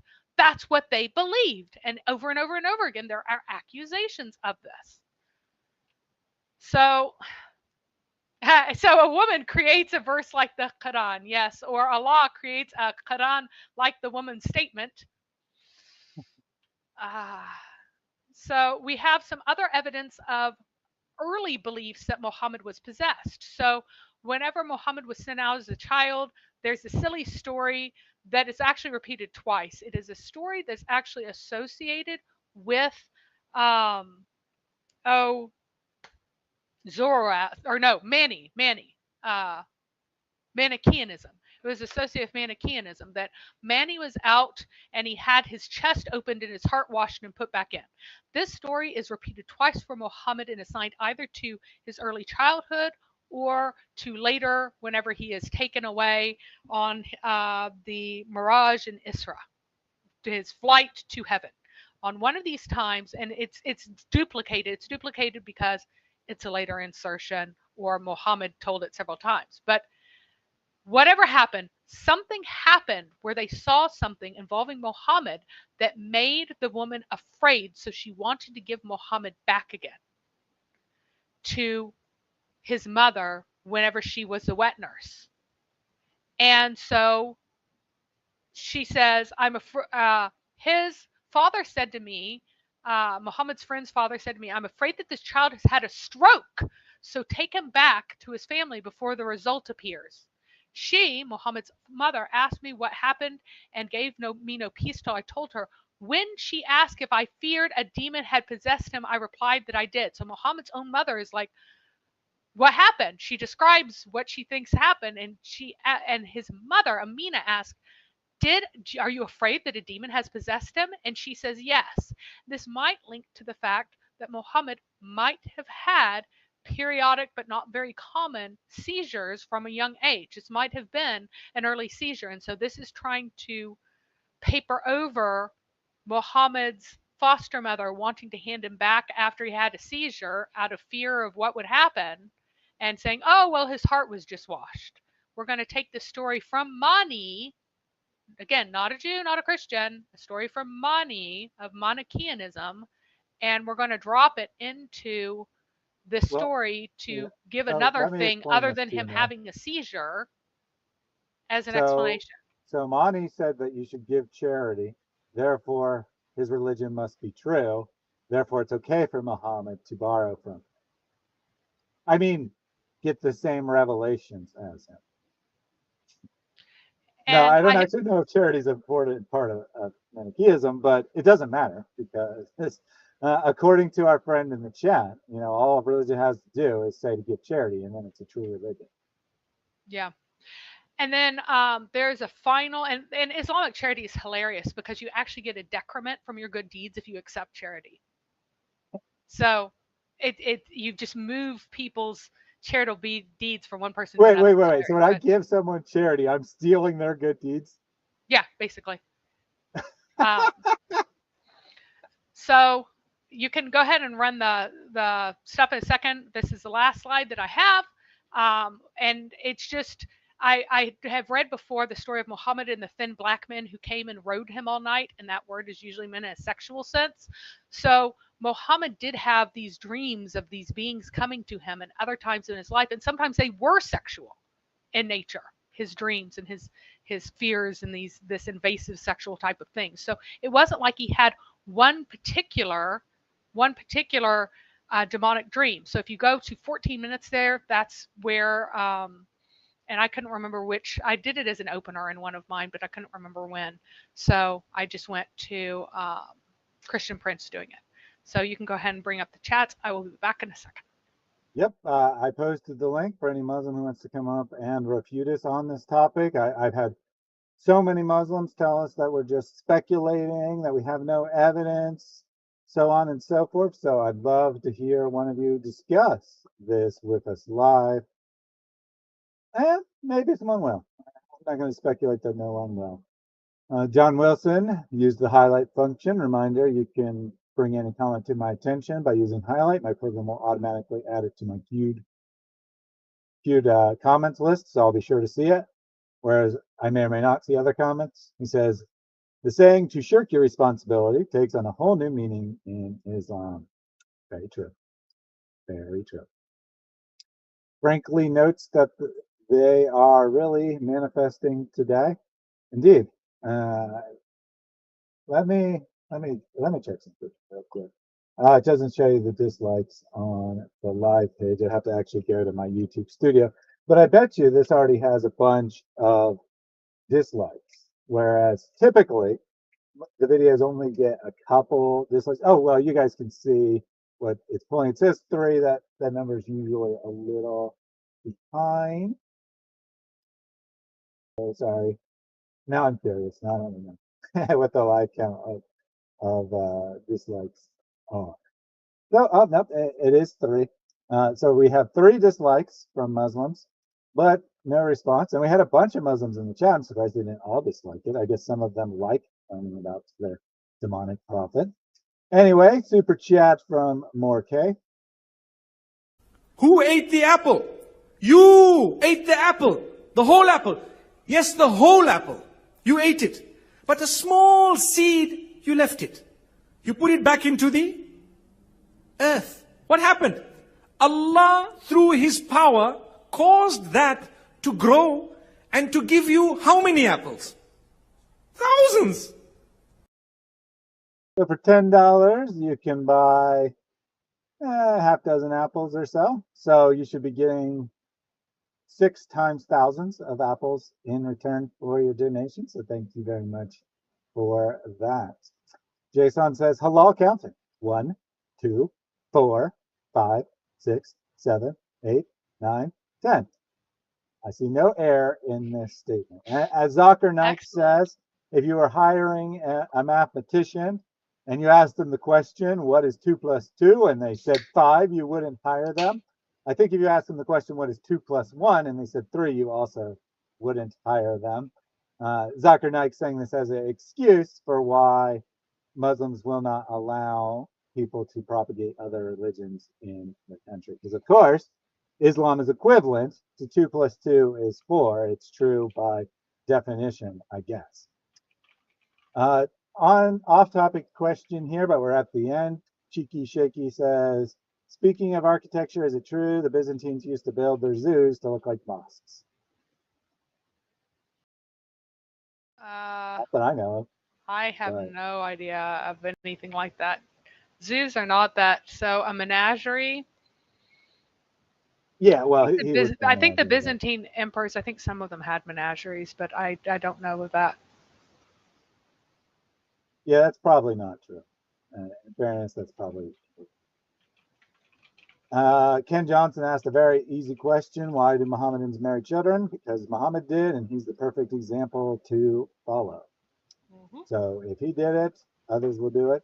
Of course, most Muslims don't desire to marry children, so they will refrain from doing so, even though Muhammad's example. But those who have the desire will be like, Muhammad did it. I'm all in.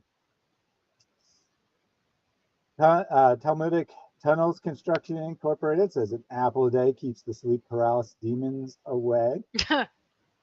In response to our last super chat there. I like it. Since there's no evidence that Muhammad ate any apples, that's probably true. For him, at least. More K, get a super chat. Wasting your time on social media is one of the best deeds a Muslim can do. There's a huge need for it. You know this and I know this. So that makes the reward even greater. So give generously and Allah Azza wa Jal will give you even more. So I don't think that the audience heard what you said there. So repeat that in a second here. Morkay says for the swear jar. Well, thank you for that and all your support. So Mary, what did you say about our Muslim friends in the chat? I said suddenly they're all gone. They all ran away. All of you guys have got your tails between your legs, walking away. Indeed. So interestingly, we can't clip. Sir Robin ran away. Sir Robin ran away. When danger reared its ugly head, Sir Robin turned its tail and fled. That's enough pausing and different things, and in a different key. It should be fine. So Fareed was here, I don't know, since about 30 minutes in maybe. So he was here roughly 3 hours and 45 minutes, let's say. After he made this comment, which was why you were still talking, you had a couple slides to go. Or it's a nice theory. I look forward to the next string out of the fake moon landing. I said, Fareed, will you come up and discuss this with this live when we open up the live chat in a few minutes? And he hasn't made a comment since I said that. I think he probably actually literally ran away when I mentioned that we were going to open it up for callers in a minute. After being here 3 hours and 45 minutes. Now, our other, some of our other Muslim friends, they left earlier, and I would not necessarily expect them to stay to the end. Your mic changed. It's muffled. It does seem a little bit more muffled when I came back. So it's weird. I didn't change anything. And two people said it, so I'm sure it's true. I don't know. Maybe I bumped the cable or something when I went upstairs.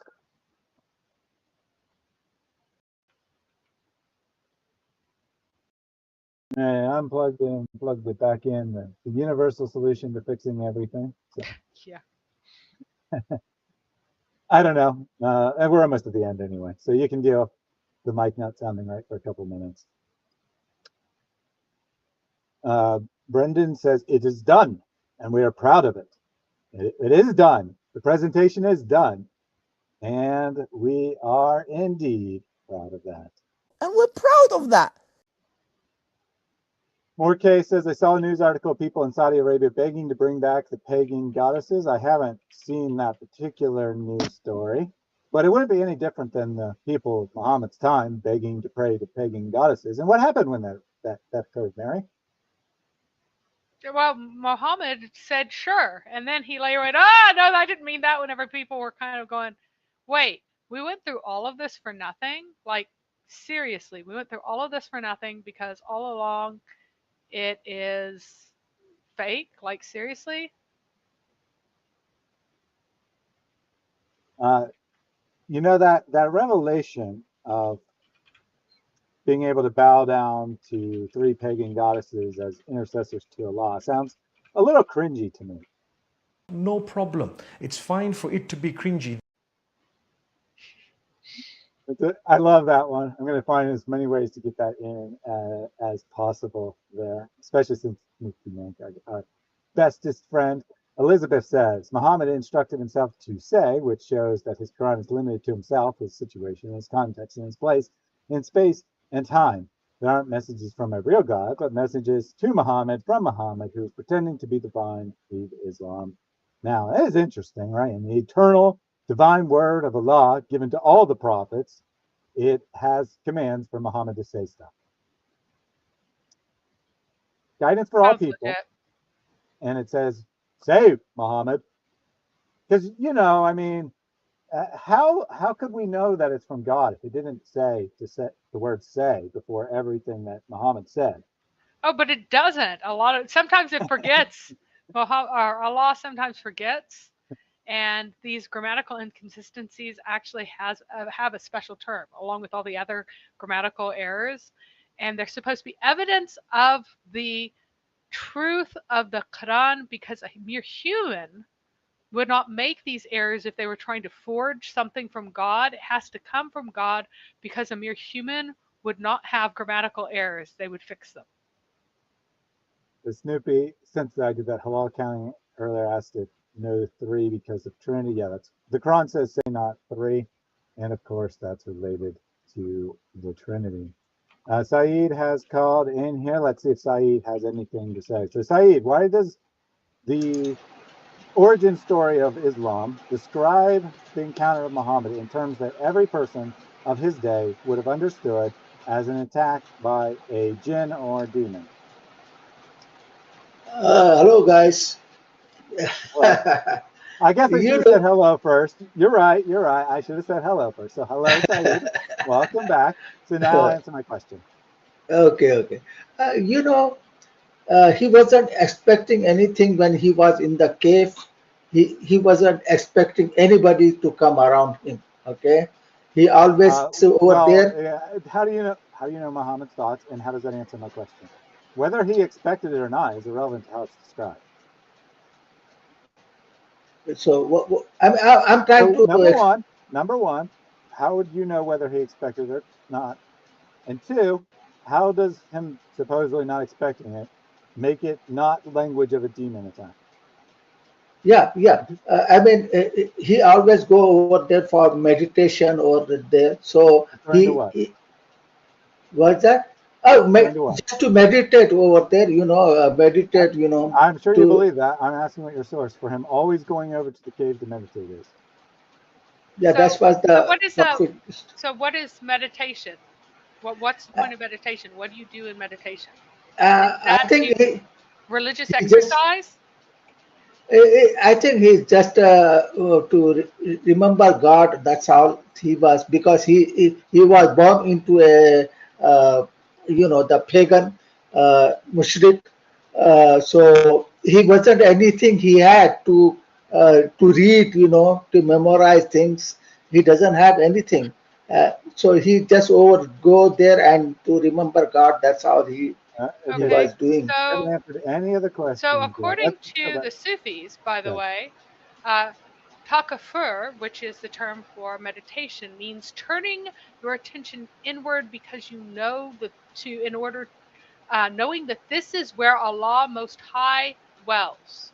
We turn the eye of our awareness inward toward the heart, knowing this is where Allah Most High dwells. So this is a point to drop deeper and deeper into this existence. We need the process is more akin to the feeling or sense of being in our heart than dropping deeper and deeper into this existence. We feel our heart being enveloping, embracing, and dissolving the limited sense of I. We begin to see that this I is a formation of energy and concepts drawn from the deeper ocean of self, which is not our self, but pure existence beyond a name. And the state let go of all identity and self-imagery, even religious identities, which are the solitary rafts on this endless ocean. Let go of all resistance, which is the sense of I, and allow your own attributes to melt into the attributes of Allah. Allow your limited self to pass away into the reality of Allah. That is a process of meditation according to the Sufis. That is what Muhammad was doing. He was seeking union with the reality of Allah, which would be basically what the Merkaba mystics are wanting to. They're wanting to unite themselves in such a way that they are able to pass into the throne room of God and see God himself and get this vision of him. So he was doing this mystical act which involves a communication with the divine reality. Again, Takafur of the highest level is a state in which the dervish is completely and consciously absorbed in truth, capital T, meaning God. The Gnostic eye of the dervish is open, gazing upon the divine reality. At this level, Allah is the one who sees as only Allah can see. So you're seeing in term as Allah, essentially. You're the one who sees, but Allah is really the one who sees. So 1 hour of this is better than a lifetime of contemplation, according to Muhammad.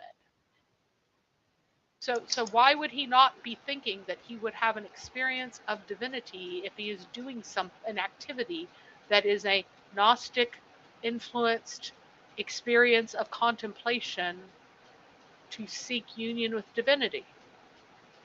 No, Mary, he wasn't doing anything what you're saying. So Mary, you said way too many words. He just So he let me just say that that's not true, Mary. So why don't you ask him one simple question? So was he doing takafur?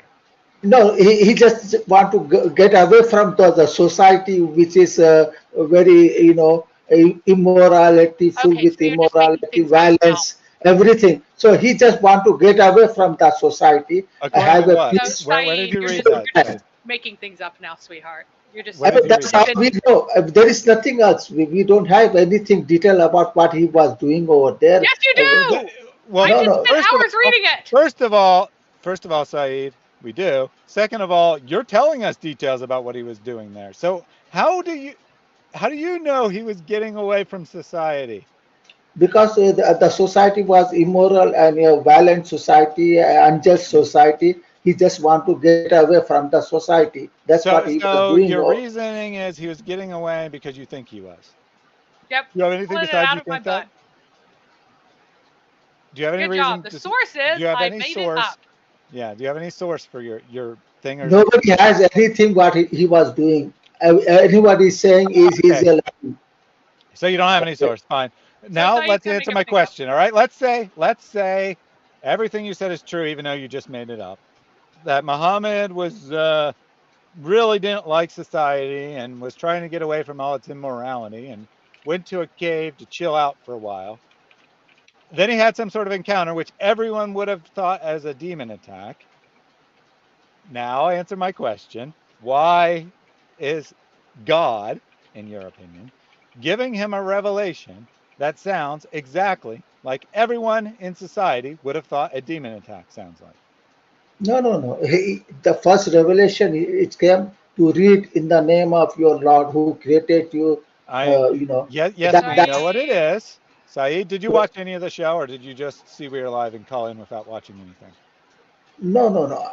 But what I am saying, what what we believe to be first, I don't know what first that means. verses. Did I you, don't know. I Saeed? don't, Just tell me. Did you watch any of the program or not? look, it's 4 hour. I don't think I could watch 4 hour. Okay, so you Just didn't to watch make it. anything, so you have Bye, no idea of any Saeed. of our arguments, No, no, and you're just wasting listen. our time. You can't Look, respond to something I you can. didn't watch. You can't respond to something you didn't watch. So we do have some Muslims back in the chat, some actual Muslims. Hussein here is an actual Muslim. Weak argument. So maybe Hussein, he can come up call in. and talk to us.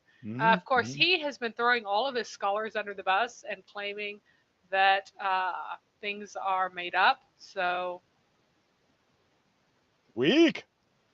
I don't know what is weak, but can, something is come up and weak. talk to us. He has refuted everyone, especially Andrew Martin.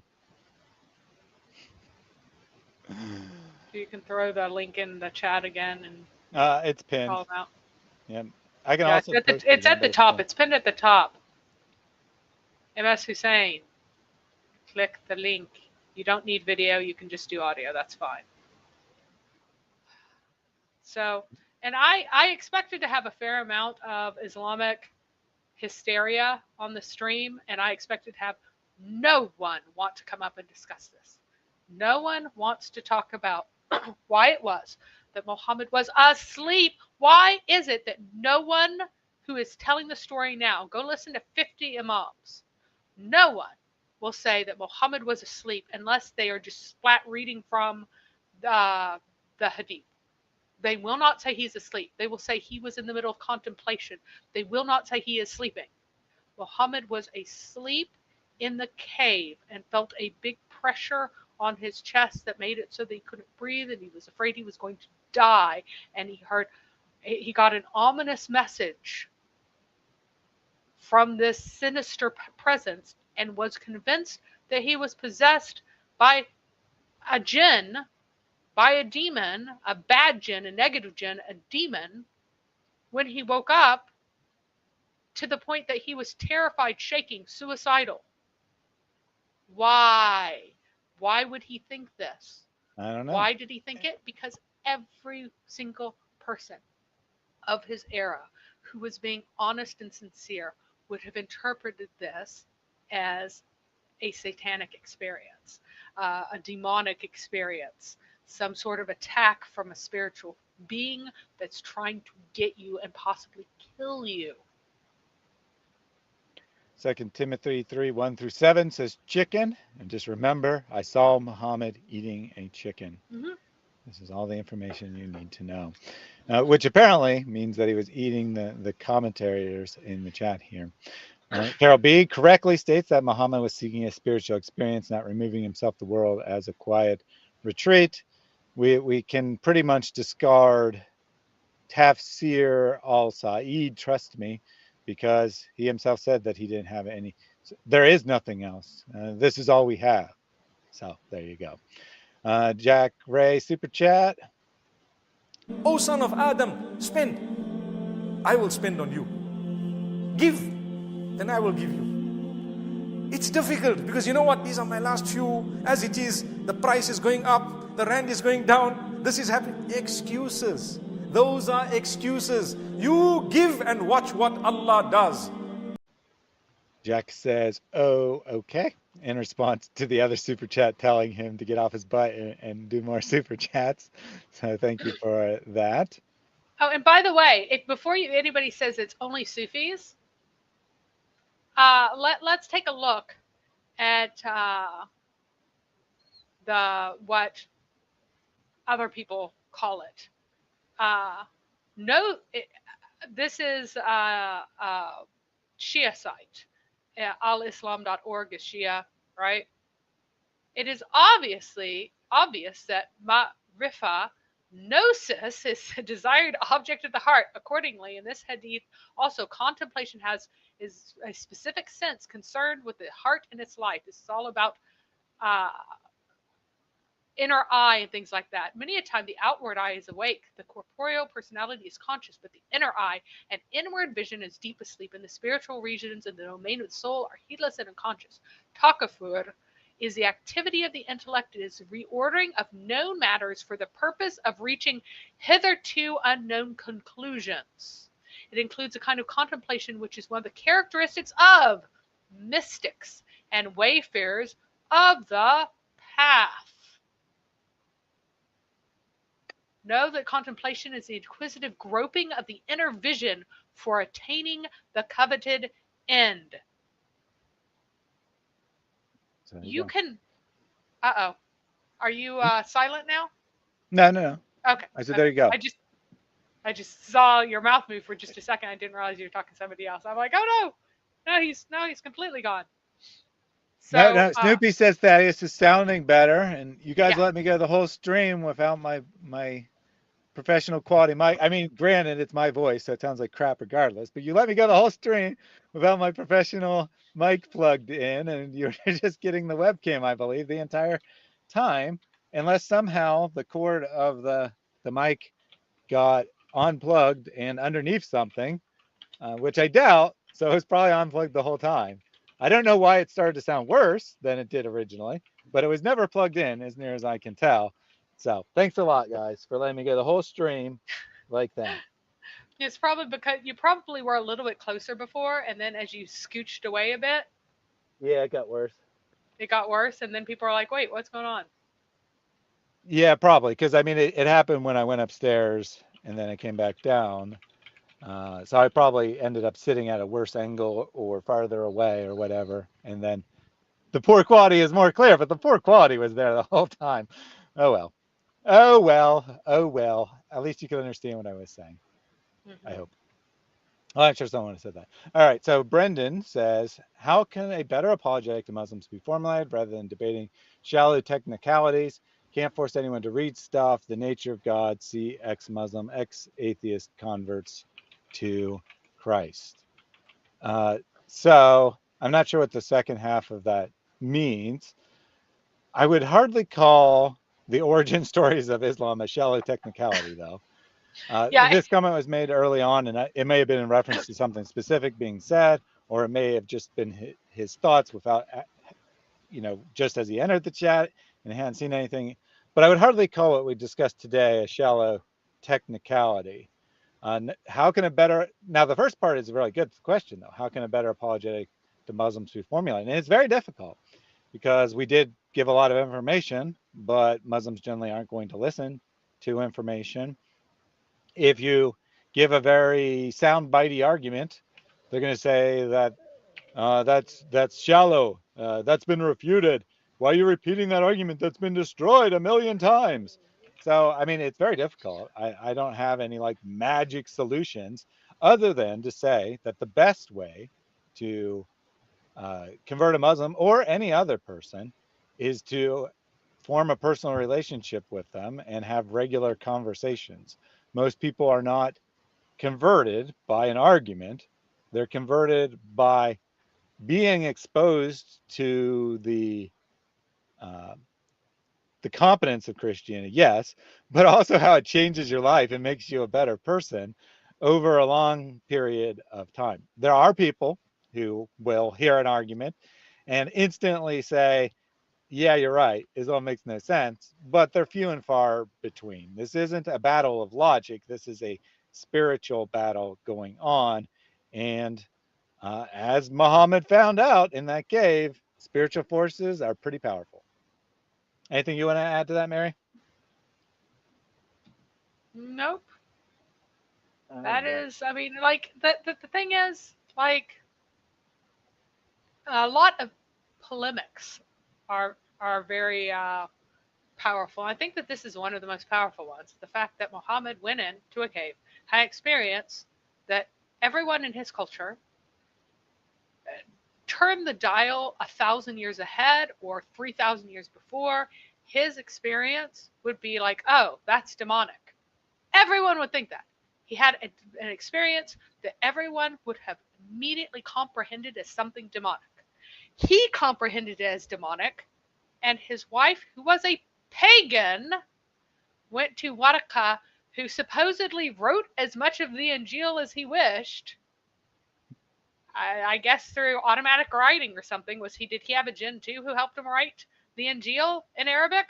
Who wrote as much of the Injil as he wished, convinced him that he wasn't, and yet he continued to have doubts and think that, wow, maybe that this is a demon after all, consistently for a short period of time after Wahi died, and then periodically for an indeterminate amount of time. So 2 Timothy, I know I caught up your comment.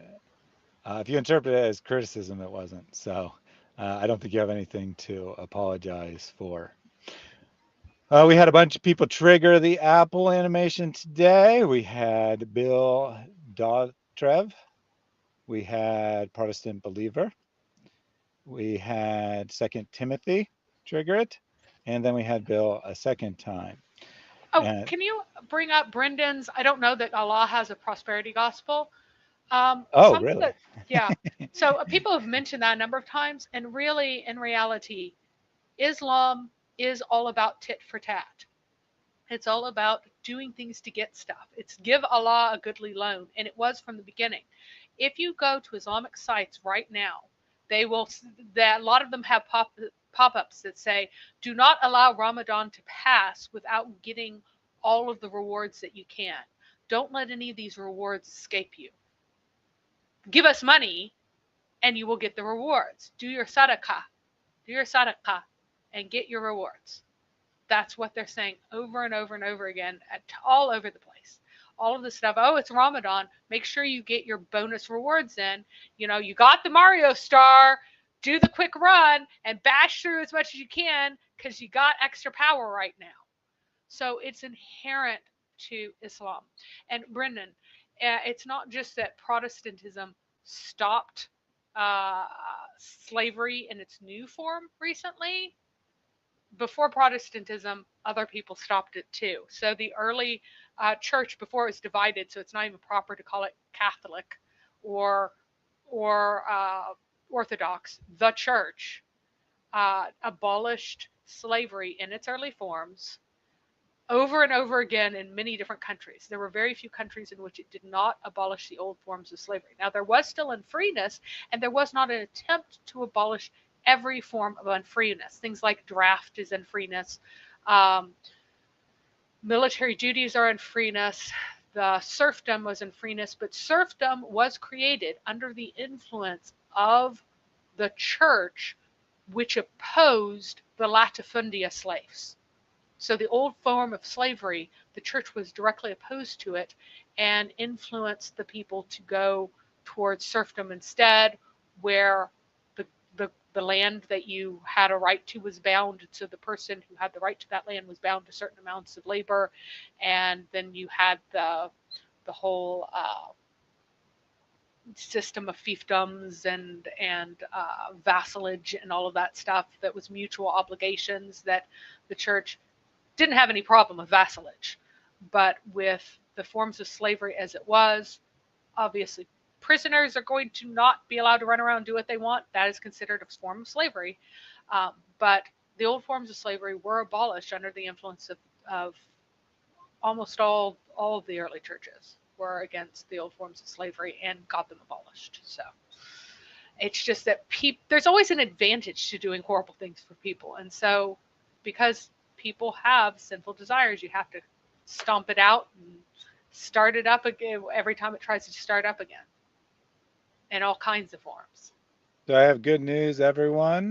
Zayd Ali was here and he said, I am sick and tired. I think he meant sick and tired. Probably a autocorrect there. Sick and tired of Christianity propaganda somehow regarding to Jesus scenario over and over through social media channels. So I said good news because apparently Christian outreach is reaching Muslims like Zayed Ali. So good news, good news. Now bad news. As soon as he came in, he said, "Thank you so much for your attention to get my comments be read for some followers. Goodbye for now." Zayed Ali never wants to talk about anything ever. He just wants to come in, leave some pointless comments, and then leave. So yeah, good news and bad news there.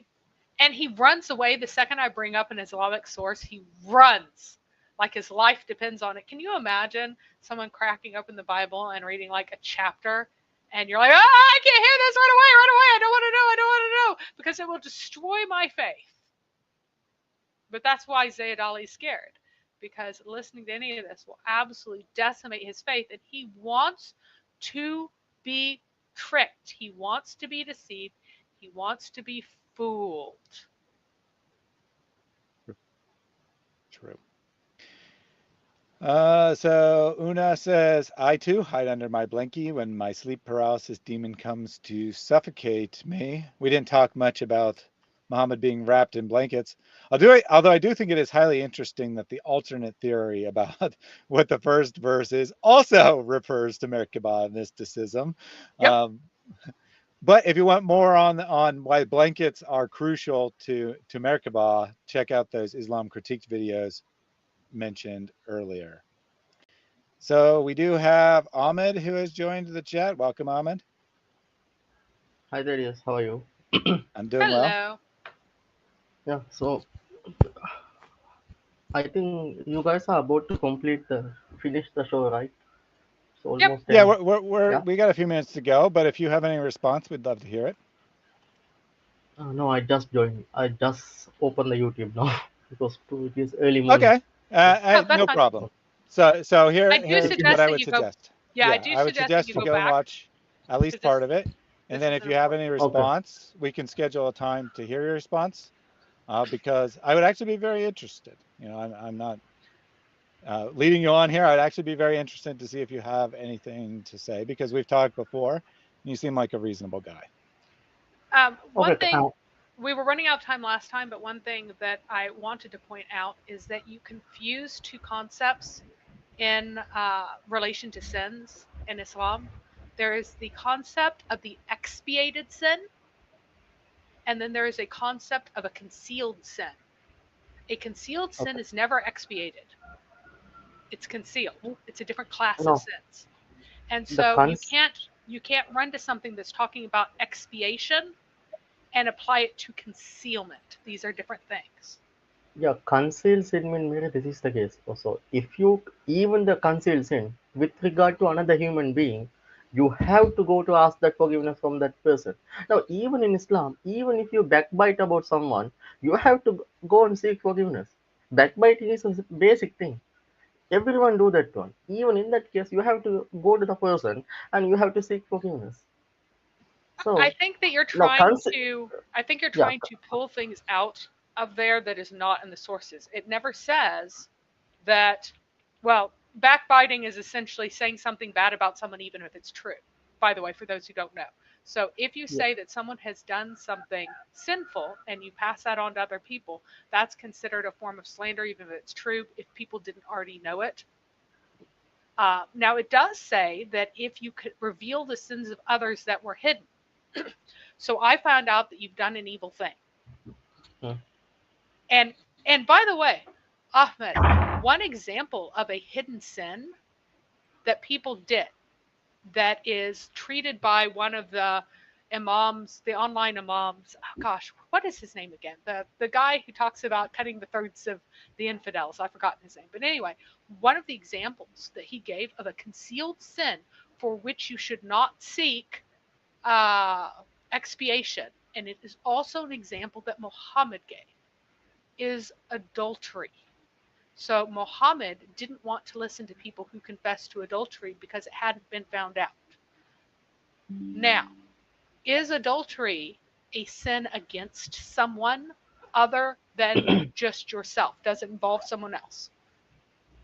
No, this is two cases of adultery. First, if you commit fornication, in terms of there's no victim, you are the victim, because if you do fornication with a prostitute, you are the victim. In that case, according to Islamic law, You don't, if you repent it, if you sincerely repent that one, if you think I did a mistake, no need to go to the authorities. You can seek forgiveness privately and you can keep it as a hidden. But if you rape someone, then definitely you have to go to the victim and seek forgiveness. And whatever victim says I forgive you, then fine. If victim So asks for blood Ahmed, money, you have if to I pay. have sex with a man who is not my husband, Okay. have I wronged my husband? Yeah. Yes. Okay. Do I need to seek forgiveness from my husband? Yeah. In that one, Islam. No, Ahmed, I don't in Islamic law.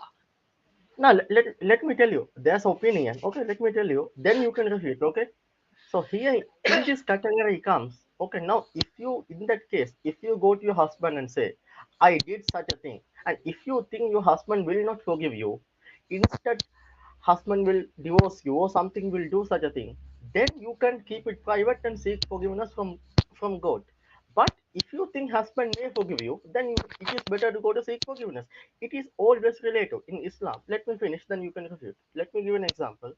So whatever, imagine, okay, you are living in your house, someone come and hiding in your house, okay, someone else coming and telling, did you find such a guy, I need to kill that man. So that's mean someone is hiding in your house, someone else is coming to kill that man. Now if that man asks you, did you see such and such a person, then if you say the truth, that man will be killed. If you lie, that man will be saved. Now what will you do? Both are sin. If you lie, that's a sin. If you see, if you show him such a person is hiding in my house, that man will be killed. So both are sin. In that case, our Islam says, choose the lower sin. That's a lie. Tell a lie. I did not, there's no such a man in my house. So same case apply here. You have to go to the lowest position, because not seeking forgiveness itself is a bad thing. But if you tell your husband, you will end up in divorce. Your children will lose the parents. So what's the point? Ahmed, It makes sense. It makes sense. No, if you seek forgiveness, if your husband divorce you, then what will happen to you? What will happen to your children? Ahmed, You you have to just make told sense. me a moment ago that you have to seek forgiveness from a person who is wronged, and Allah does not forgive concealed sins if you have wronged someone. And then you tell me, oh, but if you feel it's good to seek forgiveness from your husband, unless you think he won't forgive you, and then you shouldn't seek forgiveness, and should consider a blessing that it's concealed. Yeah, I told you there are some Okay, it's a exceptions. blessing that This it's is like, concealed. So will that person end up in hellfire because they didn't seek forgiveness from the husband who would have divorced them? Would they end up in hellfire for that, and will they have to pay for it? According to jurisprudence, Islamic jurisprudence. no, I told you. So in that case, No, you wouldn't, because what you're saying isn't true. Ahmed, it is not true. no, it's If true. you Okay, read if you read all the examples and stuff, it is not true that you must seek forgiveness from a person, or else that sin is always on you. A concealed sin is a different class of sin from an expiated sin. So if no, you lie to a man, hang on, if you lie to a man to save another man, yeah, according to your own theory, you would still have that sin of lying on you until the end, because you haven't sought his forgiveness ever. And while that might be a less major sin than telling him and then the guy dying, you still sinned with someone against someone by lying to that person. That has been a lie that you have done to a person that you have not sought forgiveness for. So should not forgive it according to you. But according to Islamic jurisprudence, Allah certainly will forgive that sin if it has been hidden because your purpose was for a good purpose. yeah, same thing I told you. In that case, if no, okay, regarding this matter, we can have a discussion. I'm always fine for that one, because Yeah, there's a limited good. time. Yep, I would love to have that discussion another day. Thank you for Yeah, for we're that, running because out of time again. we are over time, so I will take the last of these super chats real quick, and then we'll sign off. But I would definitely love to hold a show that's just about this topic. I think it's an important topic And we can for schedule it at a Muslim better time Christian for both of us. dialogue. Yeah, and we can schedule it at a better time for you, since it's early morning for you, and it's late Late night at night for for us. us. We'll find a better time and schedule Yeah, it yeah. then. I have your email, so I will send an email. Yep, sounds Yeah. good. Okay. All right, I'm going to take the last of these comments. We'll be off in like 5 minutes here. So let's see. Super chat from Tanzil. Here's the sadness. We are running out of funds. All our work is going to stop unless people like you watching this video will help us.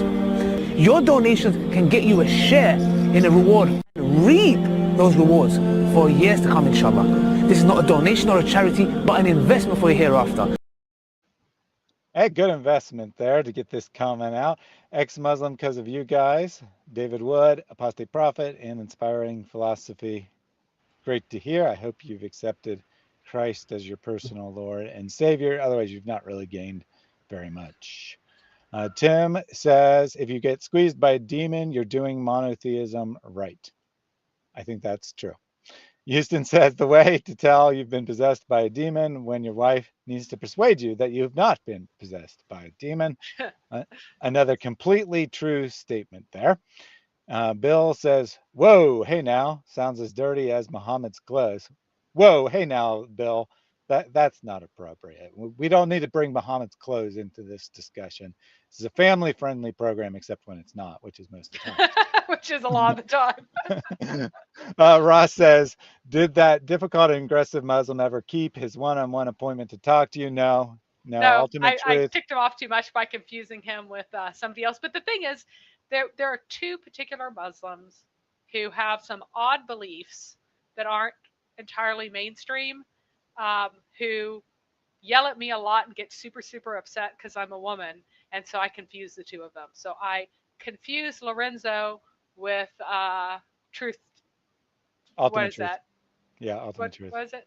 Ultimate truth. Yeah, I confused the two, and I do apologize for that, but he wasn't there anymore. He had already left. But I had actually confused them, and I didn't believe him whenever he denied it, because he denies everything. Both of them will just completely deny things that they've said 2 hours ago, and so it was consistent with his character that he'd deny it no matter what. So I ticked him off too much by not believing him, but yeah, which is very sad because his favorite topic is mathematical miracles, and I've never found anyone willing to debate me on that. But let's be honest, he probably wasn't going to show up even if Mary. Oh, he definitely wasn't going to show up because what had happened was I would always ask him, "Hey, is winning the lottery a miracle?"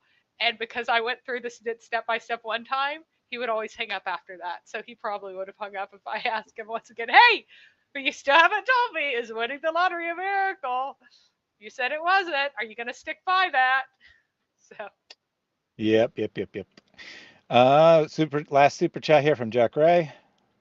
Brothers and sisters, why to lose this great opportunity? Remember, when the person is on his deathbed, the last minute, he will ask Allah Jalla wa'ala to be delayed for 1 second to do what? Not to pray, not to do other things, but to give sadaqah, because sadaqah you can give it just like this, in 1 second.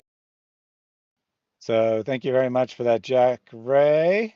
It only takes 1 second to donate, which makes Houston's point here even better, which he just put in. So if people donate to Ali Dawah, because that was the previous super chat, but any Muslim charity on the day of power, then they don't need to donate to anyone else for 83 years. So take that, not today, because today's not the hour of power, but when that hour happens, make sure to donate, and then you'll be good for the rest of your life.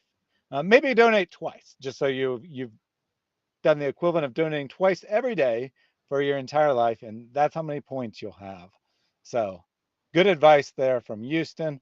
Just donate twice in your entire life on that particular day, and you're good. Vi Brazilian says it's almost 2 a.m. here, but the stream was very fun. Good night, everyone. Thank you very much for that. Andrew Martin says, loving your clips. Thank you very much. I do get some complaints about them.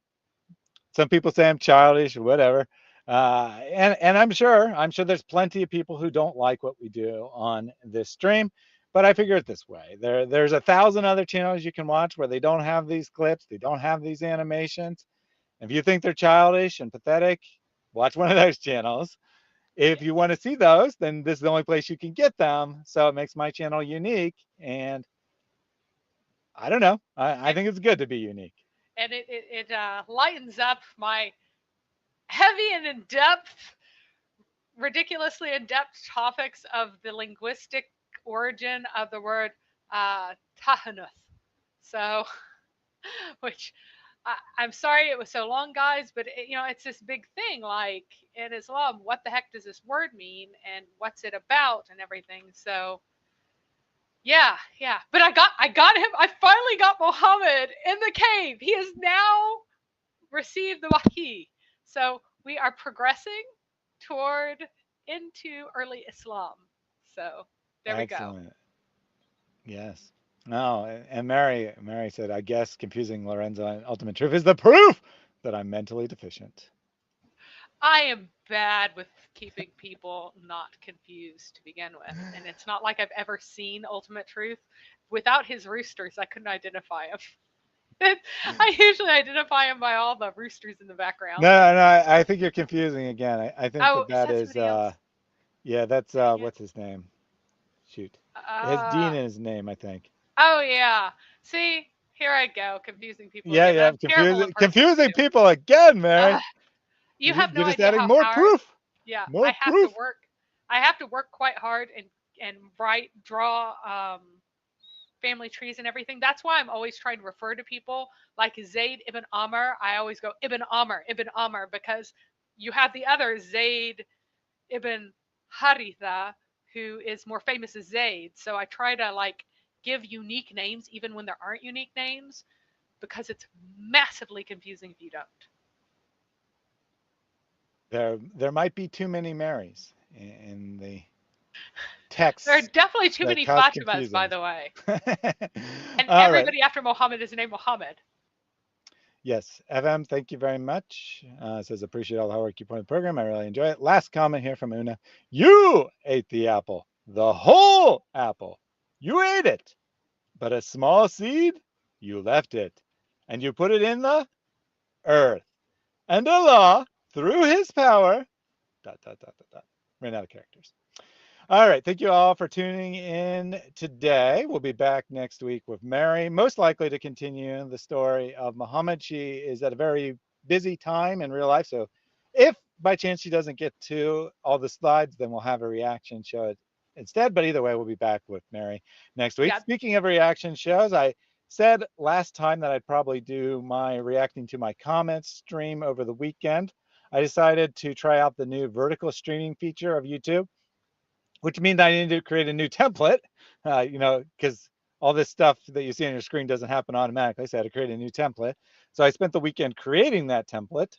I'll probably have that stream either tomorrow night or Thursday night instead.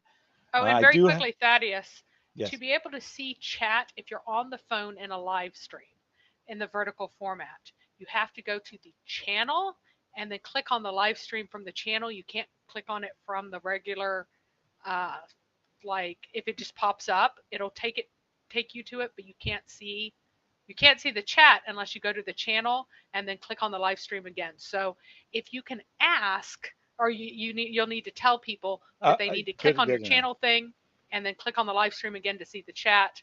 And then keep in mind that the chat appears overlaid on the bottom part of the stream.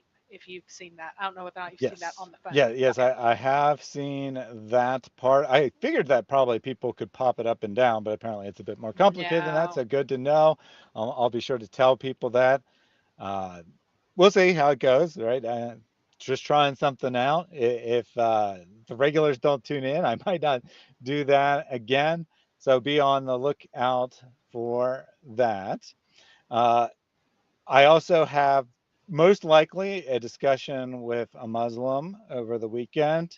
We haven't set a date, but he was very interested.